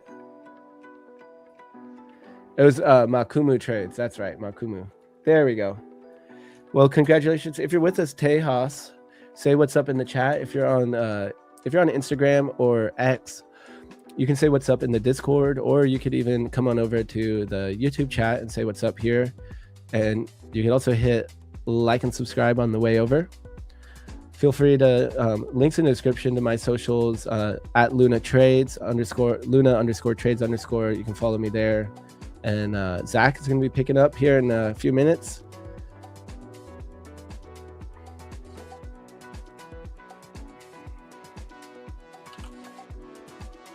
So all the winners today so far have been Homie 2206, Pushpa, PRX, Uncle Manda, Makumu Trades, and Tejas.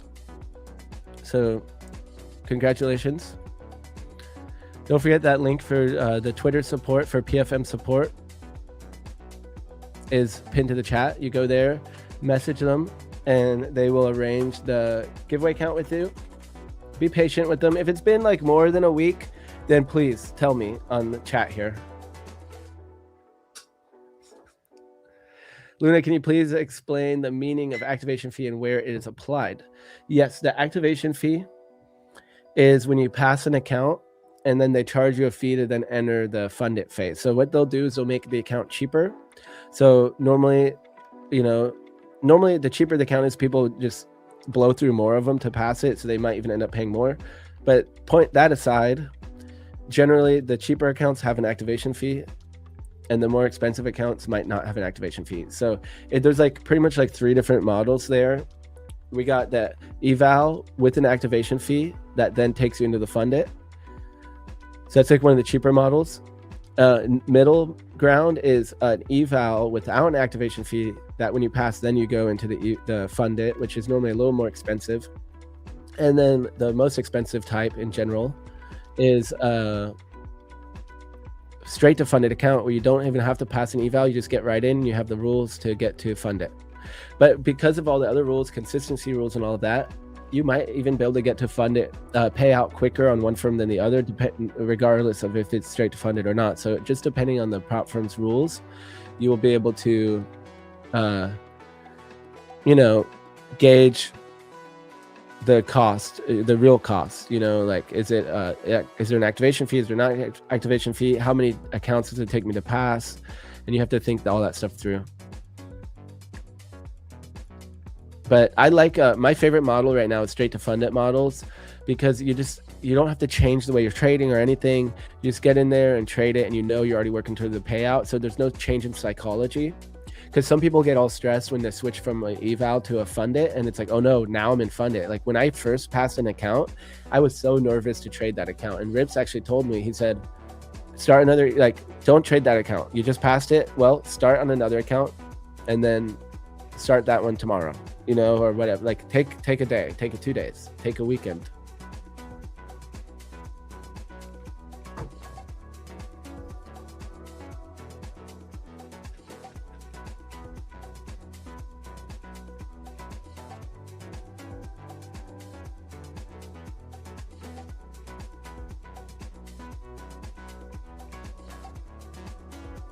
Nice, congrats to Tejas. I see you in the Discord chat there.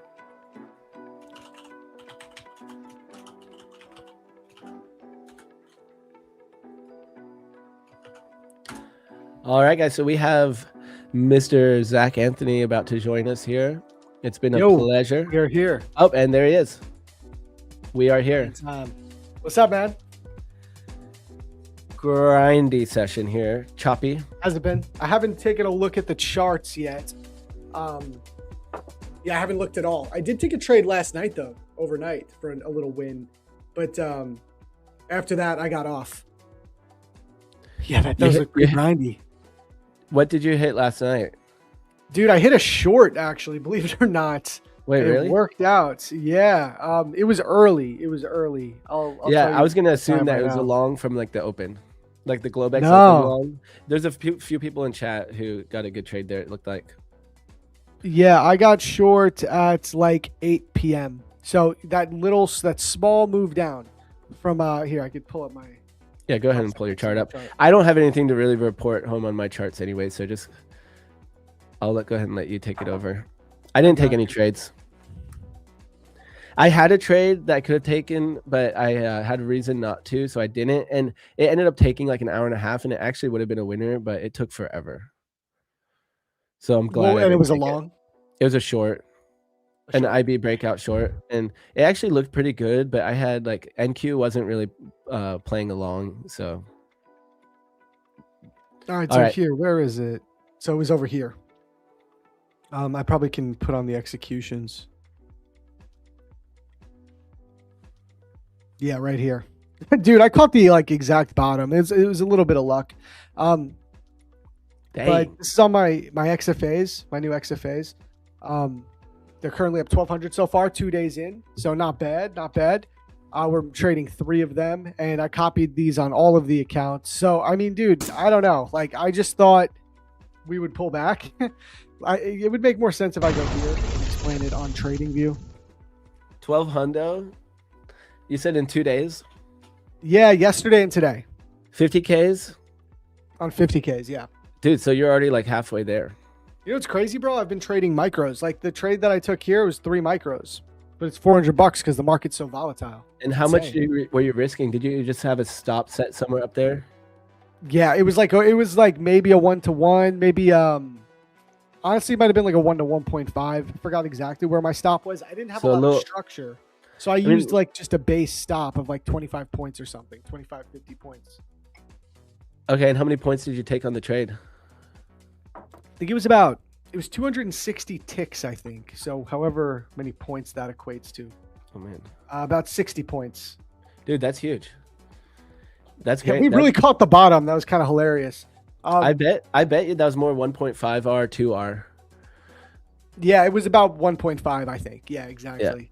Yeah. But really, I was thinking that the market is just going to at least want to pull into some of these fair value gaps before it goes higher. So like it was this 15-minute gap. I said, even though we're consolidating up here, we are up at some kind of resistance here, even though I do think this liquidity pool gets taken later today. I thought for the overnight session, it's usually a little choppy, a little more grindy. We're up at resistance. We have a wide open fair value gap right here. I talk about this all the time, chat. You know, we love to target 15-minute unmitigated fair value gaps. They're my favorite draws on liquidity intraday. So there it is. Took the short just right up at the highs and took profits inside the 15-minute gap and got out of Dodge, thankfully. I was considering trying to hold it more because it was just looking so good in the moment. But I was like, this is the draw on liquidity. Like, this is the target. If I try to hold more than this, I'm just being greedy. And it probably won't work out for me. So worked out. And so you just had that order set there and you woke up and looked at your profits. Oh, no, I was in that trade. I mean, I was only in this trade until about 9 p.m., 9:30. So I was up for the whole thing. Okay, nice. GG's. Yes, 9:30, man. That's like midnight for me. Yeah, no. Well, everything is midnight for me. Bro, Luna, I slept maybe 2 hours last night. It was one of the worst nights in a while. Dang. I thought we were hitting a rhythm, but I think we are still hitting a rhythm. I think last night was just a bad night, but yeah. So I feel you, bro. I feel your pain somewhat. Yeah, it's pretty rough, actually. 2 hours. I posted it on my I posted it somewhere, I forgot, on Instagram or something. But from the trading conference, my like sleep score on my Whoop was like, I had been doing so well, like slowly getting used to doing London sesh. And then the trading conference, there was like a day where I guess I didn't even wear it. It was like 0. And then like 20%, 30%, like slowly grinding it back up. Yeah, I did. And see that. I feel it too, though. I feel it completely. It's crazy. Like this morning that I did have that trade, and I kind of used like the fact that I wasn't fully ready yet and awake feeling and stuff. Like that was part of my confluence for not taking it, probably, because if I was more alert, I probably would have convinced myself to take it. Is my guess. Fair. But yeah. But in the end, it was a winning trade, but it wasn't really like. Yeah, it would have just taken so long and grindy, and it would have been painful. I would have been holding it underwater for a while and stuff. So I'm happy I didn't take it. I think it was good discipline. You think it would have stressed you out being in the trade? Well, just because I had a few reasons not to take it. And there's times though where I would have taken it. It was like close, like it was very close, but I could have like kind of made a call either way. Like for every minus, I had a plus kind of thing. So like I was rejecting this high time frame. I had a high time frame support resistance that we were like finally we traded into and then broke down, and it was like my main plan yesterday, but we just didn't quite get there yesterday. And actually later in New York session we did get there, but in the beginning when I was trading, I didn't get price wasn't there yet. So we kind of made the move I wanted, and it was like looking good, but then my main confluences weren't there with my indicators like that I used just for that one trade. So I was like, okay, I'm not going to do it even though this looks good.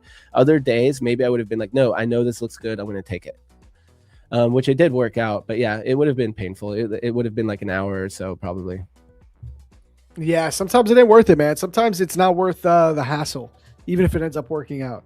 And so I think it's a good practice and discipline. And then it did end up bouncing. It's not like it kept going and it was like the best trade ever. It actually reverted. So like the idea for what it was, it didn't really actually make the whole move. So I think I knew that this was choppy and that I need to stay out. And we did. We chopped at this previous swing low. And that's it. All right, fair enough. Yeah, Man. that's Fair where enough. you're Go taking your flat. profit, right? That swing low is where you took your profit, I bet. Well, your trade was in London session, right? Mine was in Asia. Oh, I'm saying where price just went back down to Asia lows. Oh, did price go down to Asia lows on what? ES?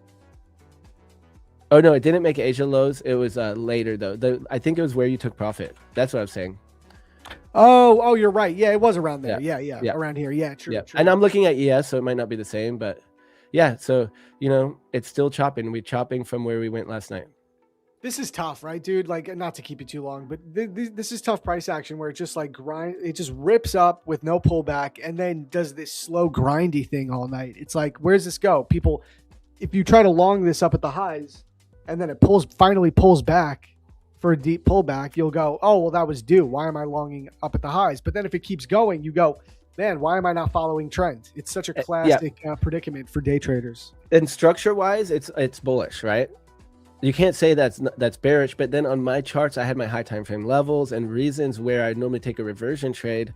But the overall, I mean, it is a slow grind up. Like, I don't want to take the breakout though when it's grindy because it's just going to grind back down before going and maybe stop me out. But I also don't want to try to time the bottom and have it be like the last hurrah if it starts falling out. Exactly, man. Yeah, it's tough price action here. It is. And what has always saved me is just sizing down. Like I read my rules earlier, half size or eval for choppy pre-market, and that's it. We're chopping size. Even if I trade and get chopped up, at least I do half size. So that's helped me a lot there. Yeah, I've been sizing down on my top 1 futures accounts because those are getting closer and closer to passing. And that's smart. I'm trying to be a little more cautious. Yeah. I didn't do that yesterday, and then I accidentally broke my rule on one of my Apex accounts. So I had forgotten about the MAE rule. And so I went above $750 loss on a trade. So that means I have to restart over for the payout. So you got to get to the point that you can request though first, right? And then it'll reset. I was one trade away. No. Now I think they send you a notification. Actually, I need to check, but their new dashboard, they tell you ahead of time and it resets. Oh, so it's way better. That dude, if they do that, that's fire. Like Apex. They do it with at least certain rules. So the new dashboard is way better. And I mean, that difference. So I was actually talking to, it was one of the CEOs about this. And I don't think they realize how big of a deal that is as a trader. I'm like, that's a much better rule because it means you can get to the payout sooner, when they were just thinking about like the admin stuff of like it taking longer to tell you. And I'm like, no, as a trader, that's a huge difference. Yeah, no, that's a big W for them. Honestly, I got to check that out. That's sick. And, but yes, I'm similar, man. Like these accounts, the profit target is $6,000. Although I do need to make 6.6 thousand because I had one day where I made like 1,300. So I got to make honestly, I'm not really that close. Maybe I could trade.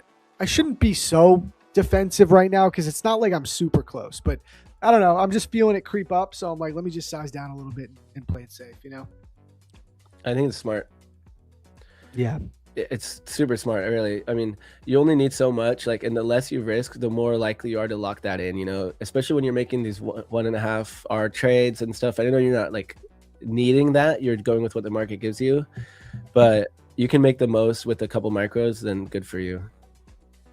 For sure. Yeah, when I'm trading the micros, it's like I'm usually looking for bigger swings. Even that move last night, it's funny. It doesn't look like a big move, but that's just how volatile this market is. Like the move we caught on the XFAs was it was like over 60 points, man. Like this market's crazy volatile. Yeah, it's like people. Yeah, I was looking at gold, and it's like right now it's choppy, but it's still huge. Like the swings compared to what I'm used to on the wicks and stuff for the stop losses, I'm like, man, I can't trade this. Dude, I can't even imagine trading gold, bro. It's just too different. I'm like, even if the same setups are there, I'm like, it's too different. I don't think it's worth it for me to trade it and affect my like stats. You know. Yeah, no, I agree. I'm not even looking at it. Bro, Luna, look at where I got filled, bro. 901.75. That was my fill, dude. That's crazy.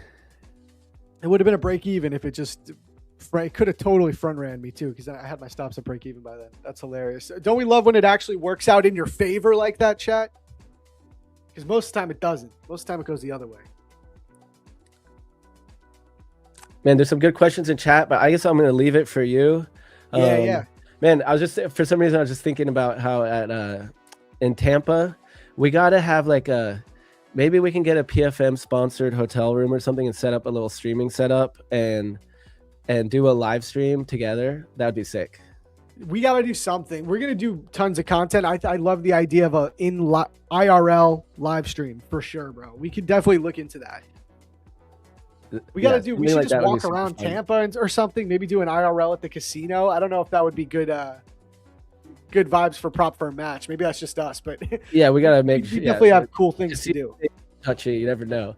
But yeah, so we'll definitely have some good content and reels and stuff for sure. There's going to be a ton of content when we get back from Tampa. I'm going to start thinking about some ideas. Maybe some sort of stream though would be super sick.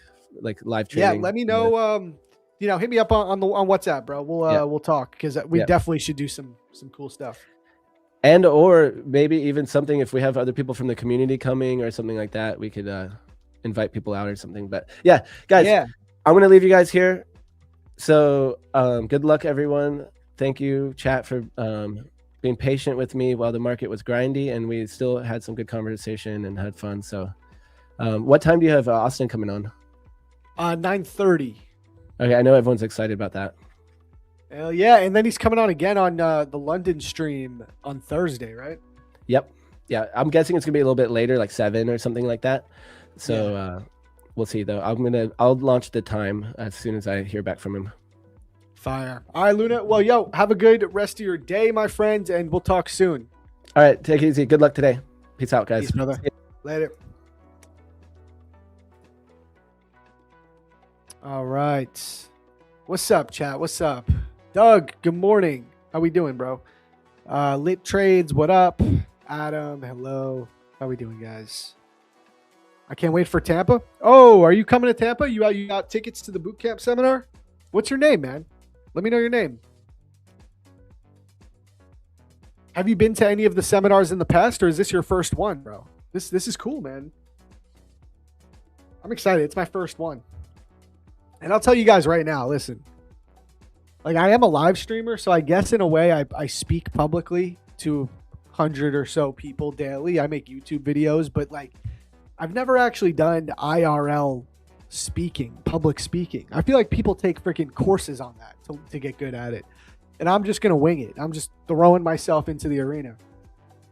I'll tell you right now, I'm not going to be that dude who's like, you can do anything you set your mind to. Like, that's not going to be my style. We're probably going to talk about technical analysis. I'll probably have the charts up.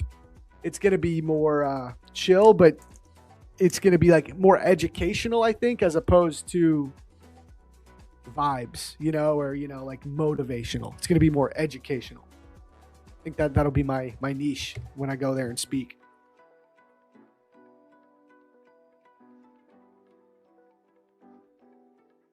I've been watching Luna forever. Name is Michelle. I was probably one of the first to buy my Tampa ticket. Sick. That's awesome. Very cool.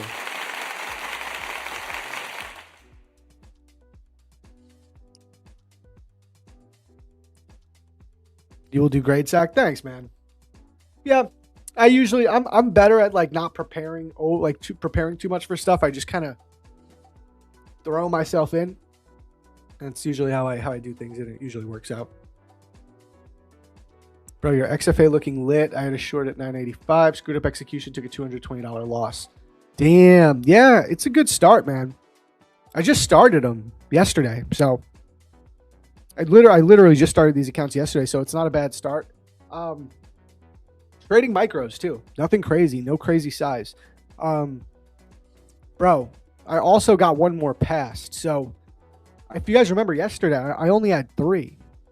But last night I passed another one. So this one has a $0 balance. The rest all have the $1,200 balance. So I got 3 with $1,200 in them. So we're up like 3,600 so far in 2 days. And now I got a 4th one. So this one's at 0 though. So we're just starting that one.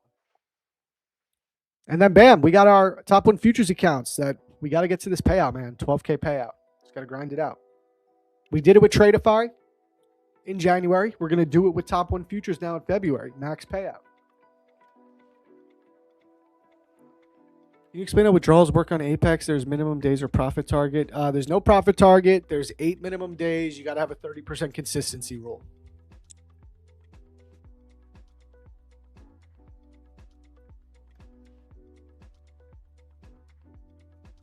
Passed the Apex eval yesterday. Let's go.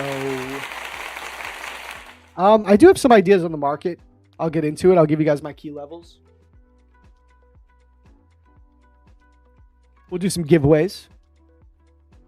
I just started to watch your videos on ASFX. I'm trying to add volume profile to my trading. Yes. You know what they say? Once you go volume profile, you don't go back. I don't know. It didn't rhyme. But yeah. Yeah, dude. In that course, for anyone that's wondering, he's talking about the liquidity concept course on ASFX TV. Wait, where's my name?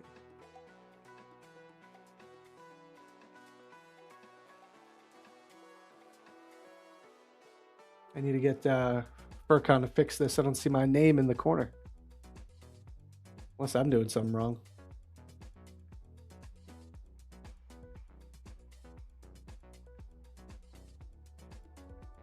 Now all of them are gone.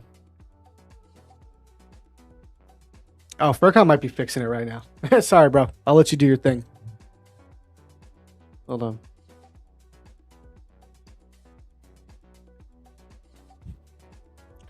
We lost all the logos. How are people going to know to use code MATCH? I'll remind you guys. Use code MATCH for the best discounts on your favorite prop firms. Supports us, supports the stream. You know, it's how, you give back when we give out 8 hours of streaming a day, Monday through Friday. All for free with a ton of value. Let me just make sure Ercon's fixing this. It doesn't look like it's... Oh, is it? No, I got to make sure.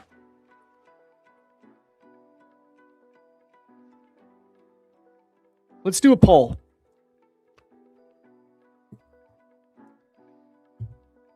Okay, guys, I got a few things to do here. Hold on, I'm so sorry, guys. Here, let's drop a poll real quick. I'm going to do a poll. I want to get bullish or bearish bias.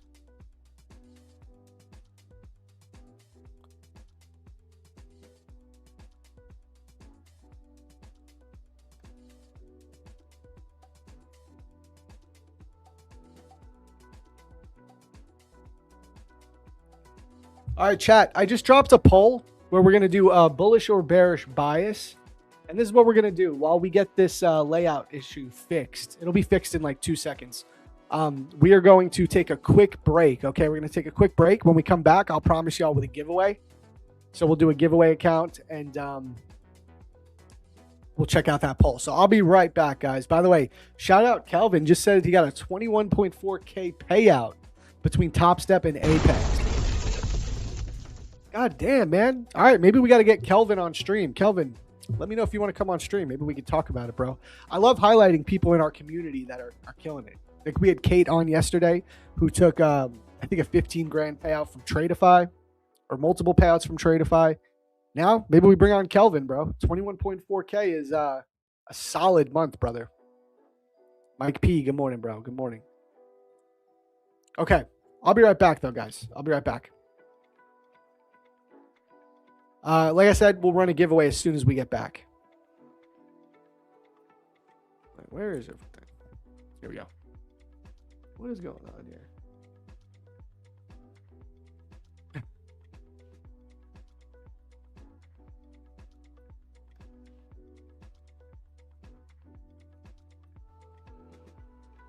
Okay.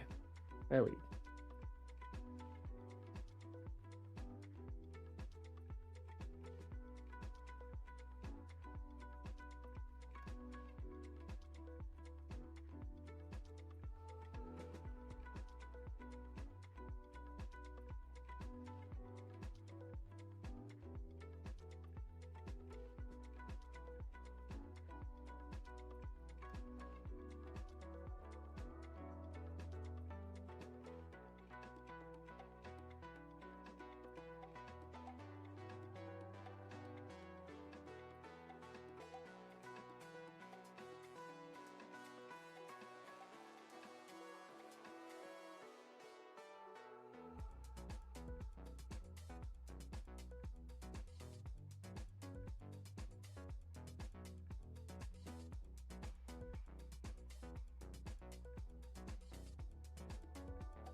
All right, we are back. We're back. Sorry about that, chat. There we go. Sorry about the wait there. Go live here.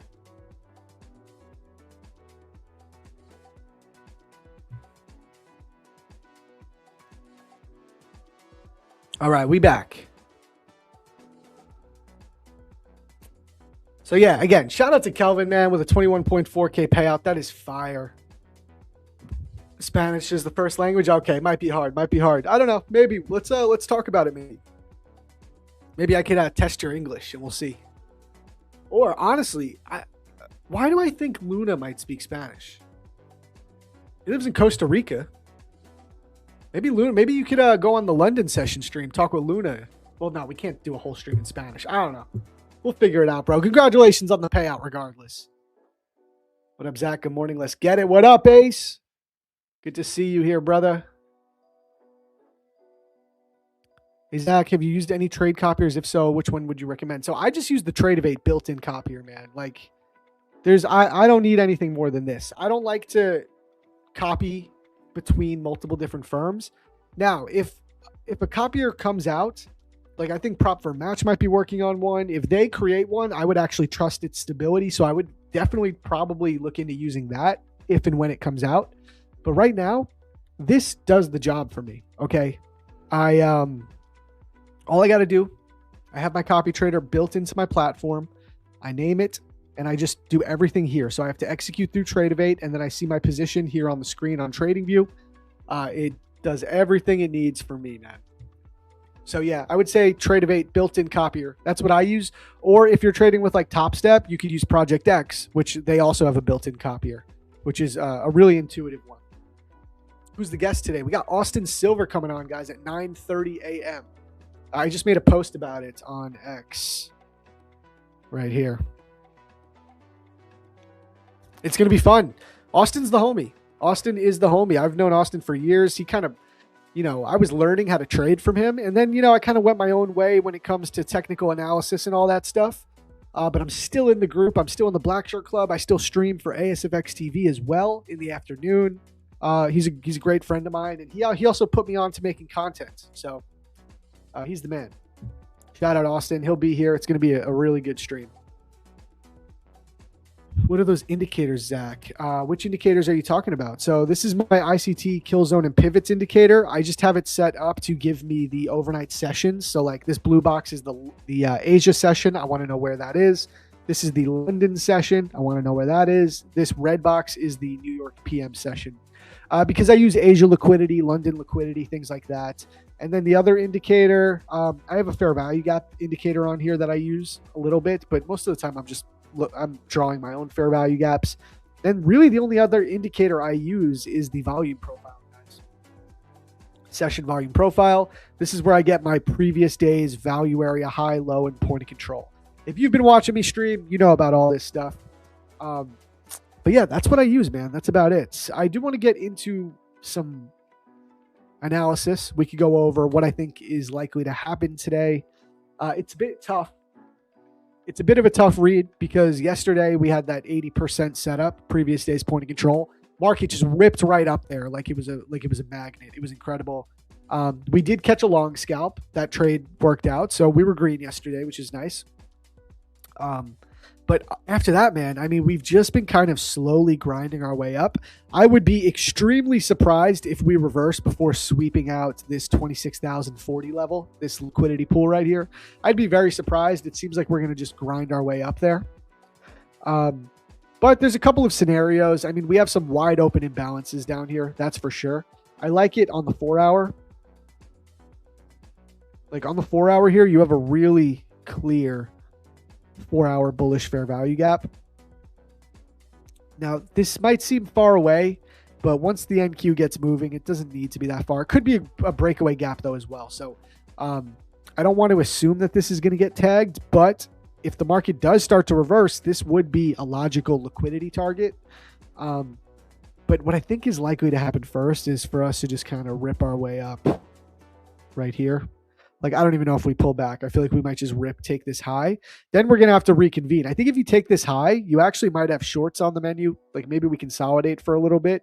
But if we create some type of inversion setup in here, you can maybe look for the market to come down and sweep these lows after it's swept higher time frame liquidity.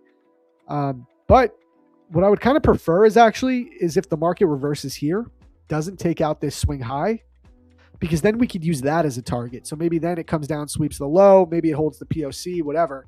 If we could find some bullish structure back up, we could then look to long to target this 26,040 level. That seems like a good play. And that would be my preferred scenario because I'd rather not fight the trend, but we'll see what happens. We do want to know where midnight open is. So let's pull that up.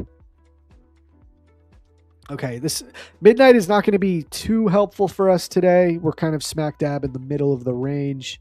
So not the most helpful, but we're going to mark it so we know where it is. Right now, the way you can use midnight in a way that's going to help you is just by using it as a simple gauge of premium or discount. So don't go long if you're above midnight open. Okay, wait till you at least dip below this level to go long, so the market's in a discount to the daily trading range.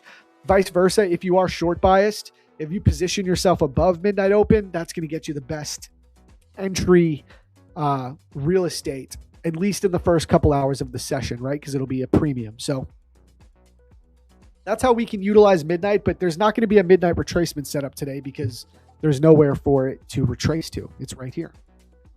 It's very choppy. AP Zone, what up? Good morning, bro. Yeah, very, very choppy. The indicator names, I just said, ICT, kill zones, and pivots, and the volume profile is called Session Volume Profile. I have videos on this on my YouTube too. Highly recommend check that out. I have a video with all of my volume profile settings and exactly how I use it right here. I'll drop the link for you.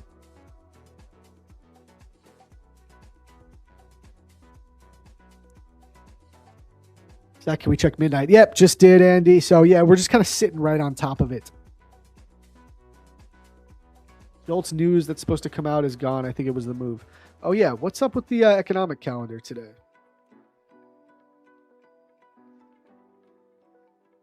Tuesday. We don't have any news today. Damn, really? I thought there was news every day this week. Is there no USD news? Oh, wait, no, guys. Oh, my God. Guys, the U.S. government has shut down again. Oh, my God. You remember how I said this week is probably going to be really good because we have a ton of news every single day? The U.S. government shut down again. There's no more news. There's no news until the government opens back up. So we're not going to get these data releases. If you remember, at the beginning of the year or right at the end of the year, November or December, we had this issue. The government was shut down for like 30 days and we had no high impact news. It was insane. I've never experienced a market with the government shutdown of that long without any high impact news to kind of frame ideas around. So I really hope we don't have another 30-day government shutdown just for the sake of trading. Again, not even getting political, bro. For the sake Trump presidency, bro. I put a reel out. So you guys remember we had a stream with Decipher the Algo the other day. And I asked him, I was like, bro, which president do you prefer trading under? Joe Biden or President Trump? I said, nothing to do with politics. We're not talking about real world politics. We're talking about trading and how the president affects the price action. He said Joe Biden. I agreed. Joe Biden was an easier president to trade under. Chat, let me know. Agree or disagree? Joe Biden or Trump? Who is better? Who's better for the price action? I'm telling you right now, we have Trump, and this is the type of stuff that we got to deal with when he's president.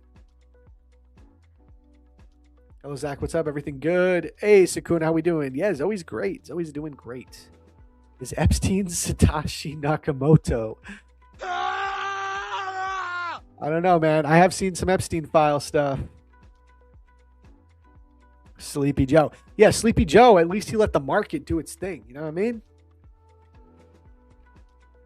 Hey, Adam, you just got 5 accounts funded? Let's go. Congrats, bro. What's your plan with them? What's the plan?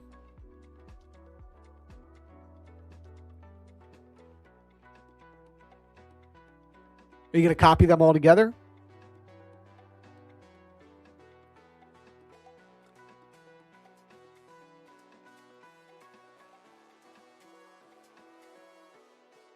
See, Andy says Biden. I'm telling y'all.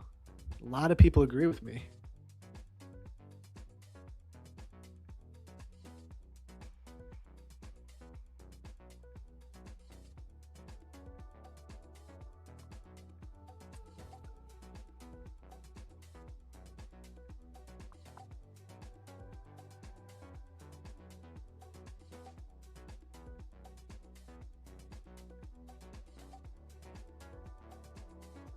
Zach, do you use the New Day opening gap? Yeah, when it's there. When it's there. You don't get a gap every single day. Most of the time it comes on Sunday night open, so usually I'm referring to the new week opening gap. But yeah, when it's there, I use it, man. Of course. How's that poll going? Okay, so we're 65% bullish, 35% bearish. We got over 70 votes. Interesting. I mean, my chat's always right. Yesterday, most of y'all were bullish and market was bullish.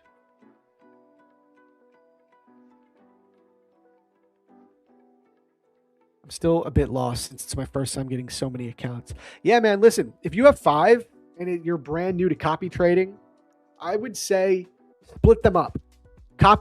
Do 2 baskets. So copy trade 1 set of 3 accounts and copy trade another set of 2. That might help you psychologically, and it gives you 2 opportunities to get to a payout instead of just 1. I'm at a point now, I want to copy all my accounts because I want to get the most leverage possible to get the biggest payouts possible. But if you're a little squeamish of that, if you're newer to copy trading, I recommend splitting them into baskets. Okay, that's kind of how you ease into the copy trading thing.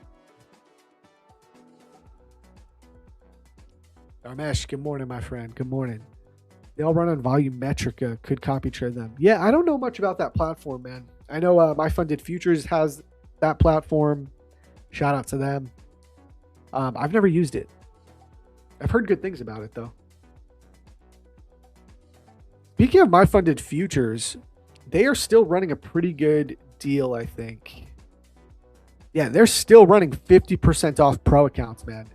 Shout out My Funded Futures. They really are a solid firm. Code MATCH. You'll get 50% off on any pro accounts. And TradeFi coming through with the 40% code MATCH. Like I said, chat, it's rare that they do 40%. So take advantage when you can. All right. Usually they're running 30. Apex Trader Funding still running 90. Top One Futures still running 60% off. Shout out TOF. We got Clay from Top One Futures coming on again on Friday. It's going to be fire. Yeah, we got to just wait for the open though here. Like, this is definitely not a pre-market trading day. All right. This is not a day for pre-market trades.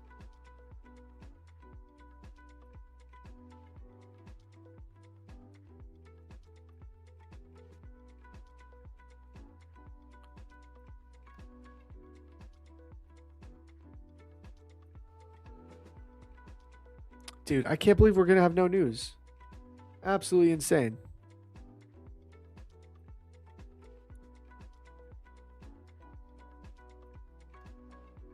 Hey, chat. For who here knows Austin Silver? Anybody have a question you want me to ask him while he's here? Anything specific? If you know Austin, he's a big negative risk reward guy as well. Similar to me, he'll trade 1-to-1s, negative R. You know what? I used to like classify myself as a negative R guy, but I don't even know if I want to say that now. I was thinking a lot about what Kate said yesterday. Kate was our guest, if you guys remember. She's just in our community. She's always in the chat, and she's a great trader. I actually didn't realize how good of a trader she was. I didn't think she had so many years under her belt. That surprised me. I thought she was a few years in and she was starting to get payouts. She has more experience than me. Like, she's been in this game and she's a full-time trader. That's why I want to get her on more. But she was talking about this, how she was taught, like when she was learning how to trade from Charles Schwab, they never spoke about R multiple. They were never like, every trade should be 2R. Like, it just doesn't make sense. It's a very retail concept to think of everything in terms of R multiple. Like, I need to get 2R, 3R. Like, you need to take what the market gives you and just exploit whatever low time inefficiency you can.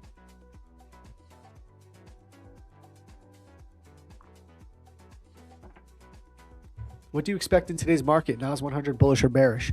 Dude, it's hard. I have a poll up right now in the chat. I'll tell you, the chat is 67% bullish, 33% bearish. So I'm kind of neutral right now. I got to let them see what plays out. I did give some scenarios. I ideally would love to target longs for this 26,042 level, but I don't want to get long up here. Like, I'm hoping at the open we can get some type of Judas swing lower to manipulate, and then we could grind our way back up or just push right back up to 26,040. So if we get a deep pullback, either to the point of control, or maybe we sweep out some of these lows right here, and then we get some type of inversion set up, some bullish structure forms back into the market, then I think I could get long and target that 26,040 level. But that's only going to happen if we don't take out 26,040 first, because this is, we're kind of grinding up. What could happen is we just take it out right at the open. In that case, it's going to be a much harder day, and we might even look for shorts, man, after sweeping that higher time frame liquidity. So we got to take it level by level. But those are my two scenarios that I'm watching out for. Zach, I was watching some of your earlier YouTube videos. Are you still subscribed to Edgeful? I do still have a subscription, yeah, and I still use it from time to time, just not as much. But I've learned a lot of things from Edgeful, so I gotta give them their flowers.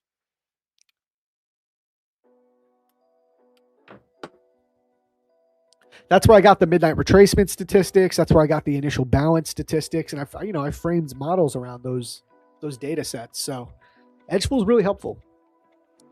Me, if it looks like we are rejecting the 15-minute IFVG, it could be moving lower. Yeah. Austin question: how do you balance bouncing around strategies with sticking with one and getting great at it? Oh, this is a good question for him, because I think he's very much like a one strategy guy. But there's discretion with the way he trades. So that'll be a good question. I'll try to ask him that. Powell is speaking? Dude, isn't Powell fired? By the way, chat, do we want to run a giveaway? Drop a 1 in the chat if you want me to run a giveaway. It is 8:45. We haven't done any yet.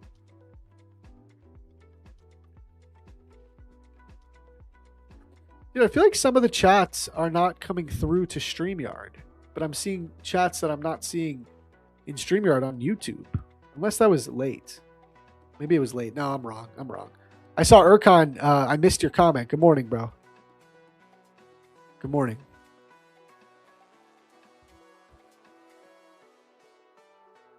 Giveaway time.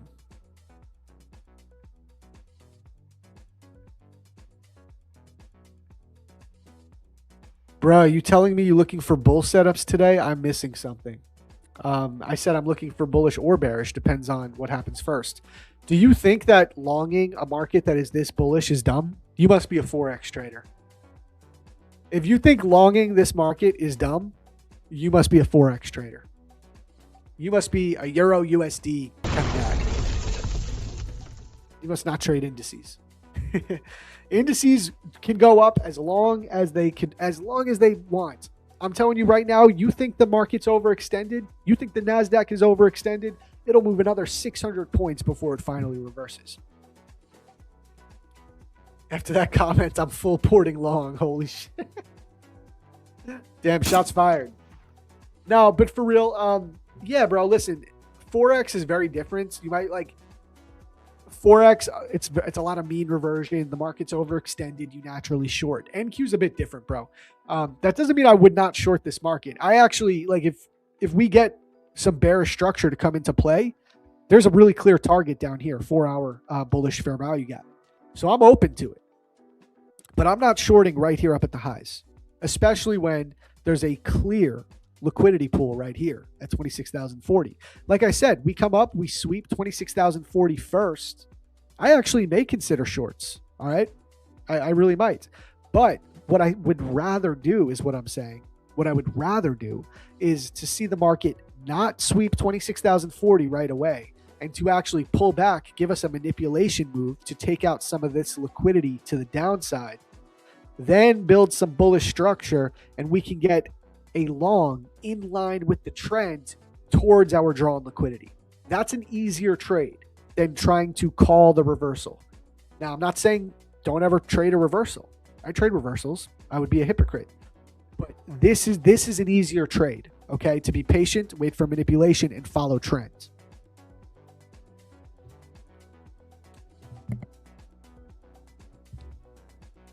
Yo, chat is funny, bro. Also, take a look at fib levels from move down of today's high. Seems like we are perfectly rejecting golden pocket levels. Golden pocket, yeah, what, 61.8?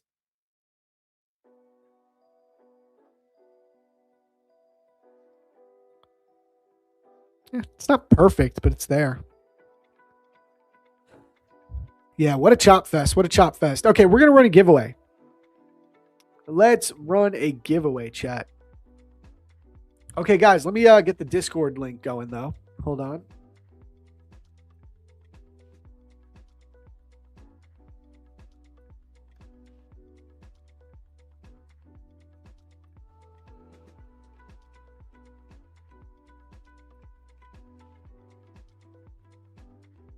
I'm going to put a comment in the chat. I'm going to pin this right now.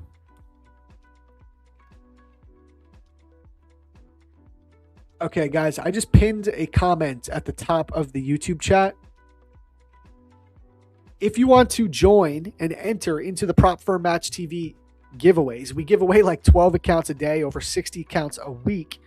To do that, you do have to be a member of the Prop Firm Match Discord channel. So go to the pinned comment if you're new, okay? If you're watching on Instagram or X, you do have to come on over to YouTube to get this link. So come on over to the YouTube stream, subscribe while you're at it.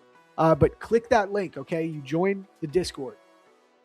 And what we do is I give you guys a code word to type inside the Discord. That's how you enter.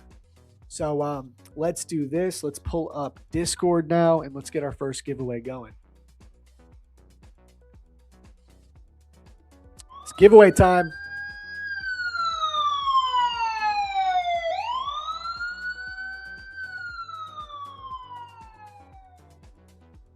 Yo, Zach, which one of these two is given more probabilities for you, reversals or continuations? I feel like I just went over it very, very in depth. So I think looking for long continuation is a better idea because it's in line with the trend. So that one has higher probability. But you need to be patient for that because you can't get long up here. You got to wait for some type of manipulation move lower first.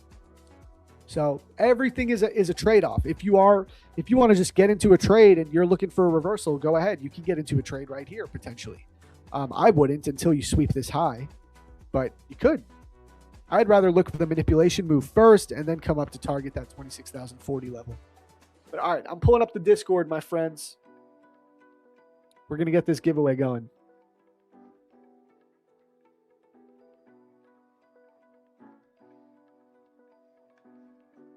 Here we go. So guys, once you are a member of the Discord by clicking that link and getting verified, all you got to do is come on over here, scroll down to PFM TV and go here to the stream chat. Okay, right there.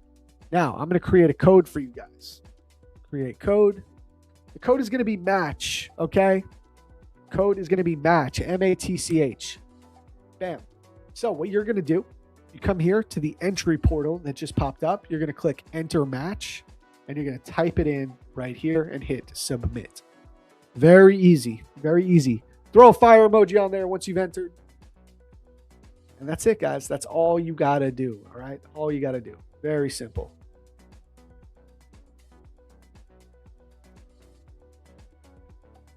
I'll give you guys till, I don't know, maybe 9 o'clock. Maybe we'll give you guys till 9 o'clock to get that going.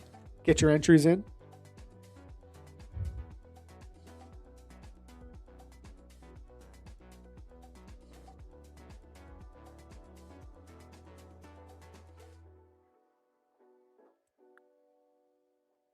What should we trade today? Should we keep trading the XFAs, guys, and just try and build on this buffer? Or I think I want to trade top one futures. I want to put some work into these today. We're just getting closer and closer to the payout, you know? But I got, like, today's a weird day, man. I definitely got to see how this market shakes out.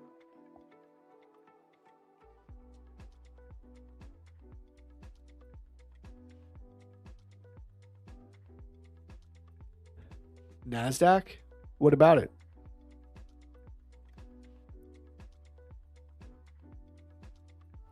Also, I always forget to try and ask for likes now, man, because we just have such a good audience. I have too much fun. Where are we at on likes? We hit 202. Okay. Let's hit 210 real quick for me to run the giveaway. Can we hit 210 likes?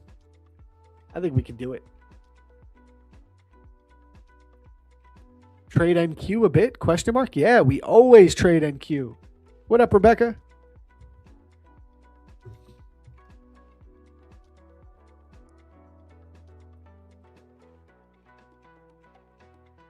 Gonna be a good day.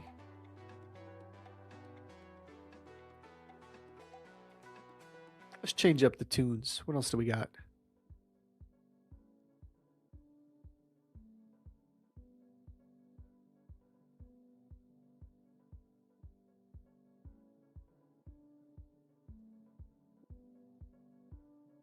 How's that poll going now? Giving you guys a lot of time on this. I should close this out so we can get a real take. So I think we could call it here with the poll. 69% of you guys are bullish this morning. 30% are bearish. Okay, it's 70-30 now with over 100 votes, 110. Okay, we're going to end this poll. Nah, we'll keep it going until 9:30. But it's looking good so far. You guys are definitely bullish. Chat is bullish, man. Could you do ES top-down analysis? Yeah. I could take a look at ES for you. I'm always looking at ES along with NQ, so we can do that. Zach, what's good? What's good, my dude? You voted bearish? Okay. Bro, do you trade Bitcoin or crypto here? Nope. Never, dude. Never. I'm just a holder. I don't day trade crypto.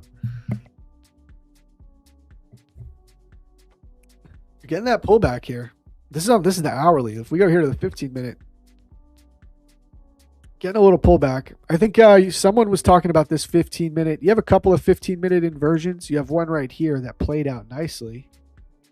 Look at that. Inverse that gap.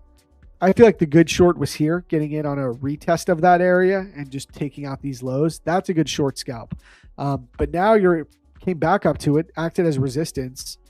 getting short here, if you really are short biased like that, not the worst idea. Again, not for me. I'm not into it, but it's there. There is low resistance liquidity here to the downside. It's there. It's valid.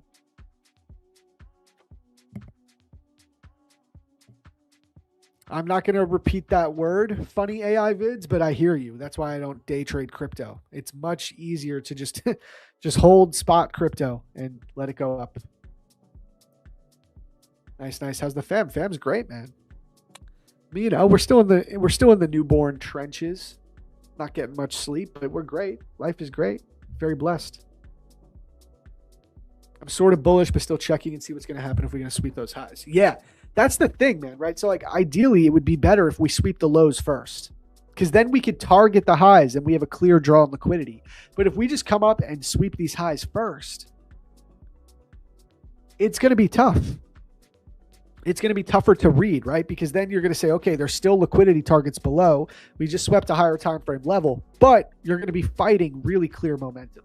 So I'm really hoping we get the manipulation move first, and then we can just take easy longs in line with the trends. That would be ideal, but the market's not always that easy. So we take it level by level. You don't see stream chat in Discord. That means you didn't get verified, Bankroll. Go to the verification channel, get verified, then the rest of the channels will pop up. May God bless y'all, giving you out respect or giving out knowledge every day. Much appreciated, man. Thank you.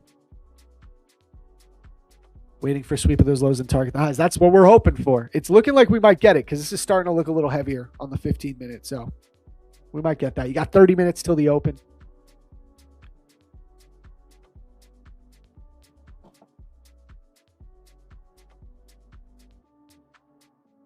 Guys, I'll collect the names for our giveaway that we're currently running at 9 a.m.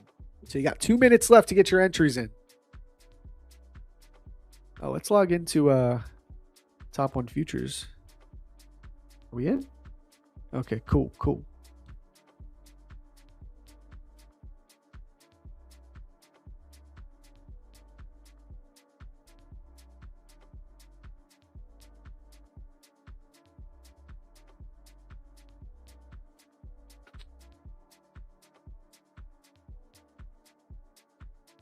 EU shorts, wish me luck. Good luck. I'm wishing you good luck because you're trading Forex, not because you're in shorts specifically. Good luck with trading Forex.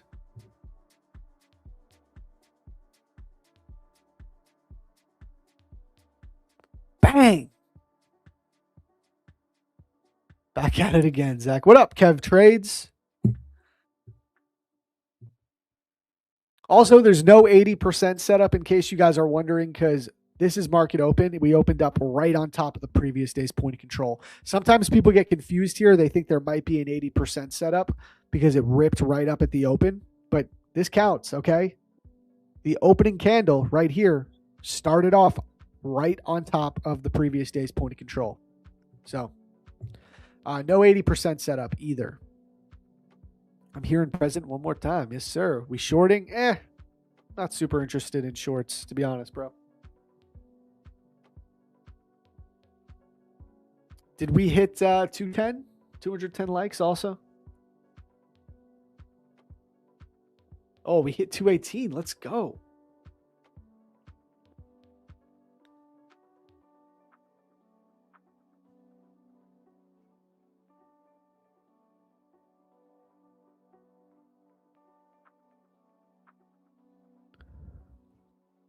Bang, bang. Also, I kind of want to break down the 80% setup that we had again yesterday. I made a post about this. Right here. I said, if today couldn't give you clean base hits or you were bearish this morning, this is exactly why the 80% previous day's point of control setup exists. I broke it down step by step in today's video, right? We talked about this. We talked about the 80% setup that morning.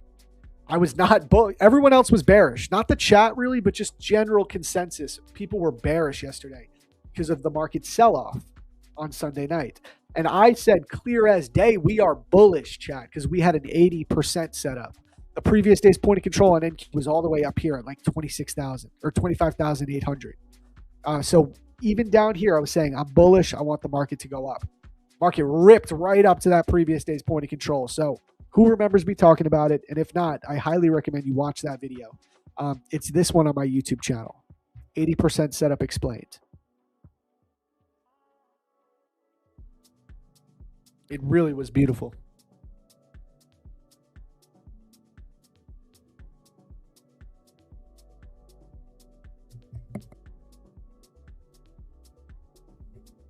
Might catch a short too on Euro USD. You guys in your Euro USD. Hey, Kev Trades. I don't like when people just ask for a bunch of stuff at one shot. We are doing a giveaway right now, but I think you're too late for this one. But for the next one, come on down to the Prop Firm Match Discord channel. I see you're on X. You got to go over to the YouTube stream, bro. There's a pinned comment at the top of the chat. It has our Discord invite link. You got to join the Discord to get the giveaway going, brother. All right, it is 9:02. Let's go ahead. I'm going to copy these names for this giveaway, guys.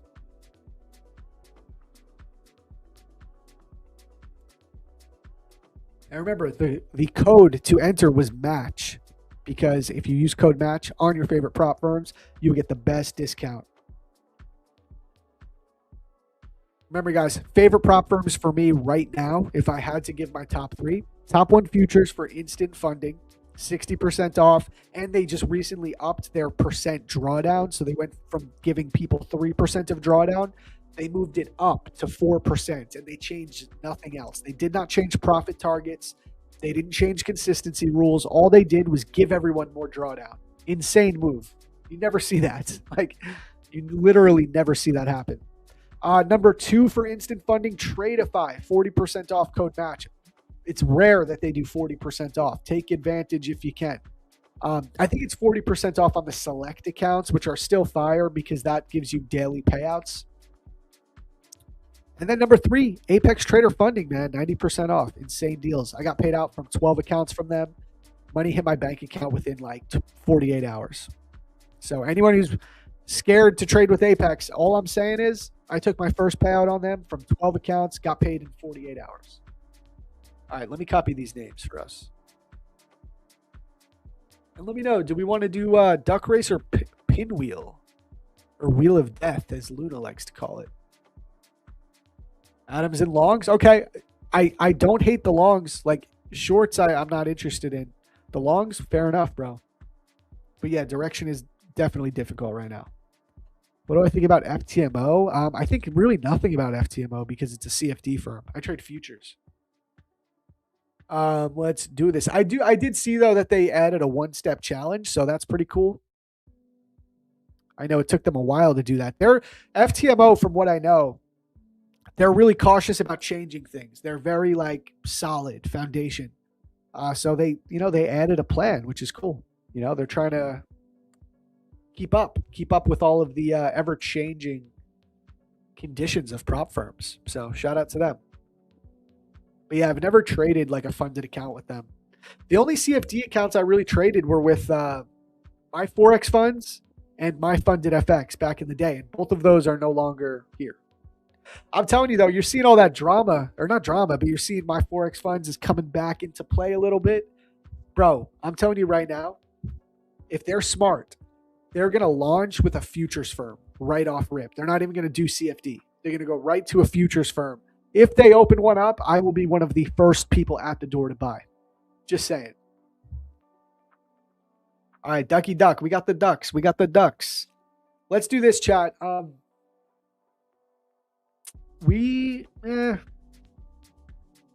just run this one. We'll take a break in a little bit.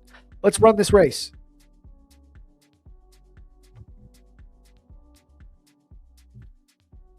Yeah, so I didn't watch the video. I got really lucky with this, bro. So I actually had a couple of payouts with my Forex fund, and the money hit my bank the day before they rug pulled. I'm not even kidding. I swear to God on this. I had 2 payouts hit my accounts a day before they rug pulled. They didn't rug pull. Before whatever, the CFTC came in and shut them down. I got so lucky, bro.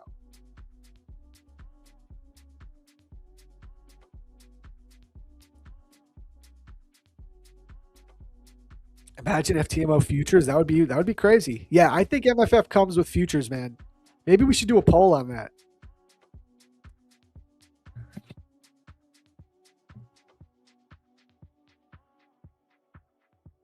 Zach found you. Oh wait, hold on. We got 5 seconds left. Let's see. Let's see. Who's it gonna be? Who's it gonna be?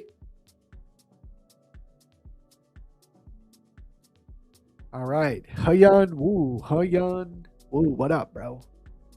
All right, you're the first winner of the day. Congratulations. Let me save your name.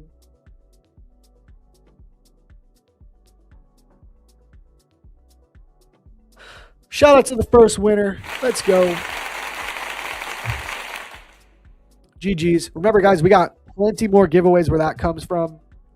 No live stream gives away more accounts than Prop Firm Match TV. None. We're going to get ready. I'm going to do another giveaway like right now. So just stay tuned because I do want to take a coffee break in a little bit. So I want to have a giveaway go. So stay tuned. We'll run another giveaway in like 5 minutes. I wanted to read this comment. Hey, Zach, found your channel by chance. Been here since my Prasant days. Oh, I remember that. Now I'm Dead Cat. Okay. What up, bro? Bought a few Tradeify accounts with Zarb after 41 days. Got my first payout yesterday and 2 more approved.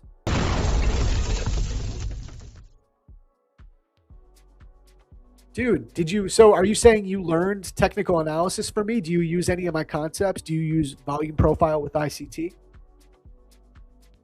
Let me know. How do you trade?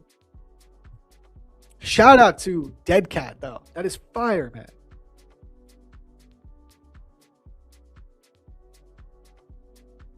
Give me some coffee as well. Got you, bro. You just got to come over to Brooklyn. Duck races are better than playing at the casino. That's crazy. I don't remember this exactly. Same guy who shared once 20 Apex one. Remember? I don't remember. But are you trading ICT with volume profile? Do you use any of my concepts that you've learned through my YouTube channel? I'm asking because I may be interested in interviewing you if you'd want.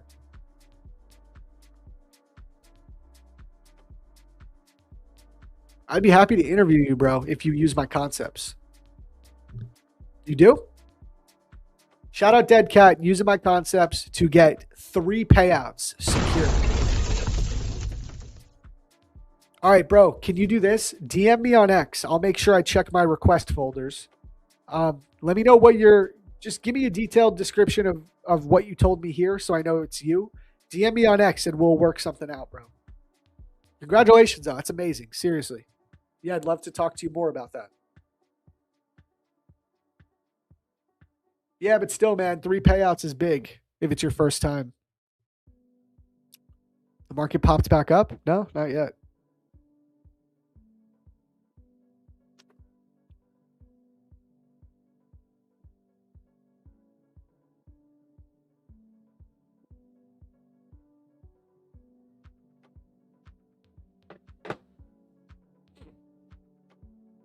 Hey, we got Nick J in the chat, Mustang Trader.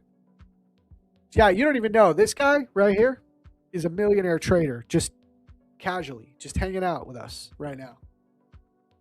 I don't know if you're trading HGH at all, but the price action has been way cleaner during this silver and GC dump.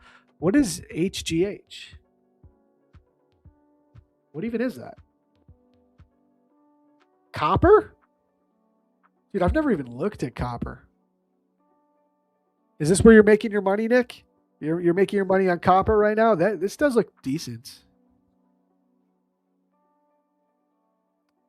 I mean, it's in quite a range, but I could see you making money in this. W's, bro.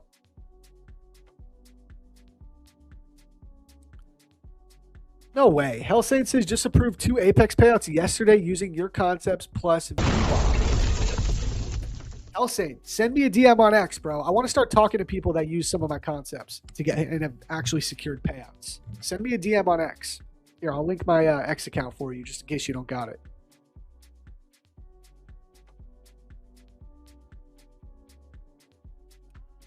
I do need to see proof of the payouts, though, okay? But hit me up on X if you guys got proof of payouts using my concepts. I'd love to talk to you. Seriously.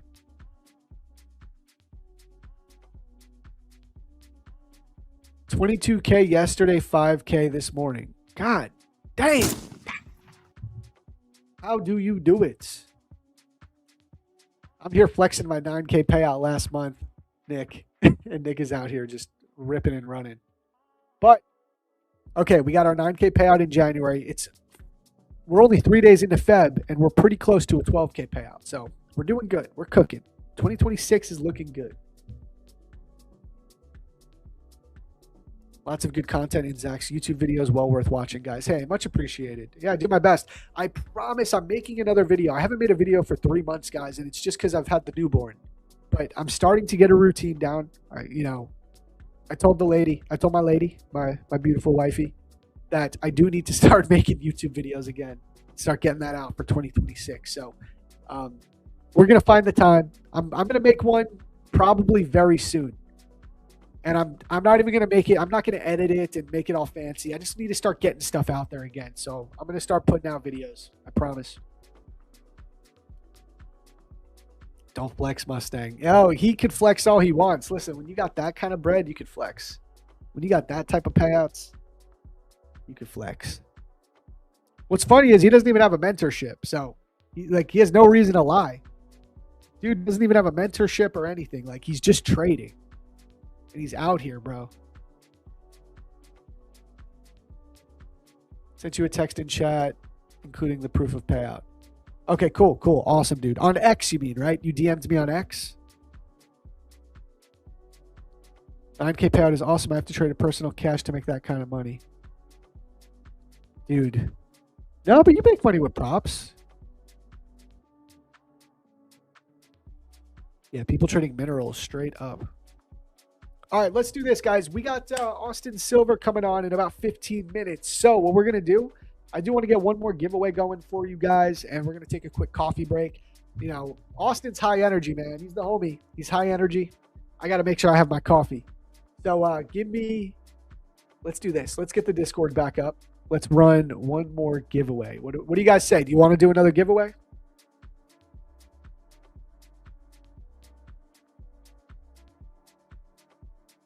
I think Austin is probably not going to stream on ASFX TV for this hour. He's probably just going to be here. Guys, I'll be live on ASFX TV later, though, at 1 p.m. If you guys want to follow me over there, I always mention this. I'm streaming the PM session over there. I'm there 3 days a week, Tuesday, Wednesday, Thursday. So you want to follow me over there. You could get a month for free using code FIRST. Okay, if you use code FIRST at checkout, you'll get your first month free, I believe. So follow your boy over there if you'd like.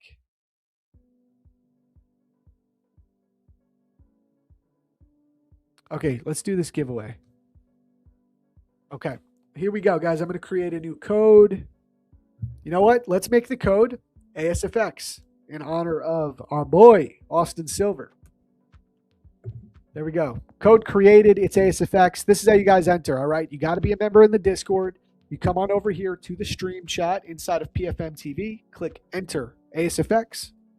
Type it in. Hit submit. That's it. That's how you enter. Super easy. Throw a fire emoji on there once you get it in. And okay, there we go. Let me get my chart back up.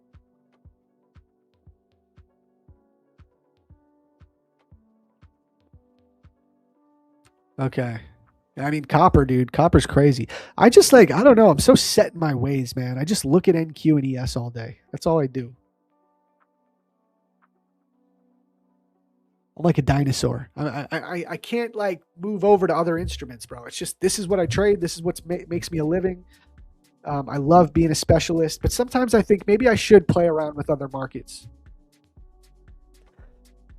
There's SMT. Okay, we'll have to check that when we get back. Thanks for the call out, Andy. Oh, you have a cap on your profits and a tight limit for losses. Fair. Dude, I used to love trading oil, Nick. I made some good money in oil. It was on my first profitable year back in 2020. Was it 2024? No, that was my first profitable year. I made a lot of my payouts from trading oil exclusively. And then, I don't know, I was killing it with oil. And then one day the market regime shifted and I couldn't trade it. And I sucked at trading oil and I never went back. Killzone, let's go. Yes, sir. Killzone, baby. you a member of ASFX? Yeah, I'm in the Black Shirt Club chat.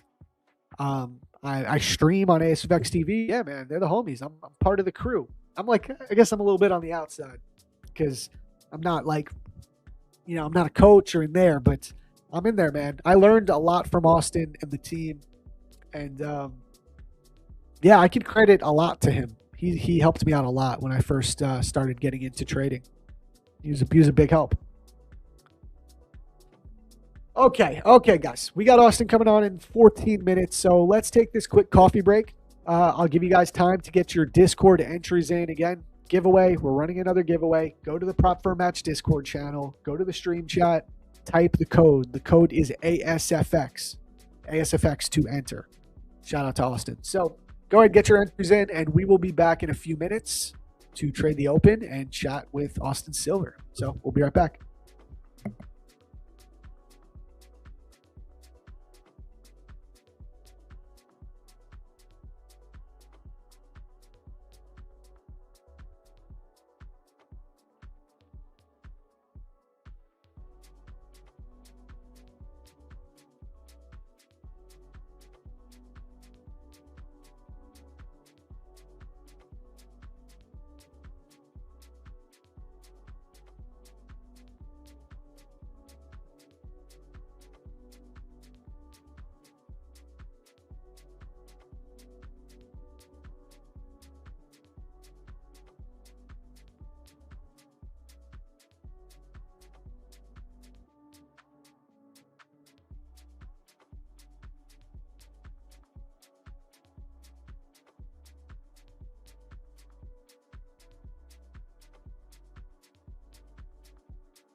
All right. Oops, wrong one. We are back. What is up, guys? Welcome back to PFM TV. We got Austin Silver waiting in the wings right here, so we're about to bring him on. The man, the myth. Let's get him right here. Yo, what is going on, bro? Good morning, dude. Morning. How's it going? Good. I'm looking forward to being back. I think this is my second time with you for Prop for a Match since you started with them. So glad to be here. Second time. Yes, second time. It's you and Randy now have both made 2 appearances. Good company. James and Evan have only done once. Good company. Always, man. Always. I mean, bro, I feel like even though I'm streaming on ASFX TV 3 days a week, I feel like, because I'm busy here, I don't get to chat as much. So, I mean, I want to get into the markets, but also how's trading been for you, bro? Because I try to keep up the best I can. No, you're too busy, bro. You're running this show over here in front of thousands of people every day, so you're busy. And now you got Luna running the London session. I'm doing London session with him on Thursday, which is cool. But trading's been really good, bro. I actually, I've got the pre-live account since Christmas with Top One. So I finished the year taking, I think $30,000 in payouts on just traditional sim stuff. And now I've been 7 payouts deep. So I'm up $4,000 on the payouts from the pre-live. So I guess the thing that I'm most proud of so far is not necessarily $4,000 in a month to start the year, because that's fine, that's decent, but I haven't lost the account. I haven't spent $1 on prop firms at all I've been doing is trading this one account, taking daily payouts, which if we find a winning trade today, I'm up from yesterday, so I could take the first payout of February today too. So some people, I feel like, bro, maybe you could tell me what you think of this. I could build a buffer. They capped the contracts on the pre-live with Top One futures. So I only can trade up to 10, 1 mini, 10 micros. Mm-hmm. So I could build a buffer, but what's the point of building a buffer if I don't get more size while building the buffer? That's why I've just been taking the payouts as soon as I can. I don't know if that's the right way or the wrong way to handle it, but maybe if I continue to do this, they'll give me more size, I'm hoping. So yeah, is that part of the program where will they up your size? I'm assuming to up your size, you really need to show consistency. And you got to ask. You haven't even asked. Yeah. Okay. Yeah, I got to ask. I got to do some digging here. The cool thing is, I mean, bro, with the volatility we're having, you could do some damage with 1 mini. Bro, if you held, if we just do the math on the money you could have made if you held along from the open yesterday with 1 mini. Yeah. I bet it might be it's at least $5,000, maybe more. Yeah. So that's why it's not terrible. You know what I mean? But if I can put it up on my screen, if you want to throw me up on screen, I'll show you my. Yeah.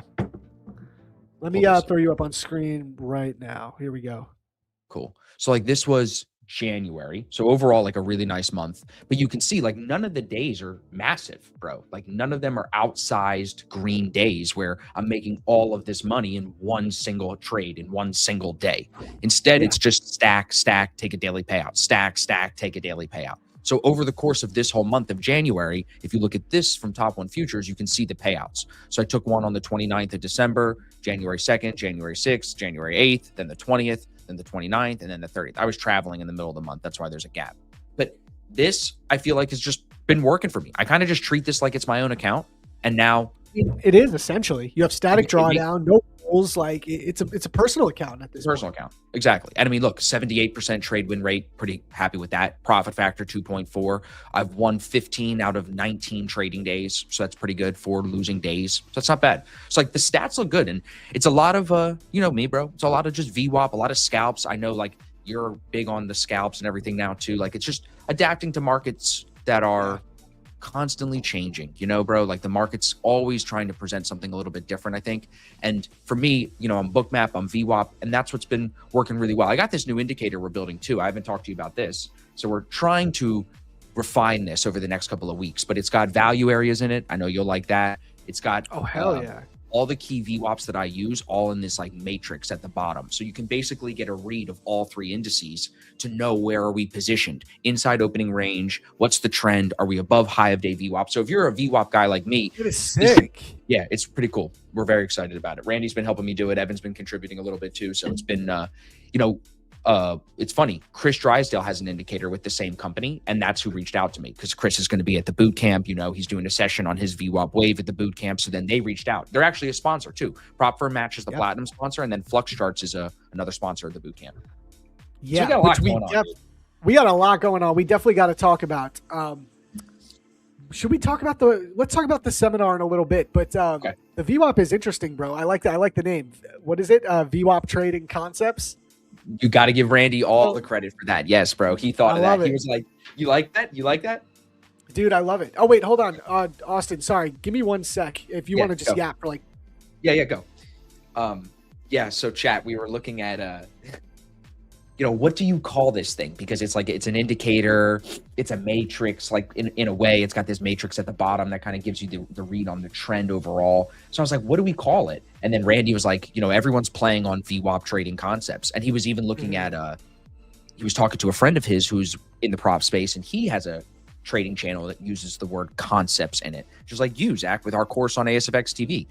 It's liquidity concepts. I just think that word is very catchy right now. You know what I mean? So we're kind of playing off of that a little bit, I love it, man. I love it. And I love that you're incorporating volume profile. Are you using any of the volume profile yet? I am. Are you part of it? Like, Randy's putting me on, bro. So like what I'm using is, I'm not doing weekly as much. He's looking at sometimes the weekly levels. I don't see why I wouldn't in the future, but I've been looking at the point of control from previous day, the value area high, the value area low. And it's crazy how when we're above value area high, it seems like longs just work better. Below the value area low, shorts work better. So you can really, when you put these levels on, I found like you can really see where's the battleground for the day, and then where is the, the trend potential move. Like today, tell me what you see, but I see value area low on ES is down at 42, 69, 42. So way low because of that rip yesterday. So then there's a huge value area today. We're right under previous day POC. So yeah, I don't know how to read all of what I see with the POC yet, bro, but I really like watching it. You know what I mean? Like looking at it last night, rejecting above, couldn't hold above the value area high. That tells me maybe there's some weakness in the market today, right? And then under POC, maybe you trade from POC down to the value area low. So those are a couple of different ways. And guys, I talk about this in my liquidity concepts course on ASFX TV.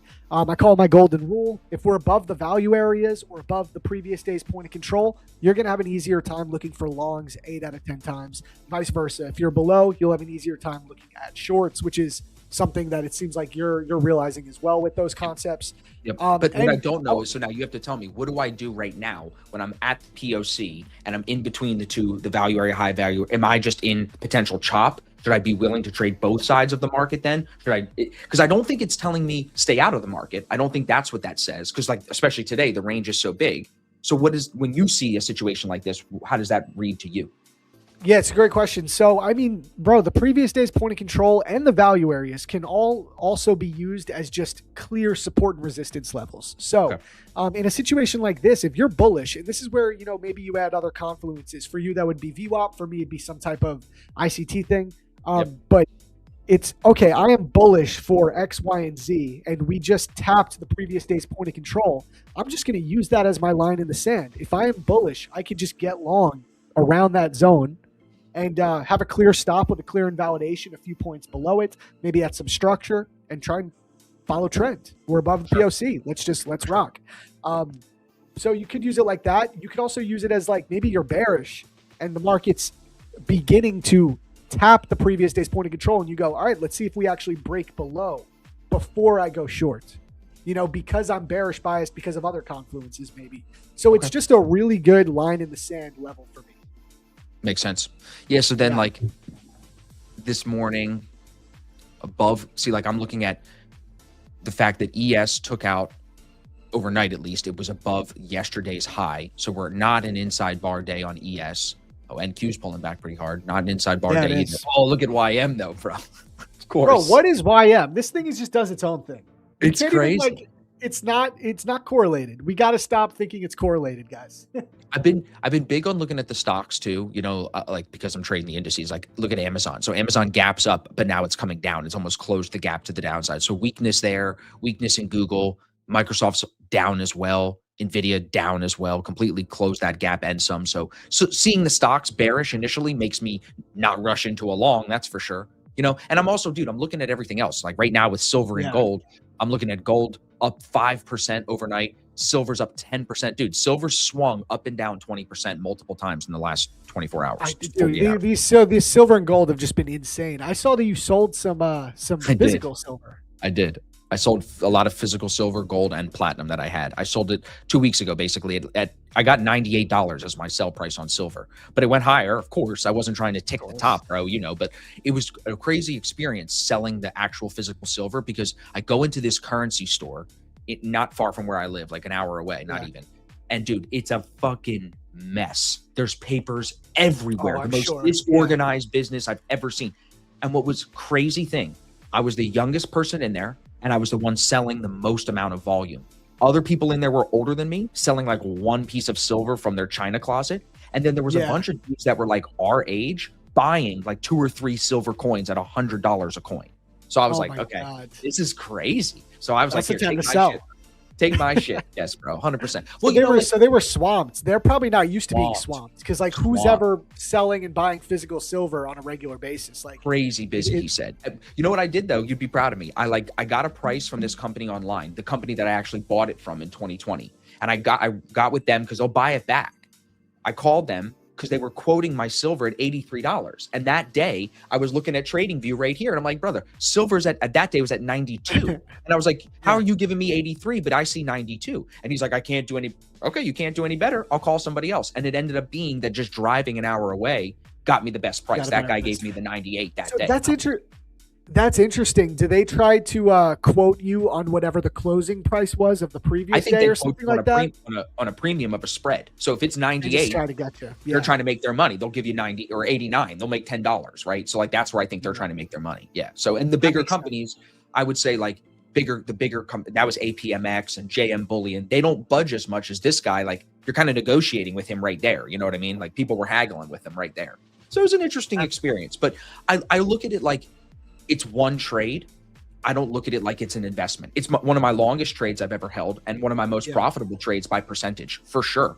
Because I mean, bro, I bought that silver at 15, sold it at 100, and I bought the meme coin, bro. It is, and I bought the gold at 1,400 and sold that just under 5,000. I think. I forget exactly what my exit price was on that gold. Maybe a little over 5,000. Around 5,000. Wild. Oh, crazy trades, right? So, like, as a trader, you know me very well. I'm not holding this stuff forever, bro. And anything that money like that is going to break. You got to take profits. And guess what, dude? I'll find another investment. You want to hear what I'm thinking about? I'll give you 2 for the live chat. If you're on stream every day, some of my regulars, Chad, let us know. Drop us some knowledge, bro.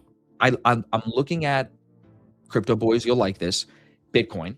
I think that Bitcoin right now is very interesting at this price level. But I think I would backdoor my way in with a secret play on Bitcoin.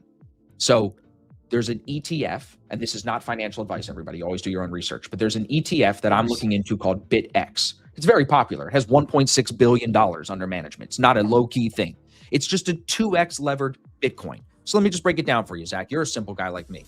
You look at Bitcoin on a monthly chart right now. We buy Bitcoin, and it goes back to all-time highs. You can see on my screen, we're like 64%, okay? Back to all-time highs. But if we buy BitX, which is this 2x Bitcoin ETF, it's at $21, brother. If it goes back to its all-time high, we make, instead of 60%, we make 237%. So if we think Bitcoin's in a dip, this levered ETF could be super appealing to me. So I can flip that profit that I made from the metals into something like this. There's always going to be another trade. So this is one thing. How do these ETFs work? Is it do they give you leverage, or are you buying? They are doing the leverage. You're buying shares of it as if it's a stock. Yeah. They're doing the back end work to create the leverage through the instrument. Yep. And then that's one thing that I'm looking at. And then the other one is copper. That, like the metal copper. Because shout out Nick Jocelyn. He was just telling us he's been trading copper, and he's I think we're gonna just see that is right now. Like let's just go through it really quick. I know we're doing day trading here, everybody, but I usually wait till the first 15 minutes anyway. So like here's this is perfect, chat, because I'm loving this pullback. I still would like to get long, but we'll talk about it. We got time. Yeah. We got time.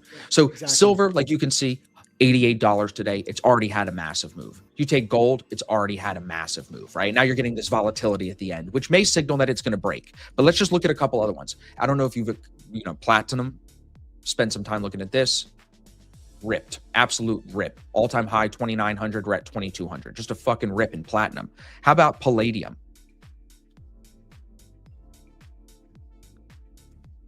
Same thing, just a rip. So these are all commodities. all commodities, all different metals, platinum. They make watches. Rolex makes platinum Rolexes. Like they make watches out of this stuff, but other things too. What is causing the volatility in these physical assets? Do you know? I'll tell you my answer in 1 second. So now just look at copper. Ready? Doesn't look like it's ripped as hard. See what I'm saying? It looks like it's kind of got a nice even trend at $6. I mean, in 10 years, right? So I look at like my investment was in 2020. It's 6 years later. I'm cashing out nicely. In 6 years, do you really think copper will be $6? No way. If everything they say about how much we need copper, there's no way it's going to be this price. But to answer your question, why are the metals ripping? Why? And then copper's the lagged one because copper's cheap and easy to get. It just is. It's very easily available. It's very easy to get out of the ground. It's not as difficult as the other metals. So there's like intricate things about how do you even get the metal itself first, like refining it, getting it out. So it's all due to the dollar, bro. Look at, oh, there you go. There's a dumper. That's interesting. God damn.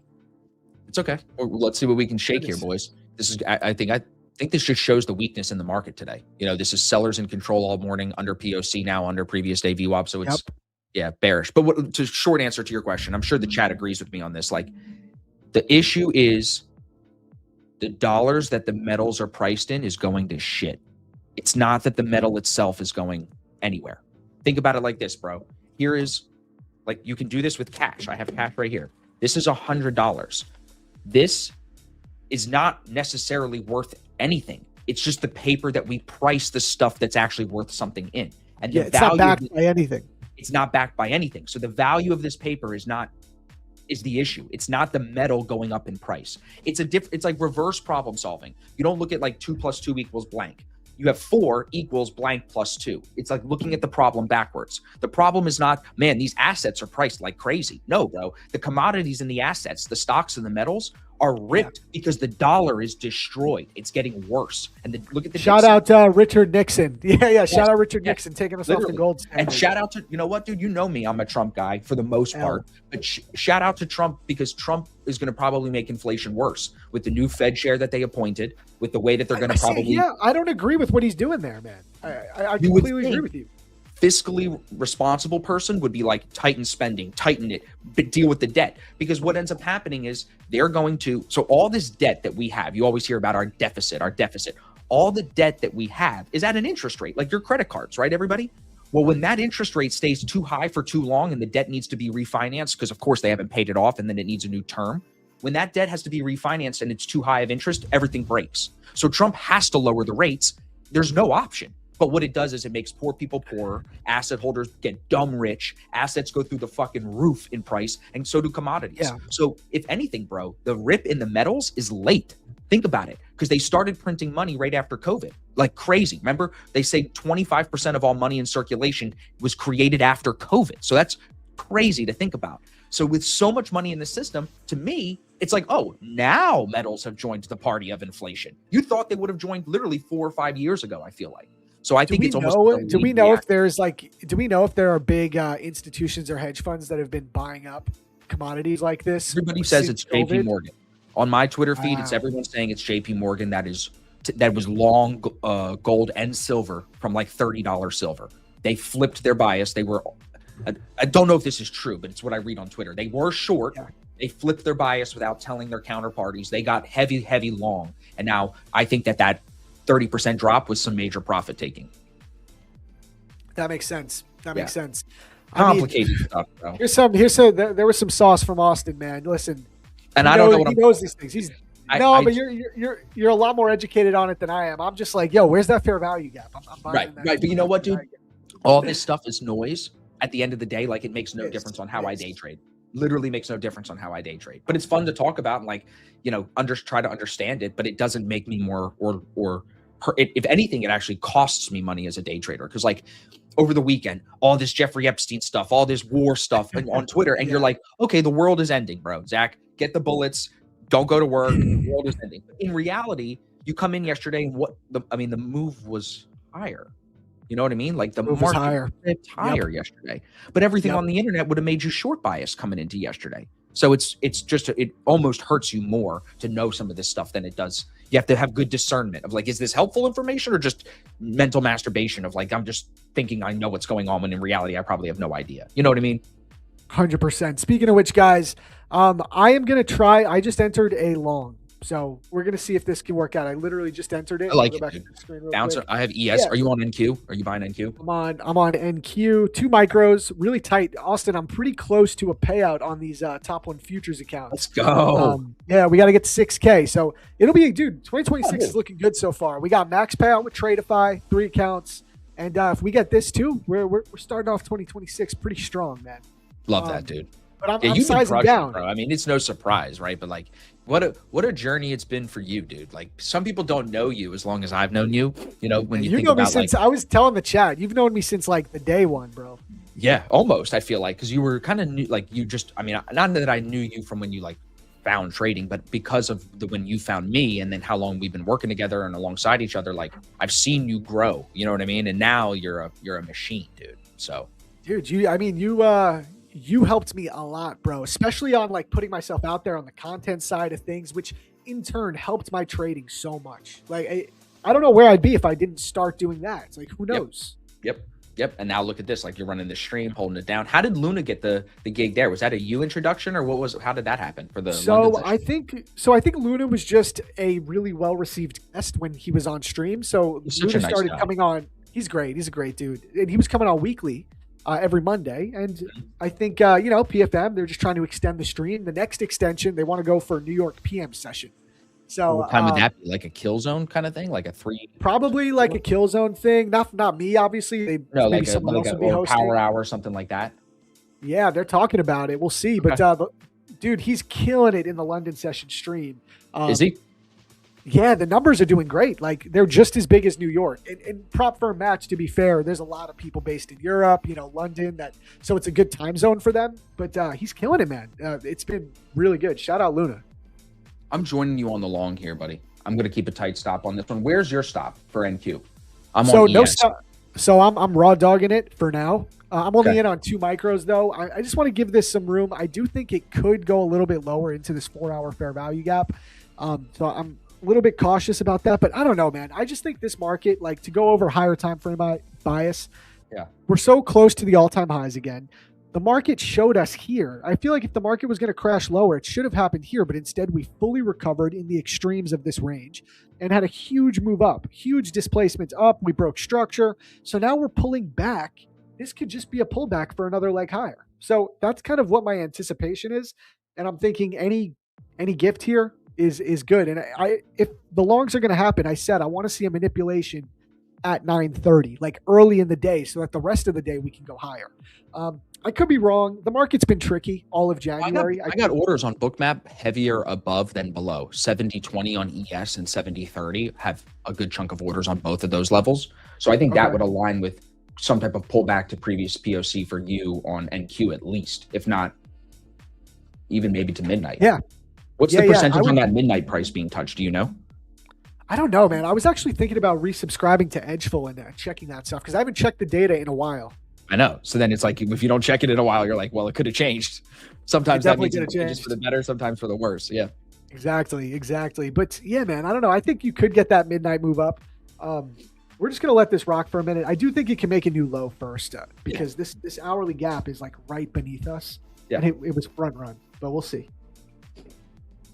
Okay. Like, Austin, do you think that it's likely we could get a full-blown move all the way back down to the lows? I guess it's not out of the question because that's all we've been doing. Right. If you go, like, we've been in this macro range, bro. Yeah, it's true. Short the highs, long the lows. It wouldn't surprise me. You know what I mean? I feel like early in the session, when I'm looking at price action like this, I feel like I'm still waiting for some more information on, like, is the bottom set now for opening range low? Is that where we want to hold? On ES, it's interesting to me because right now it's pinning previous day VWAP. If previous let me go back to your chart. Okay. So yeah, like you can see my long entry here. I'm on the top side of this New York VWAP. First really good candle close above that for the day. And then I'm just using this as the bottom. So like for this trade, everybody, if you know me, like this is what we call a mid-range entry. I have my opening range high and low set here. And then I'm trading in the middle of that range with a stop at the bottom, trading up to the top. And if I'm on the right side of the VWAP and this holds, I end up making money, even if there's a higher low, maybe not that deep, but like another higher low here off that previous day VWAP. So the blue here is previous day. The blue here is today's New York. But you keep the stop tight on this, because if it takes this stop, it might go lower. You know what I mean? So I'm tight on this. What kind of size have you been running on that pre-live account? And I also wanted to ask between 5 and 10. 5 and 10 micros. That's solid. Yeah. Yeah, because like, dude, if it's a tight opening range day where I have like a tighter stop loss, like 8 points, I'll go heavier. But like some of the days my stop is 15, 20 points lately. And I'm like, I got to go down a little bit. I got to go to 4. I got to go to 5. Yeah. Cause dude, I said this in the podcast I did with Randy a couple weeks ago. I was like, my goal is just don't lose the pre-live account. If I just heard that. I listened to it. Yeah. Yeah. So like if I just don't lose it by blowing myself out, I should be able to manage payouts at a minimum monthly. Well, I took 7 last month. So like if I just stay barely profitable, almost like break even to a couple of green, pay out a couple of, it makes me money. You know, I'm always, you know me, dude, I'm a businessman. Like trading is part of my mindset, but like I'm business. If I spend $0 and I make $4,000, that's in some senses way more profitable than I would be buying a bunch of challenges just to take a $10,000 or $15,000 payout. Dude, it's true. Yeah. So it's really true. Over the summer, that's what happened.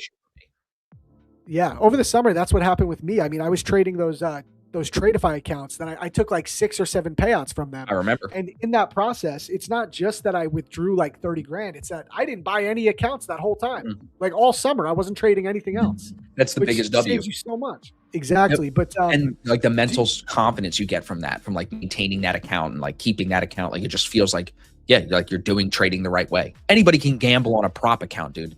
I mean, shout out prop for match, best discounts in the game, dude. Like with all these discounts, bro, you just buy a challenge and YOLO it and you're gonna get funded, right? But it's like, that's not really trading, bro. Like you might make some money doing that, but it's just, you know, you and I both have done that game, bro. We've been there. So it's like, but then it's just different from what real trading is, you know? So you walk the line, you gotta find the balance.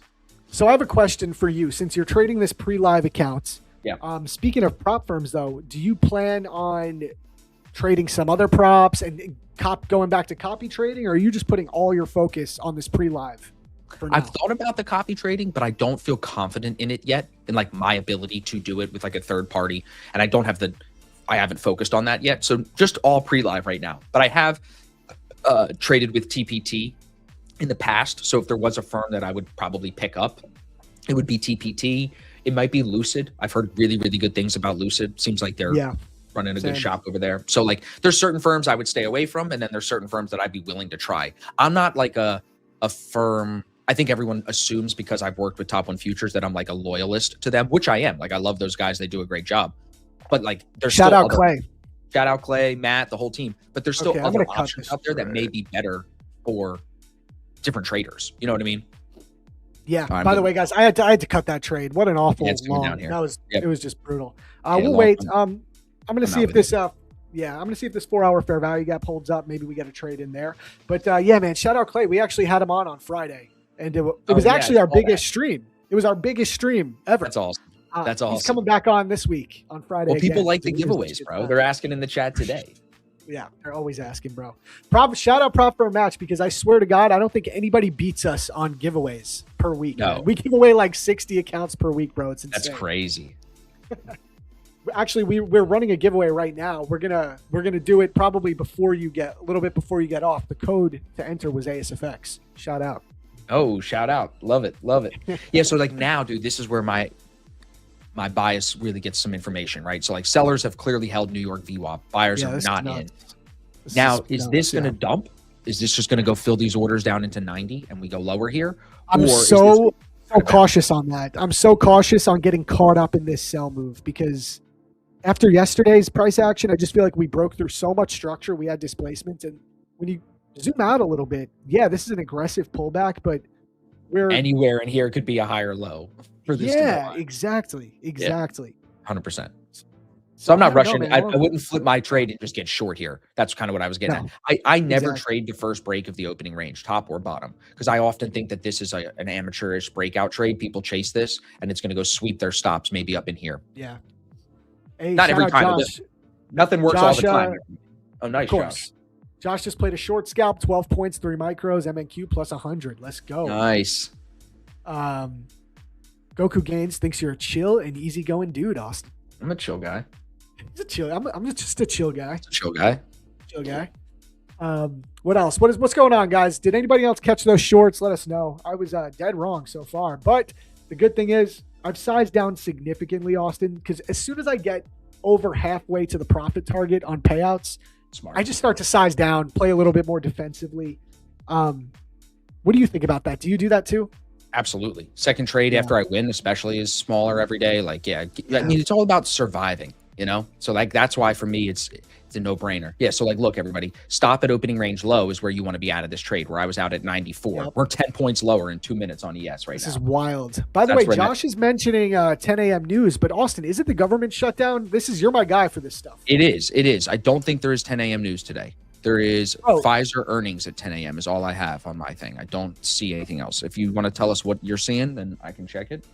Okay, well, I think Jolts was supposed to happen today, but now the government shut down again. If you go to forexfactory.com, it says U.S. government data may be impacted by the shutdown. So I think you're correct. Okay, I got a question for you, Austin. I've been asking a lot of people this. Hit me. Biden or Trump, what was easier to trade in? Nothing to do with politics, all trading, price action-wise. What was easier, Biden or Trump presidency? Well, I think they're different. That's a really hard question. I think they're different. Like, the volatility is better now. So I like the volatility more with Trump. True. Definitely. But the consistency, I mean, with Biden in presidency, we had a bear market in 2021 and 2022. Remember? Market dropped 25 or 30 percent points. So it's like, in that bear market, there was still volatility. So I don't know. I don't know if I have a bias on that. You know, has it been one side more than the other when you've asked people that question? Yeah, a lot of people say Biden. Interesting. Okay. I had a Decipher the Algo on a couple weeks ago. He said Biden. Okay. A few people, man. Yeah. Because I think the Biden presidency was just more predictable. Like, you're right. The volatility is massive with Trump, but it's just so unpredictable. We have government shutdowns. I mean, what was that last shutdown? It was the longest government shutdown in history, which had an effect on the market. I mean, we had no high impact news to kind of base trades around and expect volatility injections. And I remember the market was weird for those few weeks. You want me to call Trump? Just get him to tweet something that'll shake things up. That's kind of what I'm asking. Yeah, please. Yeah. Well, I think like now, so look at this thing, bro. This is just everybody. Insane. Why with me, like, I'm very system driven with my stop losses. Like, on that mid-range trade, stop losses at opening range low, that saves me, man. Like, look at all the money I just saved by not marrying this trade. Exactly. You know, I was thinking the exact same thing. So now, totally like free to find the next move, but orders are just heavy, even down to 75. So we could drop another 10 points easy here on ES. Yeah. So when you start seeing this volatility, do you see a difference in the book map? Like, when you see these huge sell-offs, are there differences in the exact price action? I wouldn't say no. You still see, like, you see how we have heat down here and then not as heavy up here. So like, the next likely pull would be that block at 75, which is like 6 or 7 points lower. That's the way I would look at this. So like, sometimes it'll get very dark, and that's how you know it could go either side. But often when the heat is there and you can see 160 contracts, there's not even 100 contracts in a single block up here. That tells me that 75 probably wants to be touched. That's right down here. Will that always be touched? No. But look, you see how, look at that, just yanks it down. Look at that. Now we're at it. Boom. 75. Yeah, we just be crashing. So don't just see how I just called that, everybody. Don't just trade the book map though. As easy as that, I just made that look. Don't just buy book map and do that. That's not always going to be the way it works. Sometimes you'll have heat blocks on there that take 15, 30, 45, an hour to get to, even maybe longer. So just because we're selling off so hard, that's probably why you see that happen right there. But now even more, like, look, below 69.50 has contracts on it. 69.50, that's 25 points lower. Jeez. Jesus, this is selling, man. Dude, I feel like really this range is crazy because it's honestly getting too predictable that it's hard to assume that it's going to happen again. But every time we get to the upper portion of this range, we sell. Every time we get to the lower portion of this range, you buy. It's pretty. Yeah, I mean, it's all-time highs for ES, basically, right? Like 70-30 areas, all-time highs. So it's like every time we come up into there, it's running into a lot of sellers. Agreed. Exactly. Stocks must be driving us lower here today. Yeah, I mean, if you look, silver's up 11%. Woo. Bitcoin's down 2%, but Nvidia's down almost 2.5%. Microsoft's down almost 2%. So gaps being erased and markets are moving lower for sure. Congrats to everybody that held that short. Apparently, a few people in chat were short. Nice, dude. GG's. Good job, chat. Austin, what about, Yes. do you want to talk about the seminar a little bit, bro? Because I've been talking about it a lot more recently. Yeah, I mean, we're almost sold out of tickets, so there's not much more I can say. You know, we've got Brian Shannon coming. Zach will be on stage with me. We've got a bunch of panels. I can actually show this to your audience if you'd like. So this is the tentative 2-day schedule. You can see prop firm match, sponsor, top on futures, TradeZella, Alpha Trends, Flux charts, and then you can see both days we start the day with live trading. Both days we have Brian Shannon speaking. He's on a panel for VWAP on the second day. He's doing his keynote on the first day. We've got Tanner doing the session, Drysdale doing the session. We got a whole panel dedicated to prop firms. This year, something different is I'm hosting an open bar happy hour for the entire event afterwards on the first day. So right after the first day, everybody can go back to their rooms, get changed or whatever you want to do. And then we got a 2-hour happy hour, whole thing there. I even got, dude, I mean, I'm doing it right. I got security coming. I got a guy with a gun to protect everybody. Like we're doing it, it's a lot of people. It's going to be 100 people. So you need the whole thing. But then second day, same thing, live trading, VWAP panel, lunch, ASFX keynote, which you'll be a part of, breakout session, which is going to be some networking stuff. KV has a session. And then the final thing we're doing is the evolution of a trader on a panel where we kind of have all the guests sharing just the tips for the journey. I don't want to say too much about it, but it's a jam-packed 2 days, everybody. Yeah, it looks like it.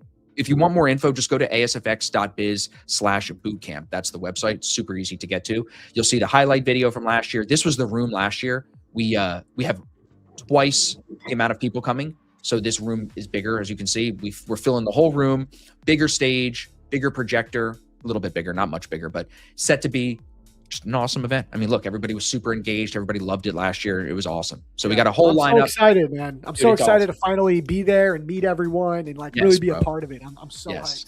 Yes. Also, I know, and I can't wait to meet James Bruce in person, man. James Bruce is coming from South Africa. Yes. Shout out JB. You said he's gonna come to New York as well on this same trip. We're trying to. He's coming to my house after the boot camp to stay a couple days with us, and he wants to go to an NBA game really bad, but it's going to be playoffs. So I said, I'm like, we can go to Philly or we can go to New York. That's going to be our two: Sixers, Knicks, or the Nets. Someone's got to be in the playoffs this year. Probably the Knicks. Yeah. Bro, let's go. Please come to New York, man. I got to show you guys around. We will. It's really his only thing he asked me to do. Like, he wants to play golf and some other stuff, which is easy, but like, we're going to get him up there. And if I make it happen, bro, I'd love to have Evan fly in, Randy, you, me, make a little thing of it, So we'll see. We can make some content. Yeah, of course, but also have some fun. Come on, dude. Stop working all the time. Take it easy. God. Dude, I got the spots, bro. I'm telling you. I'll take you. I know James wants to go to, I know he wants to go to Times Square. We could take him there for like 5 minutes. 5 minutes and then leave. That's what I told him. Yeah, 100%. Okay, guys, we're starting to pull back now, though. What do you think, Austin? Like, dude, this is where I get caught up because I can't short this low. And part of me thinks, what if this is just a massive manipulation move to go higher?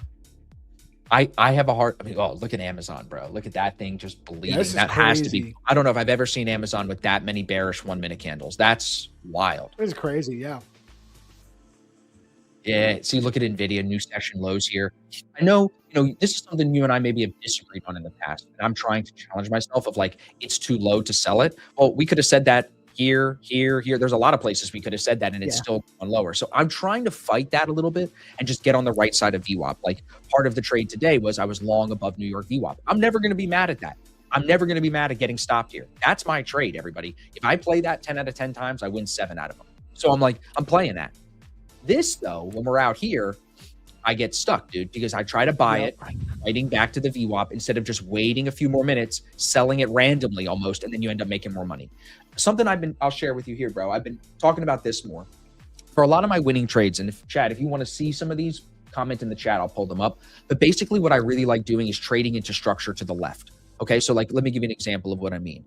It's super simple. It's going to sound so crazy. It's so simple. So the long here, I'm in here on New York VWAP, stop goes here. I have structure to the left to trade into. Yes. Move here, that's what I call the nut. That's the high probability move. If you trail your stop and get the move up into here, great. Icing on the cake, icing on the nut. But I'm not here for the icing on the nut. I'm here for the nut. Now, let's create the next nut. The nut is here. That's my new low. Every pullback in here, I will be trading back into there. So the high probability nut is going to be somewhere in here. If it makes a new low, then it would just move that box down a little bit in my mind. So I'm seeing a low that's going to be a target now being set in this move down. That would be the target for me if I want to trade short, right? Does that make sense? Yeah. No, like no, dude, that makes perfect sense. I'm not trading for the new structure. I'm trading in the structure we've already got. Makes perfect sense, man. And I agree with you. A lot of times you just if the market's telling you to short, if it's selling, then just sell and follow it. I feel like you were always good with that, though. You were good at following. I mean, you know how it goes. I used to be the worst with that. I'd just always be looking for the reversal. Like, look at NQ, bro. Like it's crazy to think to sell it right now, but it's probably going lower. Here comes a new low on ES. Look at Bookmap, 69.50. 69.65 is even heavier, but that's only 2 points away, so that's going to get touched no problem. The volatility is also crazy. I mean, it's moving like this sell-off. Let me measure this real quick. It's over 400 points, Austin, on NQ from the top at 9:30. NQ has moved 400 points. That's 1,600 ticks. Someone in the chat asked how much have I made. Here's my payouts in just the last few weeks if you want to show them. Sorry, yeah, no, I didn't. Definitely. Just so you know, I'm not pulling shit out of my ass. So you can see the dates and the withdrawals. I know some of you need proof of that, total payout certificate. So I could pull that up if you need, but shouldn't need that, buddy. Come hang out with us, bro. Who is that? I want to see Zach on CNBC. Yeah, dude, for sure you are, Josh. They're going to be like, yo, with our fair value gap segment, here is Zarb. Okay, so now Josh also said that. Yeah. He said we need a fair value gap trading on that panel. Don't worry, bro. I'll make sure to do some fair value gaps. Don't worry. Yeah. So I'm looking at these orders now, Zach, 65, 62, 60. With that stacking in there, does that want to hold? Is this maybe kind of where the bottom is trying to be found? And then there is the bounce. If it slices those, then I think it's definitely going to 50, 69, 50. Yeah. Yeah. NQ is tapping into its previous day's value area low as we speak. So that's coming in at 25,535. I have it on the micro NQ. Yep. Let's see if that overall zone holds price. If not, man, I mean, maybe we're just getting a full-blown reversal. This is tough to trade, though. Pretty tough to trade. Yeah, I'm just scanning the news right now, seeing if there's anything. We just keep having days like this where the market just will start the sell-off and it just doesn't stop. And you think it's got to stop. We're near all-time highs and it just doesn't stop and it makes new lows. And then look at Amazon, bro. Oh, yeah. That's crazy. How many candles is this? Do you think part of this is because of the government being shut down? I feel like people always expect that, but then it never happens like that. But today we're selling. It's a real shutdown. Something I saw was like, this is a partial shutdown because they're still voting on it. I don't even know what's going on fully. There's certain things in the news, bro, that I don't concern myself with, and government shutdown is one of those terms that I've tuned out because it makes no difference in my life. And we just went through the longest government shutdown ever, and it made no difference at all for my life. You know what I'm saying? So I just tuned it out.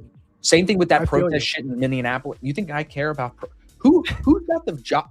What kind of job you got that you get to go out and protest? Who's paying you for that? Like, go to work, be a productive member of society. Stop protesting. You know what I'm saying? Why is it all happening in Minneapolis too? Bro. Like, what's in the water over there? That's what I'm saying, bro. It's like it's negative 17 degrees outside, and you're like, dude, today's a great day to go protest. How about just go make money, have a job, take care of your kids, go to the park, dude. Like, hang out. It's crazy. I swear there's something in the water there because so much crazy shit happens there. So that's why, dude, I just don't want to talk about those things. Not only does it definitely not make me more money trading, but like government shutdown, protests, this, like I'm not involved in any of that. I'm out here trying to live a normal life, dude. Like imagine going to a protest on a Tuesday at like 11:30 in the morning. Like get a job, bro. What are you doing? Like help society. Dude, I am a trader, okay? I'm trying to trade and then enjoy time with my family and my life. I'm not out there with picket signs. That's it, dude. And especially like in today's day and age, bro, you live in a great country. America's a great country. Do we have problems? Sure, bro. Like of course we have every country has problems, but America's amazing. Like, how many countries are there still in the world where you couldn't do what we've done? Like you cut your own way, capitalism, like it's amazing. So to just protest that, I feel like is so sad because it's such a great place to be. Shout out America, man. I mean, shout out America, dude. Bro, you still have opportunities here. I mean, look what we're doing. We created this out of nothing, dude. I didn't go to college for this. I created this world for myself. Dude, you seen that video on, Paul Rosalie, the guy that goes in the Amazon? You ever seen his interviews? Oh, yeah. I do know that guy, yeah. And he posted the video of like the uncontacted tribe that they just found and they brought them bananas. Did you see this video? It's wild, bro. It's brand new, maybe not. Brand new. Yeah, it came out 2 weeks ago on like the Lex Friedman podcast. And then he went on Joe Rogan, I think it talked about. You got to go check this out. It's this, just type in Paul Rosalie uncontacted tribe. Okay. But bro, you could have been born into this tribe that doesn't speak English. They literally wrap their ding-dongs with rope and tie it to their waist. Like, you could have been born there, but you were born in America and you choose to protest. Like, it just blows my fucking mind, dude. It's crazy. Dude, like, just be grateful to be here. I could have been born in an uncontacted tribe. Instead, I'm degenning on the NQ futures, and I'm very Thank you, bro. Someone said it. Yeah, the bow and arrows. Yeah, the chat knows what I'm talking about. Chat's seen the video. The bow and arrow, bro. 7 foot tall bow and arrow with 6 foot long arrows. That's what they shoot. It's crazy. That is absolutely insane, bro. Here comes a new low on ES. You see these 60s, right? On my book map, everybody 6960 looks like it wants it. Yeah, I'm looking at 25,535, guys. That's previous day's value area low. If this overall zone does not end up holding price, like, it's just a sell day, and maybe we got to get on board. I don't know. I also have some XFAs that got funded. I got 3 the other day, and now, Austin, I got 1 more funded. It's been a minute since I traded with Top Step. That's great. They're going good so far. I got 1 more on there, so I have 4 50K XFAs. I took a little short scalp last night. Platform before. What is this platform? I feel like I don't know. I forgot what it's called. Black that out of my memory. My bad. Yeah, this is the only downside I always say, that I have to use Project X. But shout out Top Step. They're a good firm. But we'll see. Maybe I'll take trades on here because I just feel like Top 1 futures now. I already took an L. And again, we're close to payout. So do I really want to keep trying to trade it? I think there's something to that, bro, about like bouncing around different accounts. Oh, yeah. Risk sinking, I call it. Tell me what that means. Risk sinking. Risk sinking. So trading, instead of putting all of your accounts in one basket, you do a couple of baskets. So for me, I go like, if I have max allocation with Tradeify or max allocation with Top 1 futures, I trade those all by themselves. If I have a set of accounts with another firm, I trade those accounts all by themselves. So I keep everything separate from the firm. I still copy trade, but I do everything separately. And I risk sink in the sense that, let's say I take a loss like I did on Top 1 futures. Okay, well, instead of maybe just doubling down and hitting it again on Top 1 futures and doubling my risk, instead I just move over to a different set of accounts. And then if I take an L, okay, now I'm down 2R total, but it's 1R on one account, 1R on the other account, and my risk is a little bit more spread out. So it works better for me. I just feel like it gives you more time and it keeps your head clear. Instead of thinking, I need to make this money back right now because I took an L. It's like, no, start fresh and then, switch over again. I love that. Maybe we'll have you talk about that at the boot camp. That's good. Yeah, definitely. Yeah, that's a big thing that I do. I learned that term from JD Adastra, who's been a guest here on PFM TV. I know that guy. He's also been on ASFX TV. Yeah. Yep. He seems like he's a good trader. Oh, dude, he's great. He's insanely good trader. All right, so new lows. Yeah, bro. New lows, man. I don't know. This is tough. At least we got some action, dude. Yeah, we do got action. It's definitely not boring. I could say that. Amazon finally stopping its bleed for a second. For 1 minute. It's bounced for a minute. Yeah, we're going to see. Let me mark off here on Project X. 25,535, guys. That's the value area low. We just tapped it. Now that it's tapped, are you looking for a bounce off of it? And then like the thought is if we take it, it probably sinks lower. So get out. Maybe, but you know what? I don't want to look for the bounce right away because this sell-off is just so aggressive that I don't want to catch the falling knife. What I would prefer to do is wait for a proper pullback or see if we get some displacement, right? So my eyes go to the nearest fair value gap. We have a 5 minute right here. I think if the market can come up, tap into this 5 minute fair value gap and inverse it, so that would be a closure above this gap. So a closure above 25,725, that would be some clear confirmation that maybe we could bounce. And there's still a ton of range left to capture after that. A ton of range. So I could still anticipate that this pullback right here is a higher low on the hourly. It's still possible, but only if I start getting bullish structure on the lower time frame after bouncing from the key level. Okay. But I like the idea. Sometimes I will take a long right at my key level. Like I'll take a long as soon as we touch the previous day's value area low or high. But it's all context dependent. Like, I need that nuance. And you're similar. Like we're not systematic traders. We use nuance and experience. And that's a huge part of our edge, especially you, I would say too. Yeah, as you're talking, I just put a not a small long, but I'm not oversized on ES. See if we I can like get a it, man. little fighting back towards VWAP. My first take profit's going to be anywhere near 69.88, anywhere near 90 on New York VWAP. I'm looking at these 60s and seeing if they want to defend. So I have my stop right under 60 at 52. I like it. Also, it's good that you're longing ES. ES looks a lot stronger on the bullish side than NQ. NQ is weaker today. So, if you're gauging the relative strength and weakness between the two assets, ES is the one to long today. Yeah, and on my indicator, I still have YM above previous day New York VWAP. So I'm looking at those and I'm like, okay, maybe there's still a little bit of lift left in ES. But if I lose this long, this will be my signal to pause on the longs and reevaluate on a retest maybe later for shorts. But I'll try twice. This one, for me, everybody, I lose more trades like this than I win, but it's still, we're on stream. Let's have some fun, see if we can get a little bounce here kind of thing. I think that it's because I'm on the wrong side of this VWAP, right? Like ideal moves are shorts under here. But what I'm doing is trading a reversion back into the New York VWAP here. So that's why that's going to be my first target. It could slice through and keep going, but that's still going to be my first target. So you use VWAPs for targets as well. Is there any validity to the idea that the market is attracted to going back to touching that VWAP because it's a high volume area? Like that's the idea, right? Yeah, big players want to get their orders filled at VWAP usually. Chris said that on my podcast with him. I think he called it, he's like VWAPs. When I hear VWAP, I think magnet. So VWAPs act as magnets. But unfortunately, like there's a lot more days I feel like where I see this type of a move and I end up saying, well, I would have been better off selling it because in 2 or 3 minutes, this thing can just slide and make a new low. So that's why I'm giving it, not too heavy, giving it a decent stop loss. Let's see if we can get some type of a bounce to kind of pull back on this strong move. I mean, that's a really strong, impulsive move. Really, really impulsive. But a lot of times those big sell-offs, like they can get erased quick. They can. So, the markets are naturally bullish. Yeah, it did. It's happened a couple of times in the last month. So it's a common theme. We're in a range, guys. So it really has been like short the top, long the bottom. That's what's been going on. Yep. Yeah, I think also like Lucci, my options buddy, he would describe it as like all these dips in the market just get bid back up. So as we dip really hard, there will be people that step in to buy it. That's the thought. Such a strong shout out saying Lucci, man. I used to watch his podcast a lot. The Market Steam Room guys with Chris Cady. Yeah. They have a lot of good insight. No, I like that they do, bro. They give so much good insight. But you know what it was? They're like us in a way where they're not flashy, so they never pick up a ton of traction. But they attract really smart traders, and they're really smart guys. But they're not like Lambo boys. You know what I'm saying? Like us. So it's like I think that's why they've never exploded into like massive success like some of the people. You know what I mean? But I don't think you want that type of massive thing in the trading space because then it attracts like the wrong attention. You know what I mean?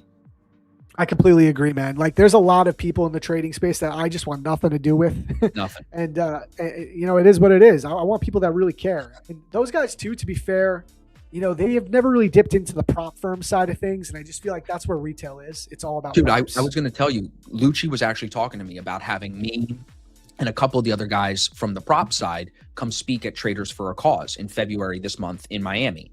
And it ended up going to the board of Traders for a Cause for a vote. And they decided that they didn't want to fuck with the futures and the prop space stuff. Wow. On penny stocks and equities and options. Okay. That's all I said. I guess that's their special. You know what I mean? What do I We got our own. I said, exactly. Dude, I said this to Tanner last year, back in 2025. I was like, dude, we could hopefully, work with Lucci and get something at Traders for a Cause and do a speech there and blah, blah, blah. And then like after a day of thinking about that, I'm like, oh yeah, that's how I got to this point in my career, waiting for other people to just put it on a fucking plate, chew it, serve it to me. No, dude. So I was like, fuck that. If we go and that happens, we'll go and that happens. He's going. Tanner's going as a guest. I'm not going. I'm throwing my own boot camp. You know what I'm saying? Where I can talk about what I want to talk about and focus on what I think is making me and the people around us money. To say, oh, I'm not talking about prop, that would say I'm not talking about stuff that's making people money. You know what I mean? Okay. 100%, man. Honestly, you taught me that. You've taught me a lot in this space, Austin. That's one key thing that I learned from you. You got to go out and you got to make your own plate. No one's going to give it to you. You got to put in the work and you got to be valuable. You got to put actual value and the people will come. And no one's going to give it to you, man. That was a big thing I learned from you in this space, especially. Yep. We're traders. We're out here for ourselves. Yeah, we network and we help each other out, but it's up to you as the individual to make things happen. Every day. Yeah. It's that book. Tim Grover is the author. Winning is the book. He has 2 books, Winning and Relentless. Success is due every day. The rent's due every day. You know what I'm saying? Someone's trying to take it for you every day. So when you look at everything with that mindset, network, need friends, need to collaborate. But at the end of the day, you have to have some discipline and be able to stay, head down in your own lane, focused. This is funny. Mike P says Zach needs a Lambo to rip around Brooklyn. I'll try and get a Lambo electric bicycle, and I'll put a Lambo with a baby seat on top. With the baby seat on the roof. Oh, here's Luna in the chat, bro. He says, let's go. What's up, buddy? I'll see you Thursday, Luna. Shout out, Luna. We got Nick J in the chat. He says, hey, Austin, I didn't fight the VWAP today, and we have been talking about you guys on our stream. Nice. Is he saying we're talking smack because we're not fighting VWAP? Oh, I mean, probably. Knowing Nick Jocelyn, probably. Yeah. Shout out, Nick, man. But yeah, bro, I know I'm headed out in a couple minutes. It's been good coming on, dude. I'm happy to come on anytime. I love trading with you. So anytime you need me, you just let me know. Happy to be here. Absolutely, man. Yeah, absolutely. And it's so cool that Prop Firm Match is sponsoring the event, linking these two things together. So happy to have them. I think they're even going to be sending some of their people to the event. Yeah, I think Luke, I believe his name is. I think he's coming. And me and Luna, we're going to be there. So representing. Yep. So it'll be good. Guys, by the way, I will be streaming on ASFX TV as well at 1 p.m. for the Kill Zone. So if you guys want to follow me there, Austin, does the code FIRST still work for 30 days? Yes, it still works, but you don't need it. Like if you click the link in my bio or your bio, it should automatically go to the free month, added. The discount code should already be added with that link. But yes, the code FIRST works too. If you're listening and you want a free month of ASFX TV, you should be able to get it on our website, on my link in bio. If not, just reach out to me. Yep, I will. I'll drop a link right here in the comments too. Trying to fill these 60s, maybe might still be too early on the longs. We'll see. Yeah, man, this is crazy. How's yours look? How's your NQ look? We're just dropping below the previous day's value area low now. Now we're losing it for the moment, at least. Value area low is 25,535. We're down to 25,524. So we're dipping below it. That's really my last line in the sand. If that can't hold, I mean, I don't see why we don't just keep going lower. This is a real fundamental sell-off, it looks like. Yep. See new lows here on ES. I'm keeping this stop tight. Yeah, this is brutal. All right. Yes, might have to come back this afternoon and see if we can shake something out. New lows still coming in. Yeah, but I mean, to the point, bro, where you're it's too low to sell it. It's not. You know what I mean? When it's got this type of momentum. It's really not. Yeah, exactly. YM is just it's NQ and ES just bleeding. Yeah, YM a lot of times it will do the exact opposite of the other indexes, or it's just going to chop. Yeah. Let's see, guys. Any more questions for Austin before he gets ready to bounce? There's that value area take. Is that the correct price on your screen? Do I teach Bookmap? Yes. On our stream we do. Do you have that 25,501 as your value area on NQ? Let me check right now. On NQ, you're saying? Yeah. I have the value area low at 25,534 on the MNQ, the H contract. Yeah. Okay. So it's pretty close. Sometimes if you're pulling it from the continuous contract or depending on what time frame you're pulling your volume profile from as well, it could be a little different. That's why the way I teach it, at least, and this is just me, there's many different ways to pull a volume profile, but I use the session volume profile indicator and I look at all my levels on the 30-minute time frame specifically. It's just the way I was taught. So sometimes you can see slight discrepancies in the price of the value area low or a point of control if you're looking at it on a 5-minute chart or an hourly. Sometimes. So I always use 30-minute, and that's why maybe there's a slight difference. Okay. Josh says, it's a short morning. Don't fight the VWAP or trends. Fair enough. Definitely not. I mean, look, somehow it didn't tick me out there. That was pretty close, though. Yeah, that was safe. But yeah, it's been a pleasure, everybody. I'm going to bounce. Great seeing you all. Kev, you're the man, buddy. Hit me up. Ash Reynolds. If you need any help with Bookmap, please let me know. I'm super available. Discord, Zach can always get you in touch with me. And I'll be back on stream here for sure in a week or two. I'm skiing next week with Randy. I'm going to Seattle, but maybe I'll come back on the week after that, bro. Damn, I'm so jealous, man. I haven't done any snowboarding or skiing yet. Of course, bro. It's gonna be all the snow is on the East Coast, though, and I'm going to the West Coast. There's no fucking snow, but it's okay. We're still going to be okay. That's going to be awesome, man. Have a good time. I will talk to you, I'm sure, soon, Austin. Yeah, and for sure. Yeah, bro. We'll talk soon. Thanks for coming on, brother. Yeah. Good seeing you, everybody. As long as in profit now. Let's see, chat. Yep. Let's see. Keep us updated. I will. See you guys. All right. Peace, brother. Later. All right. All right, chat. Man, I'm not gonna lie. I was not expecting this level of a sell-off. Just full disclosure. I was not expecting this. We're still here. This is my line in the sand now, guys. Okay. This previous day's value area low, 25,535. You see the market's popping back above it a little bit. You also have this hourly bullish fair value gap. I really do not want to be trying to short this thing back down to previous day's low. I'm just not interested in that. I'm just not interested in it. I guess maybe that's what the market wants to do. Maybe I just have the incorrect bias today, but I just can't do it, man. I can't do it. Listen, if we get an hourly candle closure below the value area low, so below that 535 area, I will accept the market's fate and say that we're probably going to previous day's low. But until that happens, I'm trying to follow the trend from this displacement move higher. On the hourly time frame here, we came down, we swept liquidity.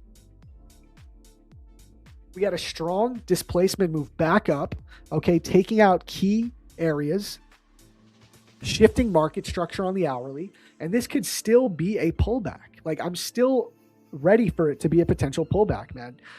Come here, we pull a fib, we just tapped into discount of this price leg. Okay, so for the higher time frame, could we now begin to pull back up and maybe target 50% of this price leg? Back up to like 740, 750. I think that could happen. All right. But it's tough. It's a tough read here. It would be great if we could spot some SMT divergence. I don't think we have any, but look, ES looks pretty similar. It just filled this hourly bullish fair value gap, okay? Filled the hourly fair value gap. It's still above the previous day's value area low. We have stacked highs here. It's not crazy to still be bullish after this market structure shift on the hourly, okay? If you're down here on the 1 minute, you know, it's hard to think that a long makes sense. But when you're looking at the bigger structure, it's not crazy. It's not crazy yet. So let's see. Market's still starting to pull back up. Starting to pull back up. This is what we're going to do. We did run a giveaway. I collected the name. I got to collect the names, but for our ASFX giveaway that we collected inside of Discord, maybe I should get that list now and run it because it's been a while. Yeah, W stream Austin, though. W's in the chat for Austin. He's the man. Zach, where did you learn volume profile? So I actually learned volume profile from a crypto trader back in the day. And I'll admit, though, he gave me a very elementary version of volume profile, and I kind of just built my own system around it. Like, I can't say I learned it. The way I use it is very unique to myself. And I'm not just saying that. Like, I learned about what the previous day's value area, high, low, and point of control are from a crypto trader back in the day. But I've built my own style and system around using it. It's just the truth. So, yeah, it's very unique to me. But yeah, W's in the chat for Austin. He's the man. All right. Guys, this is what we're going to do. Let me collect these names for this giveaway, okay? Let's copy these names. We're going to have a lot of entries because I left it for a while. ASFX.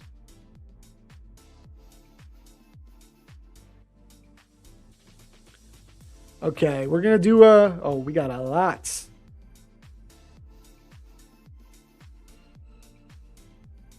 Yeah, we got a lot of names, chat. Let me get all the names in here real quick. We have a lot. I let it go for a while. And we have a lot of viewers.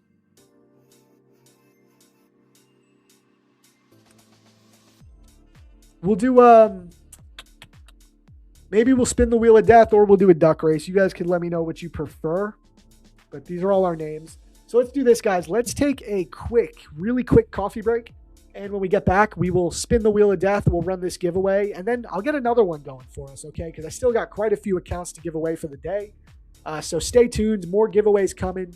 And we'll run the winners here as soon as we get back from our coffee break. So, yeah, we'll be right back. Stay tuned, guys. See you in a sec.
All right, chat. We are back. Dude, what is this sell-off, man? How many of you guys were actually prepared for this sell-off? I was not. I'm telling you. See, we were wrong. We were wrong today on the bias. Just immediate sell-off. We didn't even sweep the liquidity I was looking for. Like, we just did not have the correct read today, which is fine. It's fine, you know? It's all part of the game.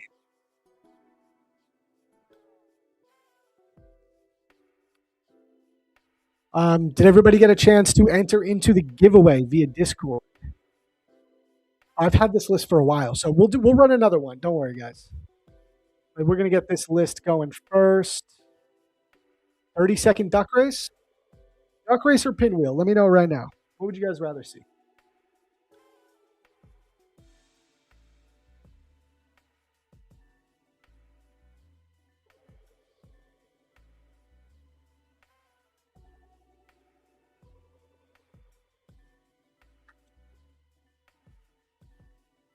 %, volume profile on the monthly time frame. 80% rule on monthly time frame? How does that work?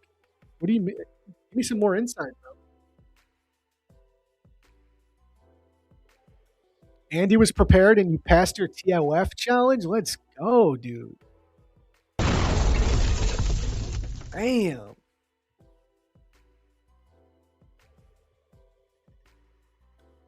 Zach, too much coffee, bro? This is water. This is water. I'm trying to stay hydrated now. I just spilled some on me. Maybe I have had too much coffee. Okay, I think I'm seeing duck race, but some people's duck race is rigged. What? We could do duck race, man. Here's all the names. We got a lot. Get all these copied. Let's go to the duck race. We might as well run giveaways because I got nothing to do with this price action just yet. Nothing.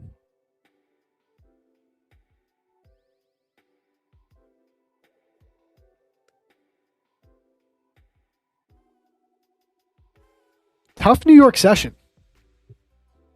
I'm glad we're up. I'm glad I took that scalp in the Asia session on my XFA at least.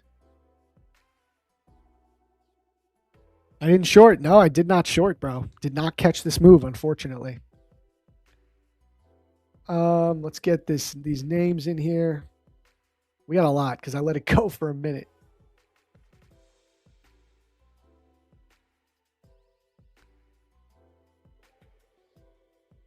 So green today. I love it, man. Yeah, wait, we got to get a P&L check. Let me drop a poll. Let's do a P&L check in the chat.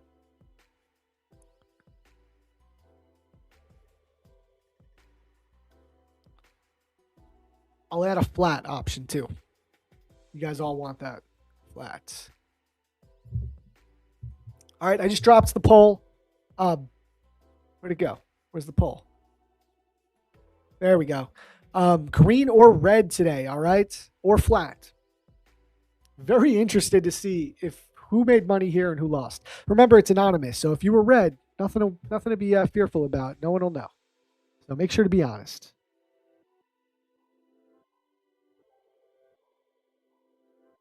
That EU trade hit TP. Let's go, bro. Congrats. Could have made more, but all good. 170 plus points. That is not bad at all, my friend. Let's go. That's fire.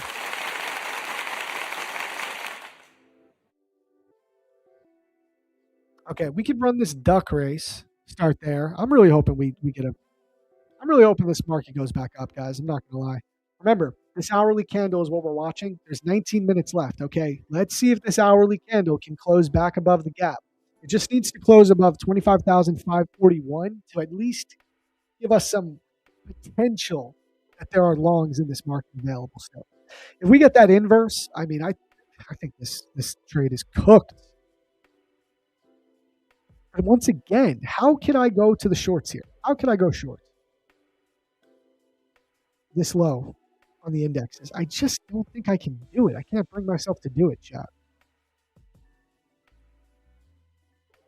I'm trying to see if there's any bullish SMT. There is. I think here, this 9:30 a.m. from Monday.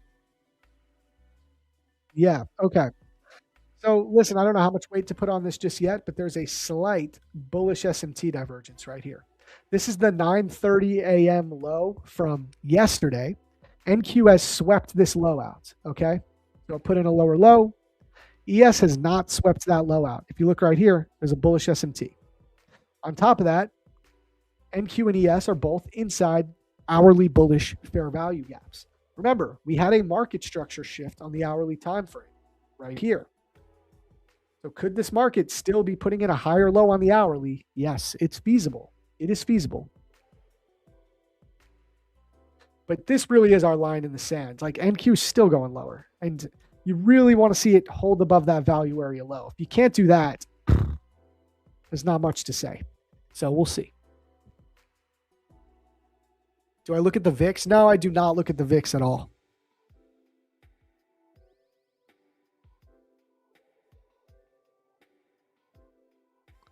So let's see. Okay. All right, let's run this duck race, guys. You want to run the duck race on the ASFX giveaway?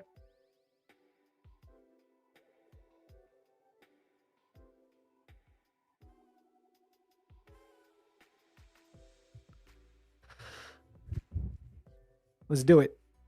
All right, on 3. 1, 2, 3.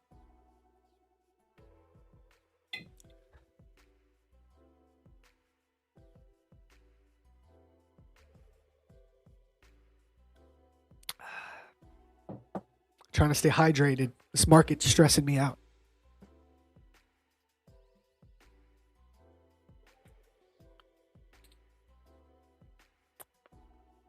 Tight stops. Okay, a link is trying long here with tight stops. Good luck, my friends. Oh, by the way, guys, I have a Discord announcement. I got to go over that. We'll go over it after this duck race real quick. I think we got like a weekly giveaway thing going on. Shout out to AJ, our Discord mod. We're going to take a look at it.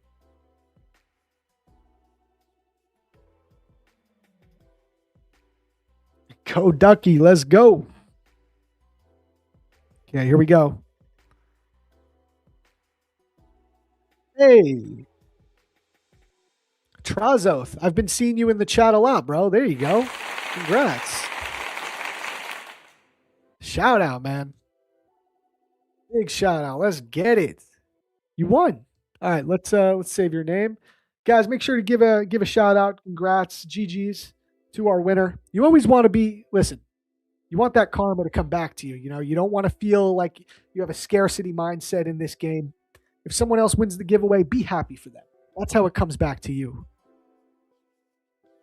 BHRAZOZIDH. Okay, cool.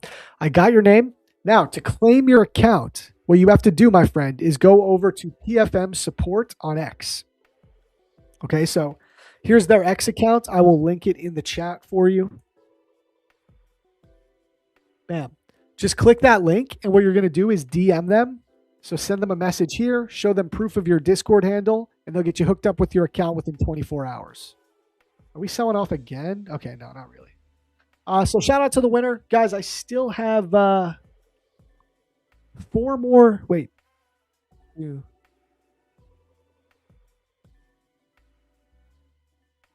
I still got 2 more accounts to give away for the day. Sorry, I'm bad at math.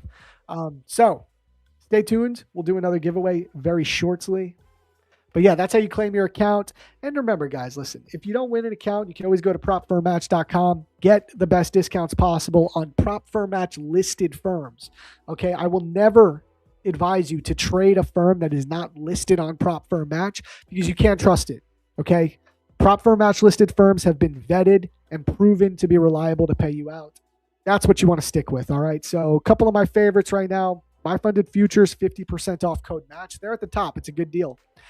You got Top One Futures, 60% off. You got a rare Tradeify 40% giveaway. A ton of good value on here, so make sure to check it out. But don't worry, we got a couple more giveaways to do for the day. All right, now I do want to go over the Discord presentation. So AJ, our mod, I think we're announced that I think we're running a weekly giveaway. So let me find this on here. Yeah, let me pull up the Discord. Guys, remember to join the Discord. That's where we run all of our giveaways. all you have to do is click the pinned comment at the top of the chat. It has our Discord invite link. Just click that and you're in.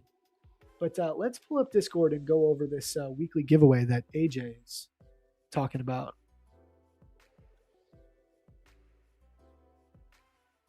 Okay, here we go. So here it is. It's under the announcements channel. Let's just read this together. He says, hello, everyone. Introducing the weekly giveaway. To participate, you must have the Prop for a Match Discord tag attached to your username. Earn XPs through meaningful engagement across the server. Examples: quality conversation in the general chat, active participation in the live stream chat, posting your before and after trades in the chart room with your bias clearly explained. Reward: the top ranked trader on the weekly XP leaderboard wins a 25K funded elite CFD account. Note, traders can only win once per month if a previous winner ranks first. Again, the reward will go to the next eligible winner. Fire. So basically, guys, you're being rewarded to be active in the Discord because we're trying to build a community around it. So we're going to give back, right? So pretty much to sum this up, hang out in the general chat. Really, start conversations with each other. Talk trading. Be active in the stream chat when we're live. If you also want to type in there, and especially the chart room, drop some charts, explain your bias. And we're building this community up, man. So really cool idea, AJ. I love it. And get it going, guys. Get some engagement in there. All right, let's pull our charts back up. So it looks like that's going to be a weekly thing too, not just this week from what I understand. So there's going to be some room to win some accounts, guys. So get going. That's pretty dope.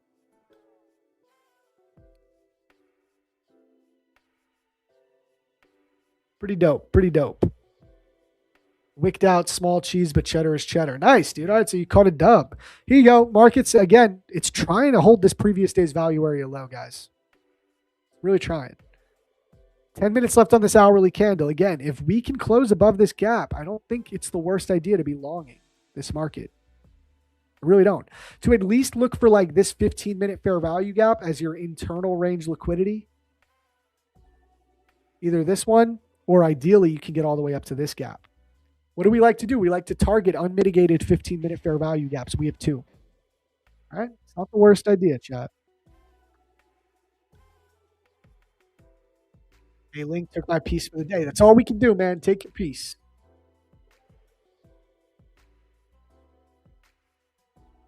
How's that P&L check going? I want to see. All right, so we got 28% red, 45% green, 28% flat. Honestly, not bad.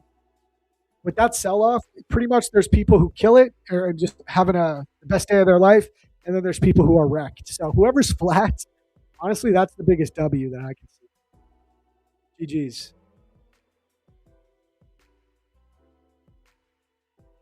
What do you guys think? You think we get a reversal here?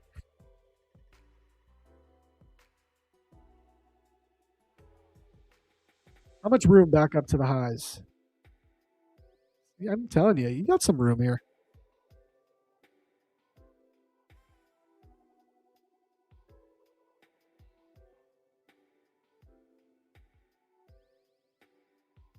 Discord link ain't working. This always happens for someone, but it works. Like, here, I'll drop it in the comments as well. I don't know. Some people, they say it doesn't work, but like I check this in real time. It always works for me, and it works for like 90% of people. So it must be your internet browser if it's not working. But here, I'll drop it right here for you one more time. So you could go right there directly inside the chat.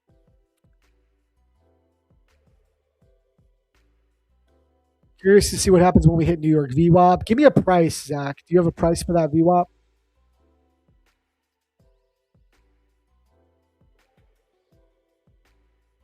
Don't fight the trend. Caught shorts and closed. $500. Exiting so that I keep my consistency score in check. Nice job. I don't know. I could be interested in a little long. I like the way this is kind of pulling back up. Remember, we have that bullish SMT divergence down at the lows. ES is looking good. I don't think it's the worst idea.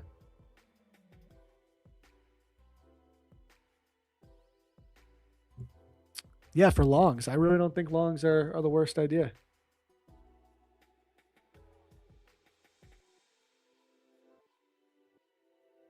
Will I eat my words? Maybe. But you have some valid criteria to look for a long. At least up to like one of these 15-minute fair value gaps. This one up at 650 and ideally this one up at like 815. Remember, what I'm seeing is the market is still in an uptrend. We had a 1 hour market structure shift here. We had a really strong pullback.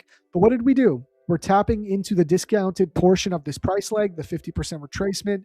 There's an hourly bullish fair value gap right here. And we have relative equal highs up here now as well. And the market's overall in a bullish trend. So, still not the worst idea, man. Now listen, if it just keeps selling off, it is what it is. But I really don't feel like getting caught shorting right here.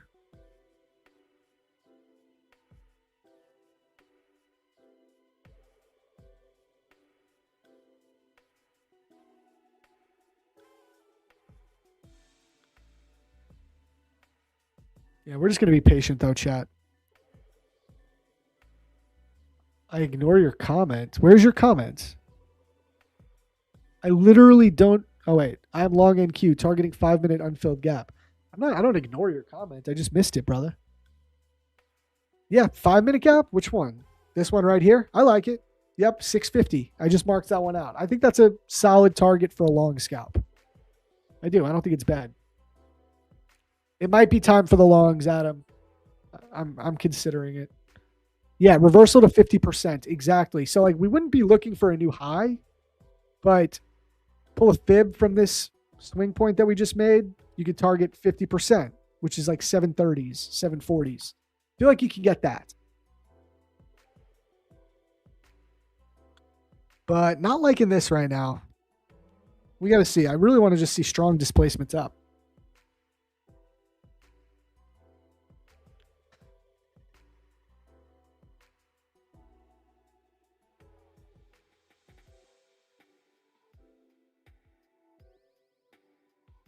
Yeah, we're going to wait. We're going to wait, chat. We got to be patient. Let's do this because we can run another giveaway soon. But to do the giveaways, I want to hit some likes. So we're at 243. Let's hit 275 and we'll run our next giveaway. Can we get to 275? Might be a big goal, but I don't think so. We hit like 330 or something the other day. And I haven't even been asking, so let's see. Smash that like button. If we get it 275, we'll give away some more accounts.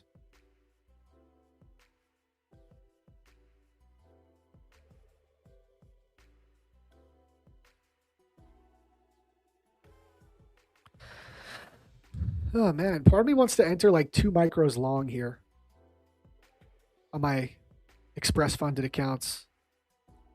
But I don't know. I just don't like it. It just feels sketchy. I feel like we could just dip it. We could just go lower again. A link earns my daily payout. Take profit for the win. Done for the day. Good luck all. Thanks for the quality stream and good vibes, Zach. Catch you all back in the office tomorrow. Let's go. GG's on that daily payout, man. I love that. Take Profit Trader. Guys, Take Profit Trader is one of the only prop firms that offers daily payouts, okay? They are a listed firm with Prop Firm Match, too. Right here, Take Profit Trader. 40% off right now with code MATCH.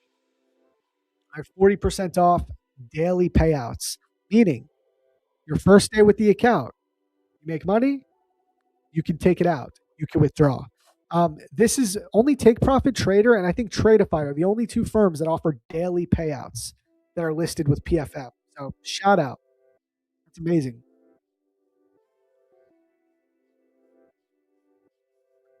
Okay, a few of you guys are long. I don't hate the longs, man. I really don't. Dude, I would love to see this just rip all the way back up to the highs. Nothing would make me happier.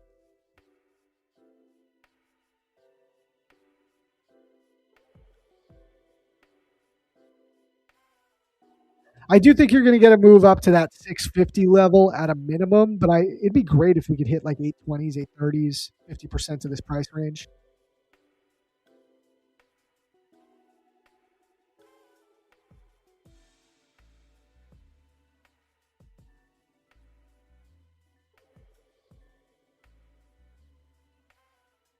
Not this chat.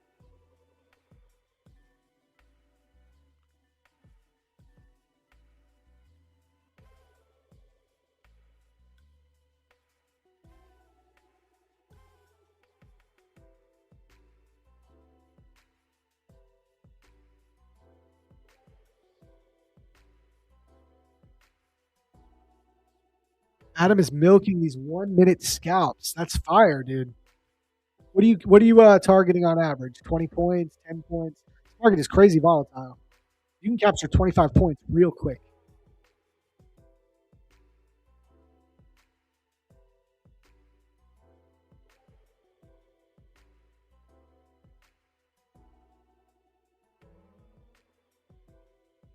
Remember, guys, 275 likes, we will run another giveaway.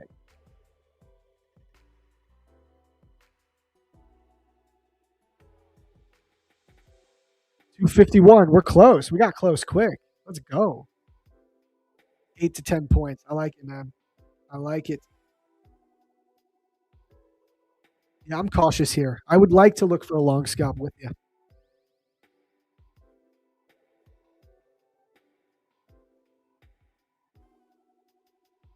It's just so volatile.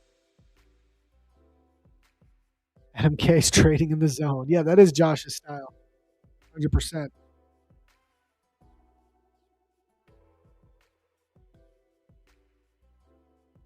Erkan, how'd you do today, man? Were you caught off guard by that sell off, or did you catch it? I was caught off guard, man. Like I really did not expect that deep of a sell off. And I don't know if I'm being stubborn, but I'm really thinking we go higher. I'm thinking that could be just a manipulation.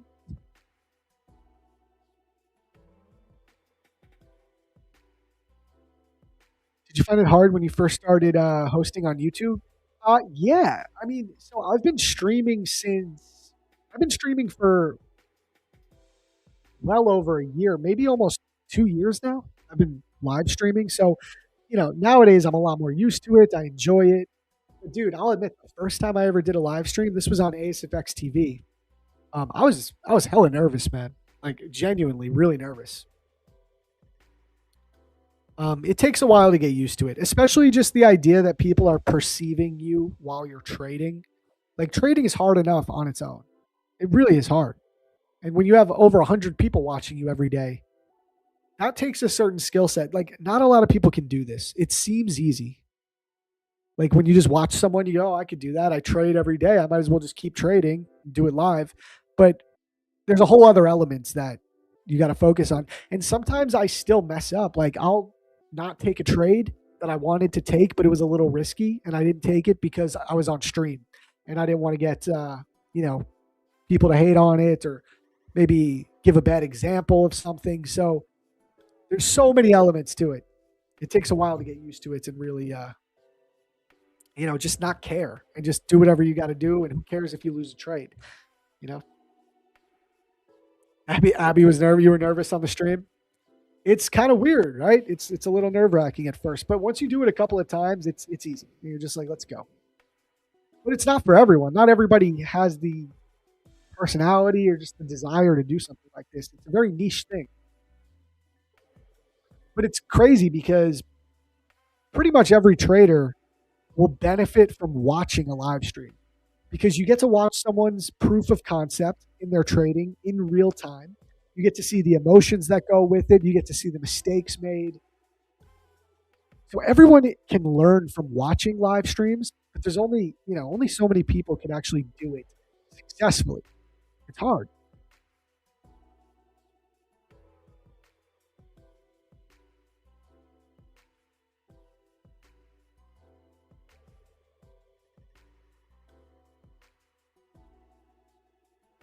You're really trying, bro. We appreciate it. Much appreciated, man. We've also taken like almost 40K in payouts since we started Props for Match TV. So we also show proof of concept. It was a challenge to talk and watch the screen while looking for setups, says Josh. Yeah, man. Those are like the little things. You definitely need to have a couple of monitors. If you're streaming, you need to have a couple monitors at a minimum. I had a few friends that started it, but then stopped because they found it hard to trade and stream at the same time. Yeah, exactly. closed my NQ long for 1R. Let's go. Nice.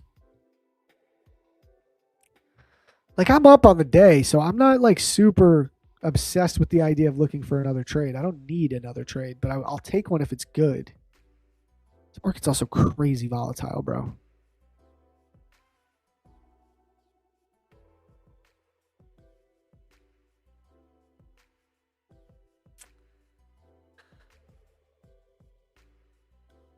Like, this is not my favorite PA. All right, chat. We're at 253 likes. So remember, we'll run another giveaway when we hit 275. We're close. We're close. We can do it.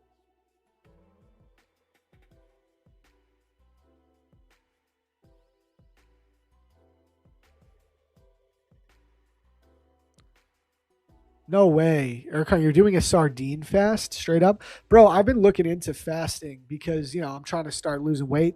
And I still I just don't think this may be cope. It may be an excuse, but with the newborn, I don't have time to go to the gym yet, bro. Like, I really genuinely don't. So I'm trying to think of ways that I could lose weight. Should I do a fast? I've been considering it. I'm getting ads on my Instagram for Burn Box, which is it's like they sell you this little box of like bone broth and instructions for a 3-day fast. I'm like thinking maybe that's what I got to do. Only sardines is wild though. That's crazy. I mean, they're high in protein, right? Just eat less calories. I mean, I have been. So I have been eating less calories. Like, I've been very focused on that. I'm not snacking as much. But I want to go hard, bro. And I know that there's a lot of other things that make fasting good for your health. Fasting is easy. Just skip breakfast or only eat within a 6-hour window. Yeah, so that's intermittent fasting. I'm doing like a light version of that. I'm just eating way less calories, and I'm trying to go as long as I can in the beginning of the day without eating if I can. I'm spacing out my meals a lot more. Fast it up, bro. Mad good for you. Yeah, I got to try it. I got to do it. Intermittent fasting is crazy, bro. Try it and pair it with calorie deficit. That's what worked for me. And so you fast and you put yourself in a calorie deficit? Yeah, maybe I could try 8-hour window. I think I could handle an 8-hour window. And just drink water and black coffee, right? I could drink black coffee.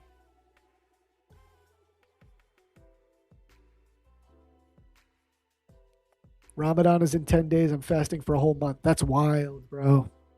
It's dedication. I respect it.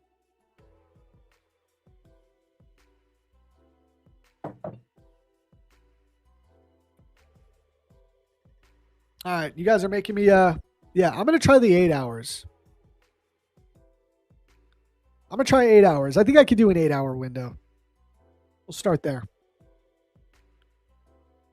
Look at this, guys. See, I wanted to go long, but this just is trash, man. This price action. If you weren't short biased, this is just so hard because I was not short biased today. And now we're down at some really key levels, so I can't be going short this low. I just can't do it. So might be no more trades for me. Kirsty, you went short. Let's go. Most of you guys took your profits on your longs already, which I like to see.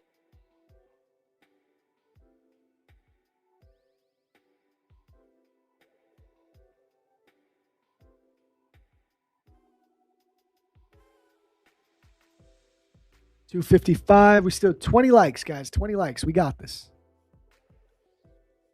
Just trading the consolidation. Yeah, that's smart. That's the smart way to go.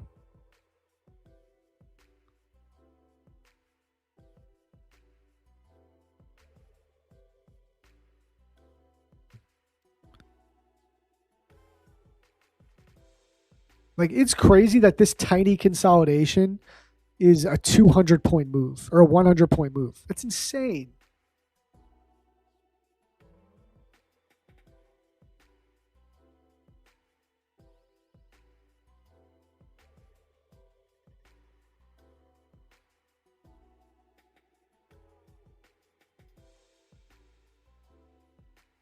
We don't have if we have a 5-minute inversion, I could play an idea, but we don't even have that.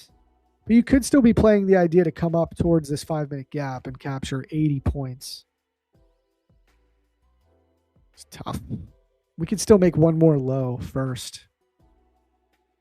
This is just not good price action. It's just tough to read. Fasting should just be water fast. Take less carbs. I need to start fasting again. You used to do 18.6 and it felt good. And Josh, when you did 18.6, did you lose weight? Like, did you straight up lose pounds and fat? Because I need to do that. I mean, I want to feel good too, but I want to lose like 10, 15 pounds, bro. Still holding. Think I'm going to keep pushing to the upside. I think it can. And I'm still considering joining you, Mooner, but I'm trying to be patient and really pick my spot.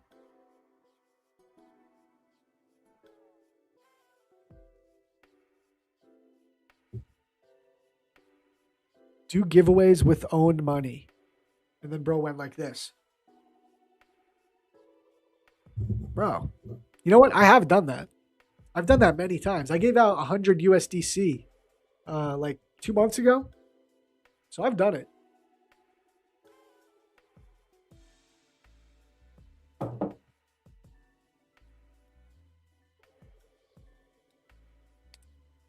Check out the 2B mindset. She teaches you how to eat to lose weight. Like only eat carbs for breakfast and a small amount for lunch, none for supper. Yeah, but what about the whole protein thing? Like they say you got to eat your body weight in protein. But that wouldn't make me lose weight, I guess. I'm trying to cut first. That's most important to me. Just lose weight.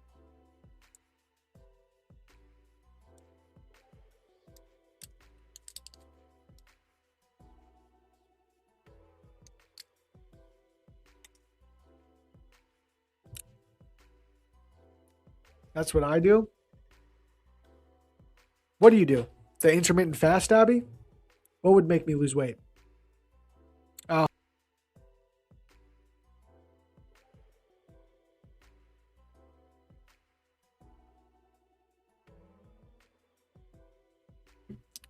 Oh, I'm back. I will hit your DMs. I'll hit you up. Because I do. I need it. I need some help, guys. I need some help. Speaking of Austin, he made an Instagram post.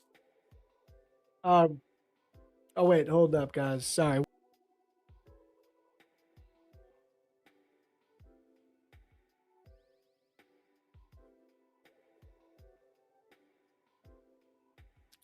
right, sorry, we're back. He made an Instagram post. It was like him working out, and he was like, "I got my second kid on the way. I don't know what a dad bod is." And I was just like, "Damn, bro. I got my first kid, and we on that dad bod grinds." So I got to keep up with everyone, man. I want to be in shape by the time Tampa seminar comes. That's my goal, I think. Get in shape by May for the Tampa seminar. I think that's a realistic goal. It's February, March, April, May. The thing is, I can't go to the gym. Like, you have no idea. I don't have a moment. As soon as I'm done with streaming, it's baby. Help a baby. That's it. So I got to just focus on losing weight right now with food. Just eat sardines for 40 days? Oh, my God, bro. Listen, I'm at the point I got to just do whatever I can. Meal 1 carb, meal 2 potato, no carb. Okay. Yeah, I'll hit you up, Abby. I want to get some detail. Doug's still in this bulk phase. Yeah, I got cooked by that Instagram. I caught friendly fire, bro, by Austin's post.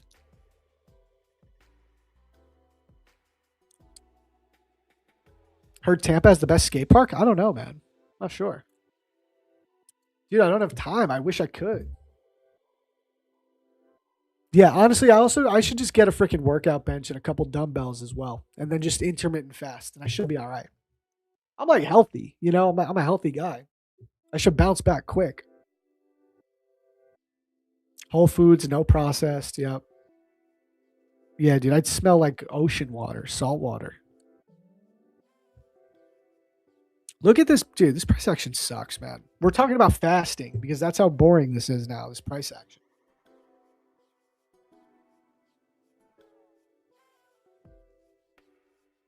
You know the price action is bad when Zach is talking about fasting and he doesn't even fast.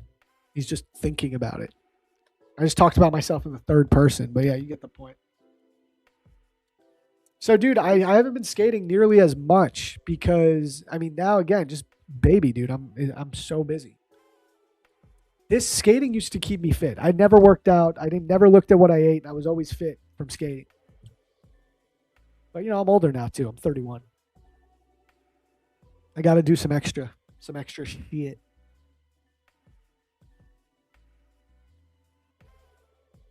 Yeah, I heard Clavicular does this. The Looks Maxer, or I think he does meth. Maybe I'll try that.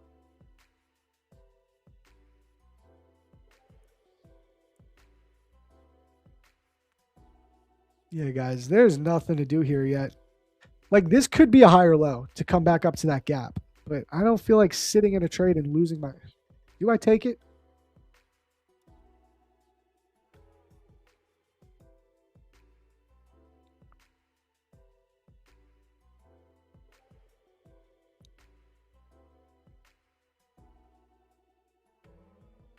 Calisthenics over gym, says AJ. All right, bro. Interesting. Yeah, I know. People love calisthenics. I hear that all the time. Adam K saying long still entered at 544. Honestly, not bad. Like, part of me does want to take a long for up to here, up to this 5-minute gap.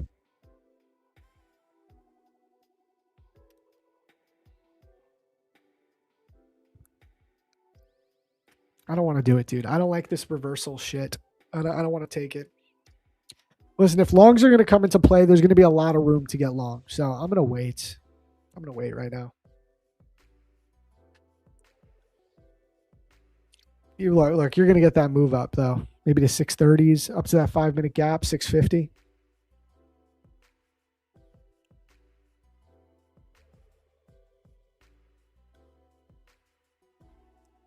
Everyone's cooking except me today. But hey, we up. We already up. We're up $1,200, 400 times 3. And I got another funded account. I got another XFA funded last night that's fresh. Just added to the copy trader. So, I mean, we're in a pretty good position. We're chilling.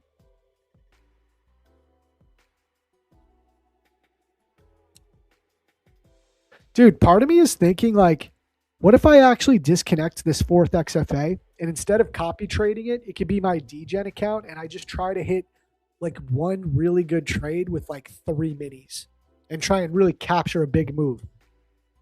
Part of me's thinking about doing that, but it's like I could also just lose it so quick and then that would be, you know, you could also just lose it so quick. That's the risk you got to take.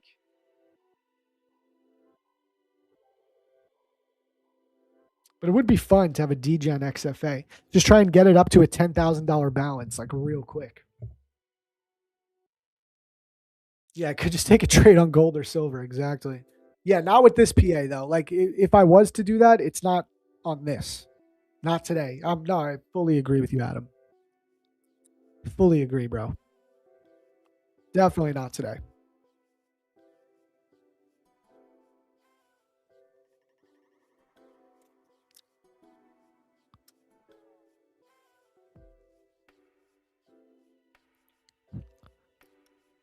Yeah, this ain't it. This PA ain't it. Where we at on likes? Can we do another giveaway? I said 275.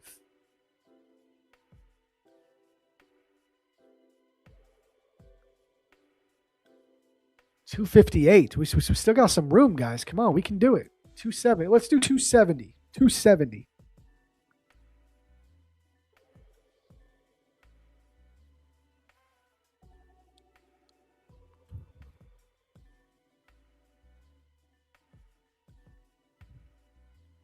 Look at this previous day's value area low. It's trying to hold on for dear life. It's holding on for dear life here, guys.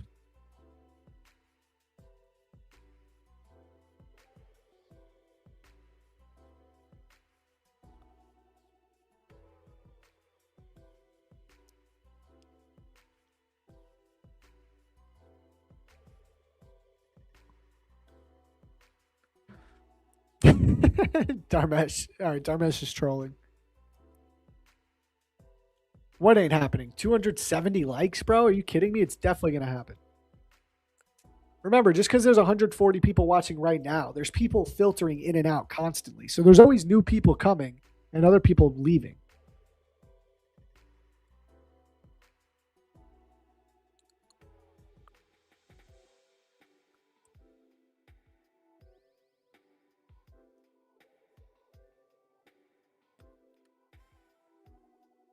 I trade quite similar style to you. This is my first day here. Welcome, bro.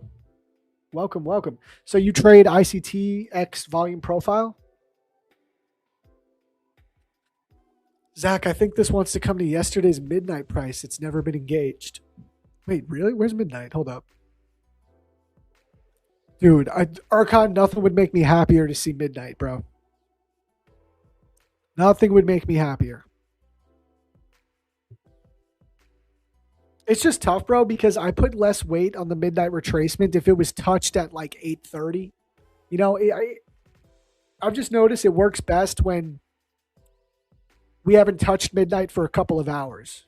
Oh, yesterday's midnight. Oh, God. You want yesterday's midnight? Oh, Jesus Christ. You're short biased, aren't you? I see what you're saying. I see what you're... Oh, my God. You might be right, bro.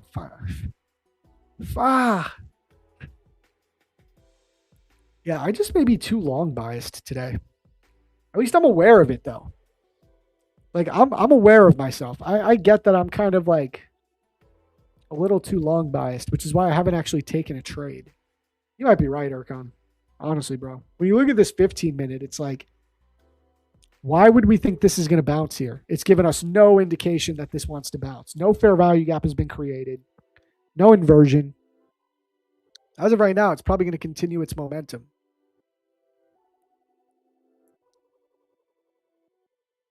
If you lose this value area low, so if you get a strong 5 or 15-minute closure below the value area low, yeah, I think you rotate down to midnight. But then, dude, if it gets to midnight, like what's stopping it from just hitting previous day's low? You know what I mean?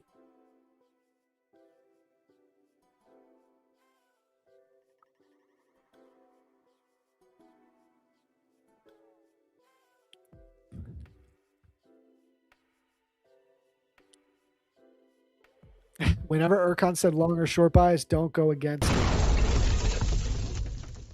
Facts.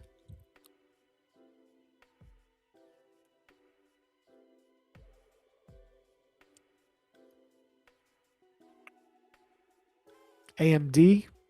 Where's the AMD? What time frame are you looking at the AMD, Kirsty?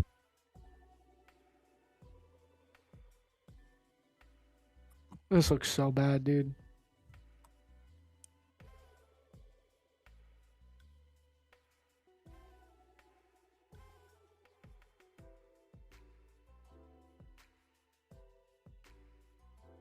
You know, it would make sense that we sell off.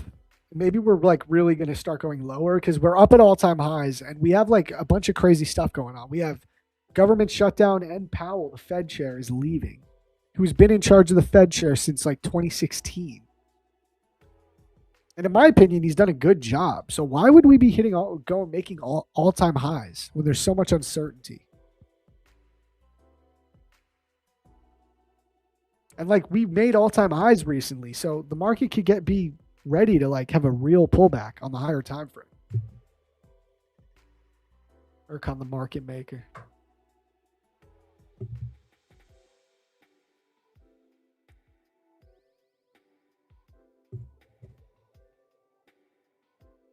$265. We're close now. 10 more likes. We'll run the rest of the giveaways, chat. Let's go. Oh, on the 1 minute, you're looking at AMD, Kirsty. Yeah, I mean, yeah, there could be that. Yeah, definitely. I thought you were looking at a higher time frame.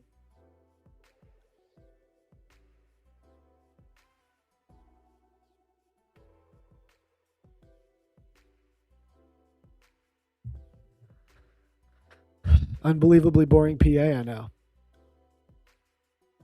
Is there any strategy to enter before the expansion? Yeah, it's called turtle soup, ICT term. It essentially is you buying or selling a breakout. So like, let's find an example of a turtle soup entry that would have worked. So like right here, Okay, here, let me go to the hourly.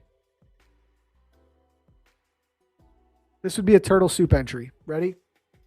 So here's an hourly swing low right here, right? Let's just go into the replay mode to make this more clear. Here's an hourly swing low. Now, you could do this on the 1 minute, the 5 minute. I'm just using an hourly time frame to make it a quick, easy example.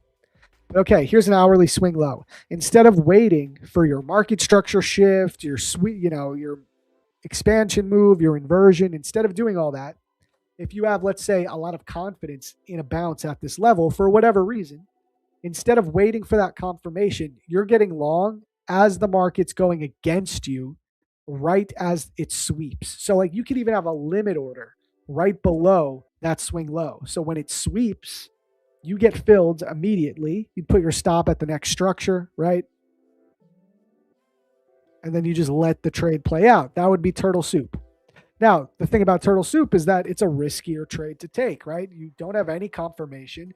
You're fighting short-term momentum, but you can get a really good entry. So if you can get a good entry and a fill at a good key level that you think has high probability to bounce from, it could be a good trade. That's how turtle soup works, and that's a way that you can get in before the expansion. Okay, NQ is definitely going to come down and make another low. That's for sure.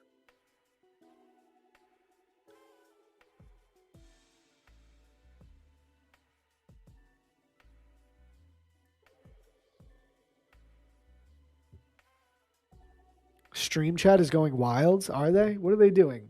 Just being fiends for giveaways?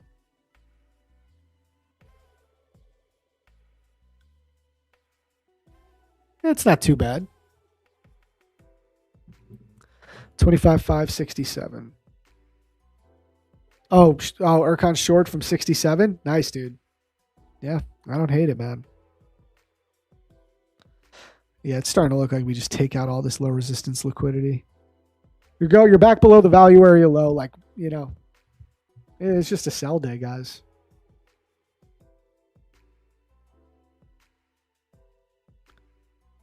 She's a selling.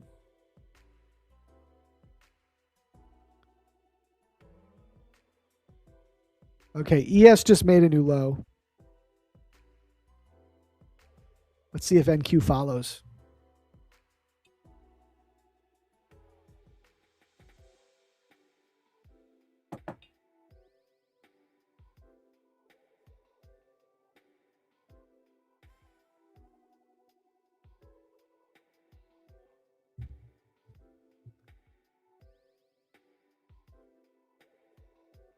All right, chat, let's do this.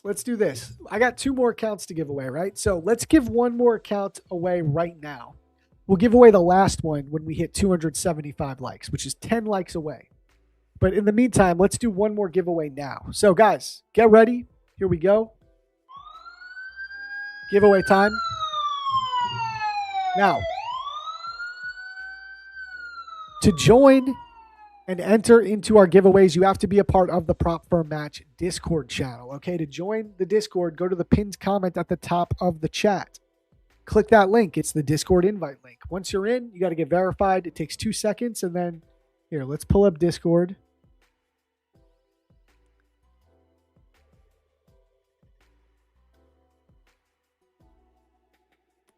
And I'm going to create a code.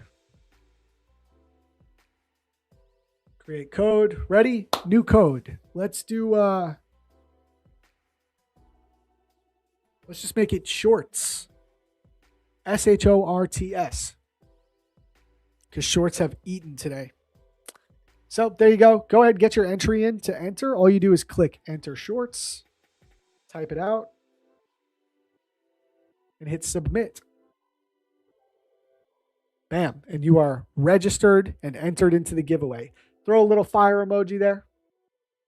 Once you've entered, boom, you guys get you guys know the program. So go ahead, get your entries in. Let's pull our chart back up in the meantime. And let's do this, guys. We're going to take one last very quick coffee break. When we get back, I'll copy the list. We'll get that giveaway going. And I'll still have 1 more account after that to give away. So I just want to hit 275 likes. Okay, so smash that like button. Let's get 10 more, and we'll do the next giveaway right after. But all right, guys, we will be right back. Take a quick break, and we'll see you in a moment.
All right, what's up, chat? We back.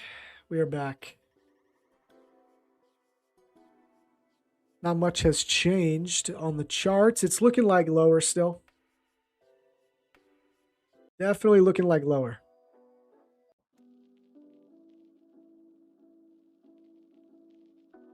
Where's active with a single giveaway? I've never won a giveaway. I told you guys. I don't got the luck. I don't got the giveaway luck. I got the payout luck. I'd rather have that. Coffees. No more coffee. I just say coffee break. Sometimes it's not good. Sometimes it's just a break.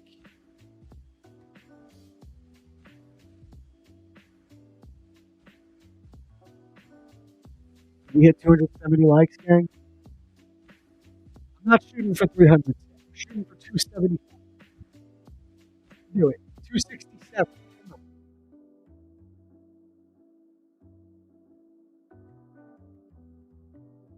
Kirsty's short again.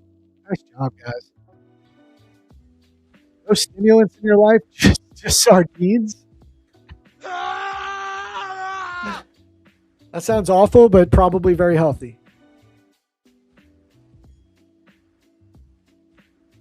All right, guys. Well, we got 2 more giveaways to do. Let's get this first one done. Let's get the list. I'll copy the names. I'm trying to hold out for the last one until we hit 275. I think we can do it, man. Hey, shout out to Andy inside the Discord. He just said, I just passed my free gifted TOF challenge thanks to Prop Firm Match. Let's go, man. Congrats, bro. All right, I'm going to copy these names.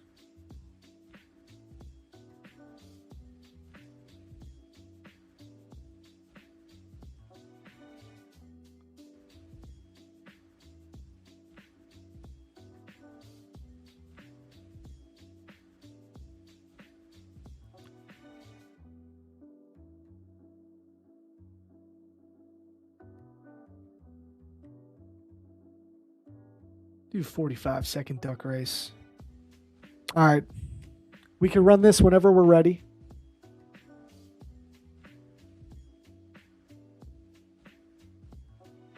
Yee.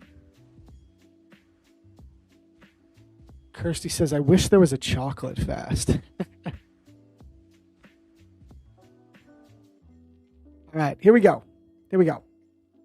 On 3. 1, 2, 3.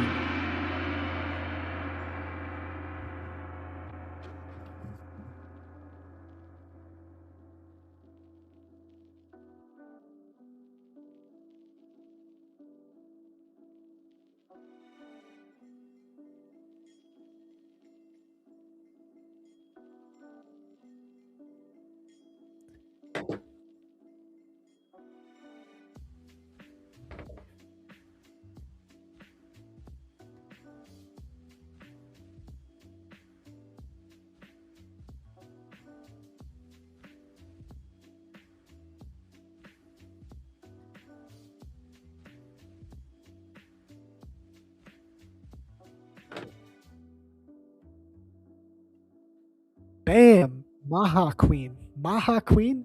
Is that for Make America Healthy Again Queen? 0557? Shout out. All right, let's do it. Maha Queen 0557. Shout out to the winner. Let's go. That's your wife one? Bro definitely just got himself a double entry and used his wife. Either way, congrats, bro. There's no way your wife's a traitor. There's no way. This duck race will accelerate my hair loss, bro. It should not be that stressful, bro. If the duck race is stressful enough to make you lose your hair, you got to reevaluate some things.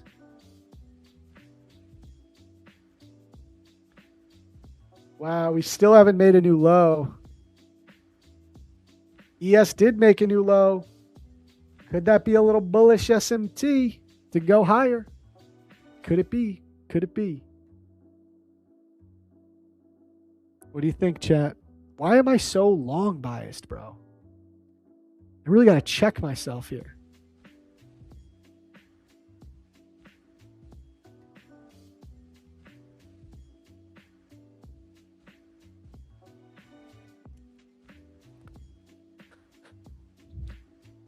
Muslims with edge with 4 wives? Oh, damn. I can never have 4 wives. Oh, my God. Sounds awful.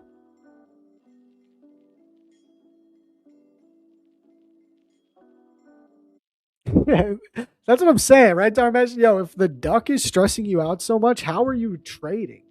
Trading must be the most stressful thing you've ever done in your life. That's crazy. We are going to do one more race, but I would like to hit 275 likes, gang. Can we do it? We're so close. Can we just do it? 270. Come on, 5 more. Hook your boy up. It helps out the algorithm, which helps out the stream, which helps out the giveaways, which helps out you guys. It's a symbiotic relationship here. Smash the like button.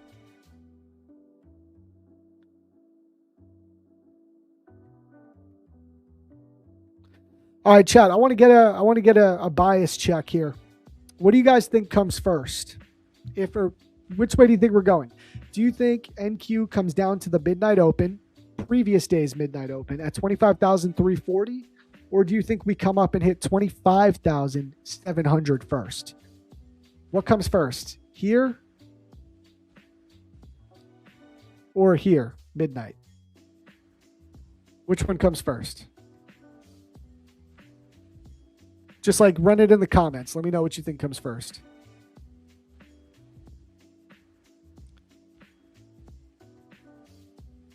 Listen, remember, guys, ES, it's at 50% of this price range. It's hitting its previous day's value area low. It's in a bullish fair value gap. I don't know if ES has the juice to go all the way down to previous day's low. I just don't know if it has the juice to do that.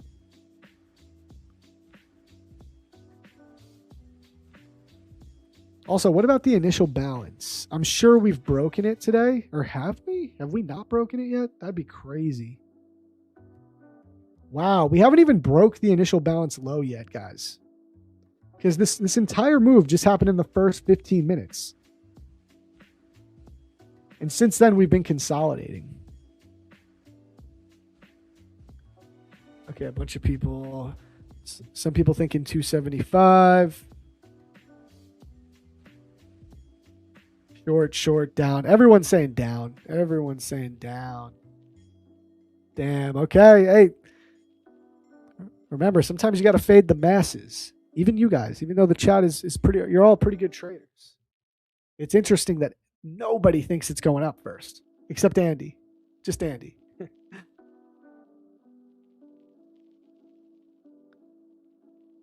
Valorant thinks we consolidate the entire session. Honestly, yeah, it could happen, bro. That would be like the worst thing because then there's just no more opportunities for the rest of the day. NQ is at the optimal trade entry. Reacting from there may have possibilities to get higher. Yeah. Yeah, I don't think it's crazy to think that this market can still recover, but it's tough. You're fighting a lot of momentum here. I don't think this SMT is going to hold. Like, you have a little bullish SMT right here because ES already took out the low. But I don't really think that's doing much for us. It doesn't feel like it's going to hold. I think you're just going to make that low. And then there's no SMT.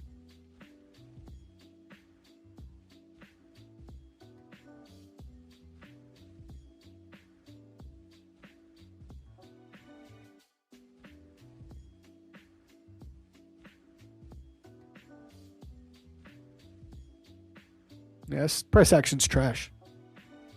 Dude, this Kev Trades is always asking me for stuff. He wants accounts for free. He wants a support/mod role. Bro, if you want a job, apply at Prop Firm Match. See if they need support agents. I have no idea. They might. Maybe they need them. Hit them up on Prop Firm Match support. I'm sure you can apply for a job. It's struggling to go up. Yeah, it feels like we're going to come down, take that low. We're like too close to it now. You know what I mean? It's like, why would we just leave that low intact at this point? But who knows, man? Like, I've been dead wrong on everything. Today's not my day, chat. Not my day. How do I get the account? Oh, for anyone that has won a giveaway, if you don't know how to claim your accounts, it's very simple. You go over here to PFM support on X. I'll link it in the chat for you. Click that link, send them a DM, and show them proof of your Discord handle, and they'll get you hooked up with your account, usually within 24 hours. It is stressing me out. Where's my sardines? Oh, you gotta, rub some sardines on your face. I heard that's like a natural stress relief.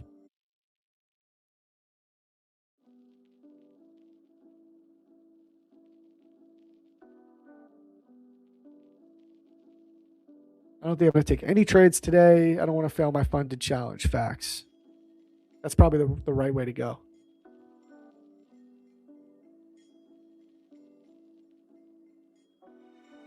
All right. We got 280.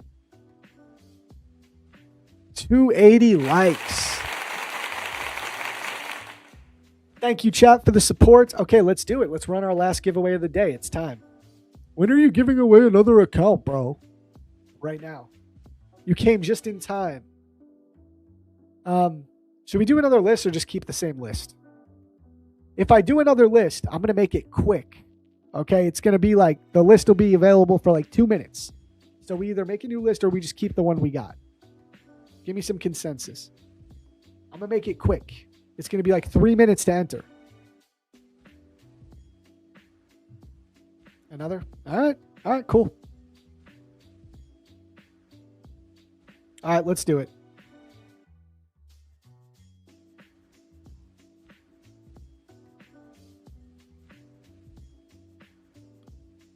Okay, create code. Do last for last giveaway. Bam. All right, the code is last, LAST to enter. Come here into Discord, go to the stream chat, go to the entry portal, just type LAST, last. Hit submit. That's it. Get your entries in, guys. You got until 11:45, so you got 3 minutes.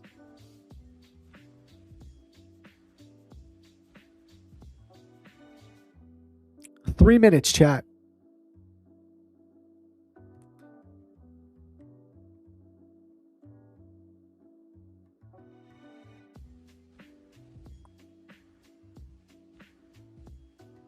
This price action sucks really bad.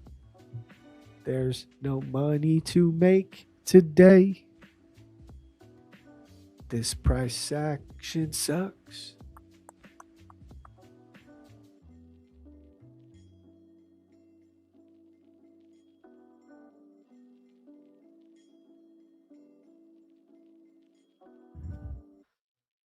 At least we're up on the XFAs. We're down on top one futures, up on the XFAs. Thank God I sized down today. I sized down to 2 micros. Thank God.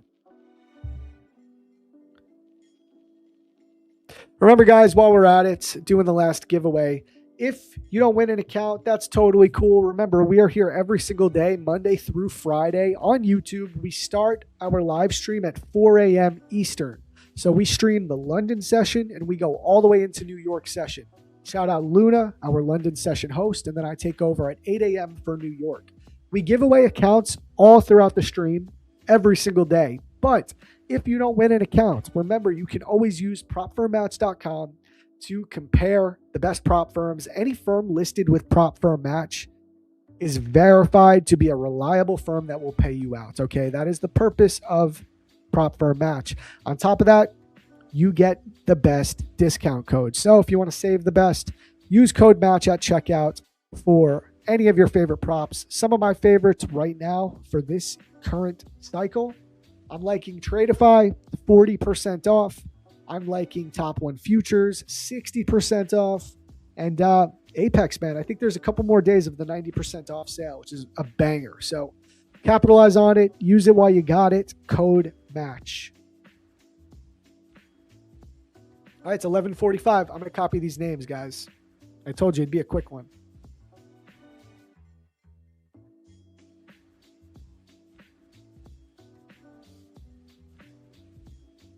Here we go. Last duck race of the day.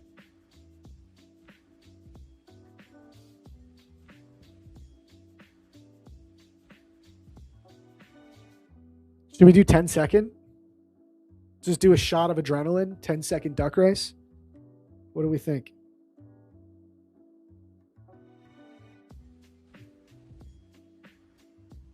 We need a Chinese dude for the Asia sesh. We need anyone for the Asia sesh.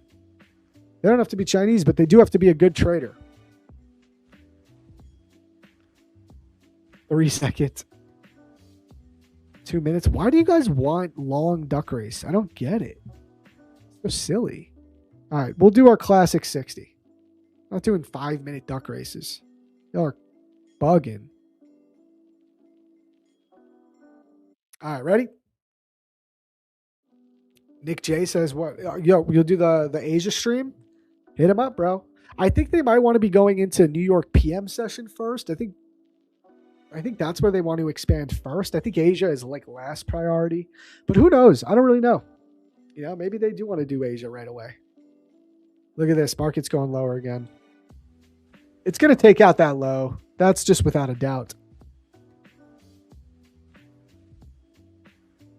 Put it for 12 to 15 hours. Honestly, this might be a funny idea. Maybe I'll do that tomorrow. We could run one duck race that just runs for the entire stream. And we could check on it periodically. That might be a funny idea.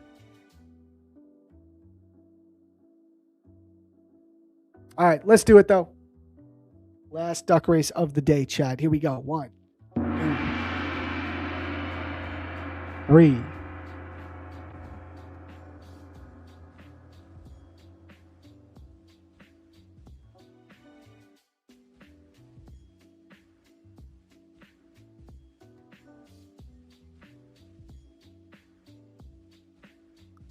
Yeah, if we give away an instant funded account, that would make it more fun. We got to see. I know Clay's coming on. I haven't heard if we're going to give away more instant funded accounts. But I'm thinking we probably will, so that might be fun to do.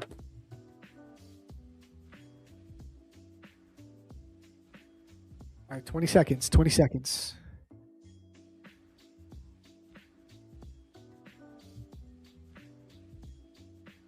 Ooh.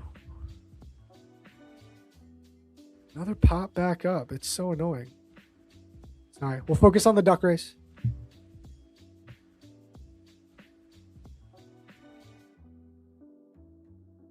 All right, Ravi.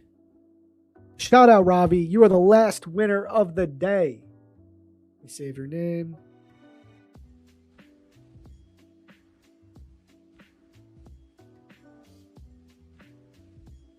Shout out, Ravi. Shout out, Ravi. Last winner of the day. Remember, to claim your account, it's very simple. All you got to do is go to PFM Support on X. Okay? So I'll link this in the chat for you. Hey, there we go. There's Trader Ravi. So this is what you got to do, Ravi. Go to PFM Support on X. I just linked it. I just linked in the chat right here. Send them a DM. Tell them you won the giveaway, give them a timestamp, and show proof of your Discord handle, okay? Once you do that, they should get back to you within 24 hours with your account. GG's, good game. Another great stream, guys. Another fire stream, bro. Peace. Yo, Ace, much appreciated, bro. Yeah, man, we're out here, we're cooking. Listen, we can't make money every day. Today, I made money not on stream last night, and then I'm red on top one future. It's all good. It's part of the game. We can't make money every day, so it is what it is. We'll be back fresh and ready to go tomorrow, and we'll keep it going. Tomorrow we have Austin Silver's coming. Oh, wait, no, tomorrow's Wednesday. Who's our guest? I think it's Stoic. I think we got Stoic. Let's just double check that.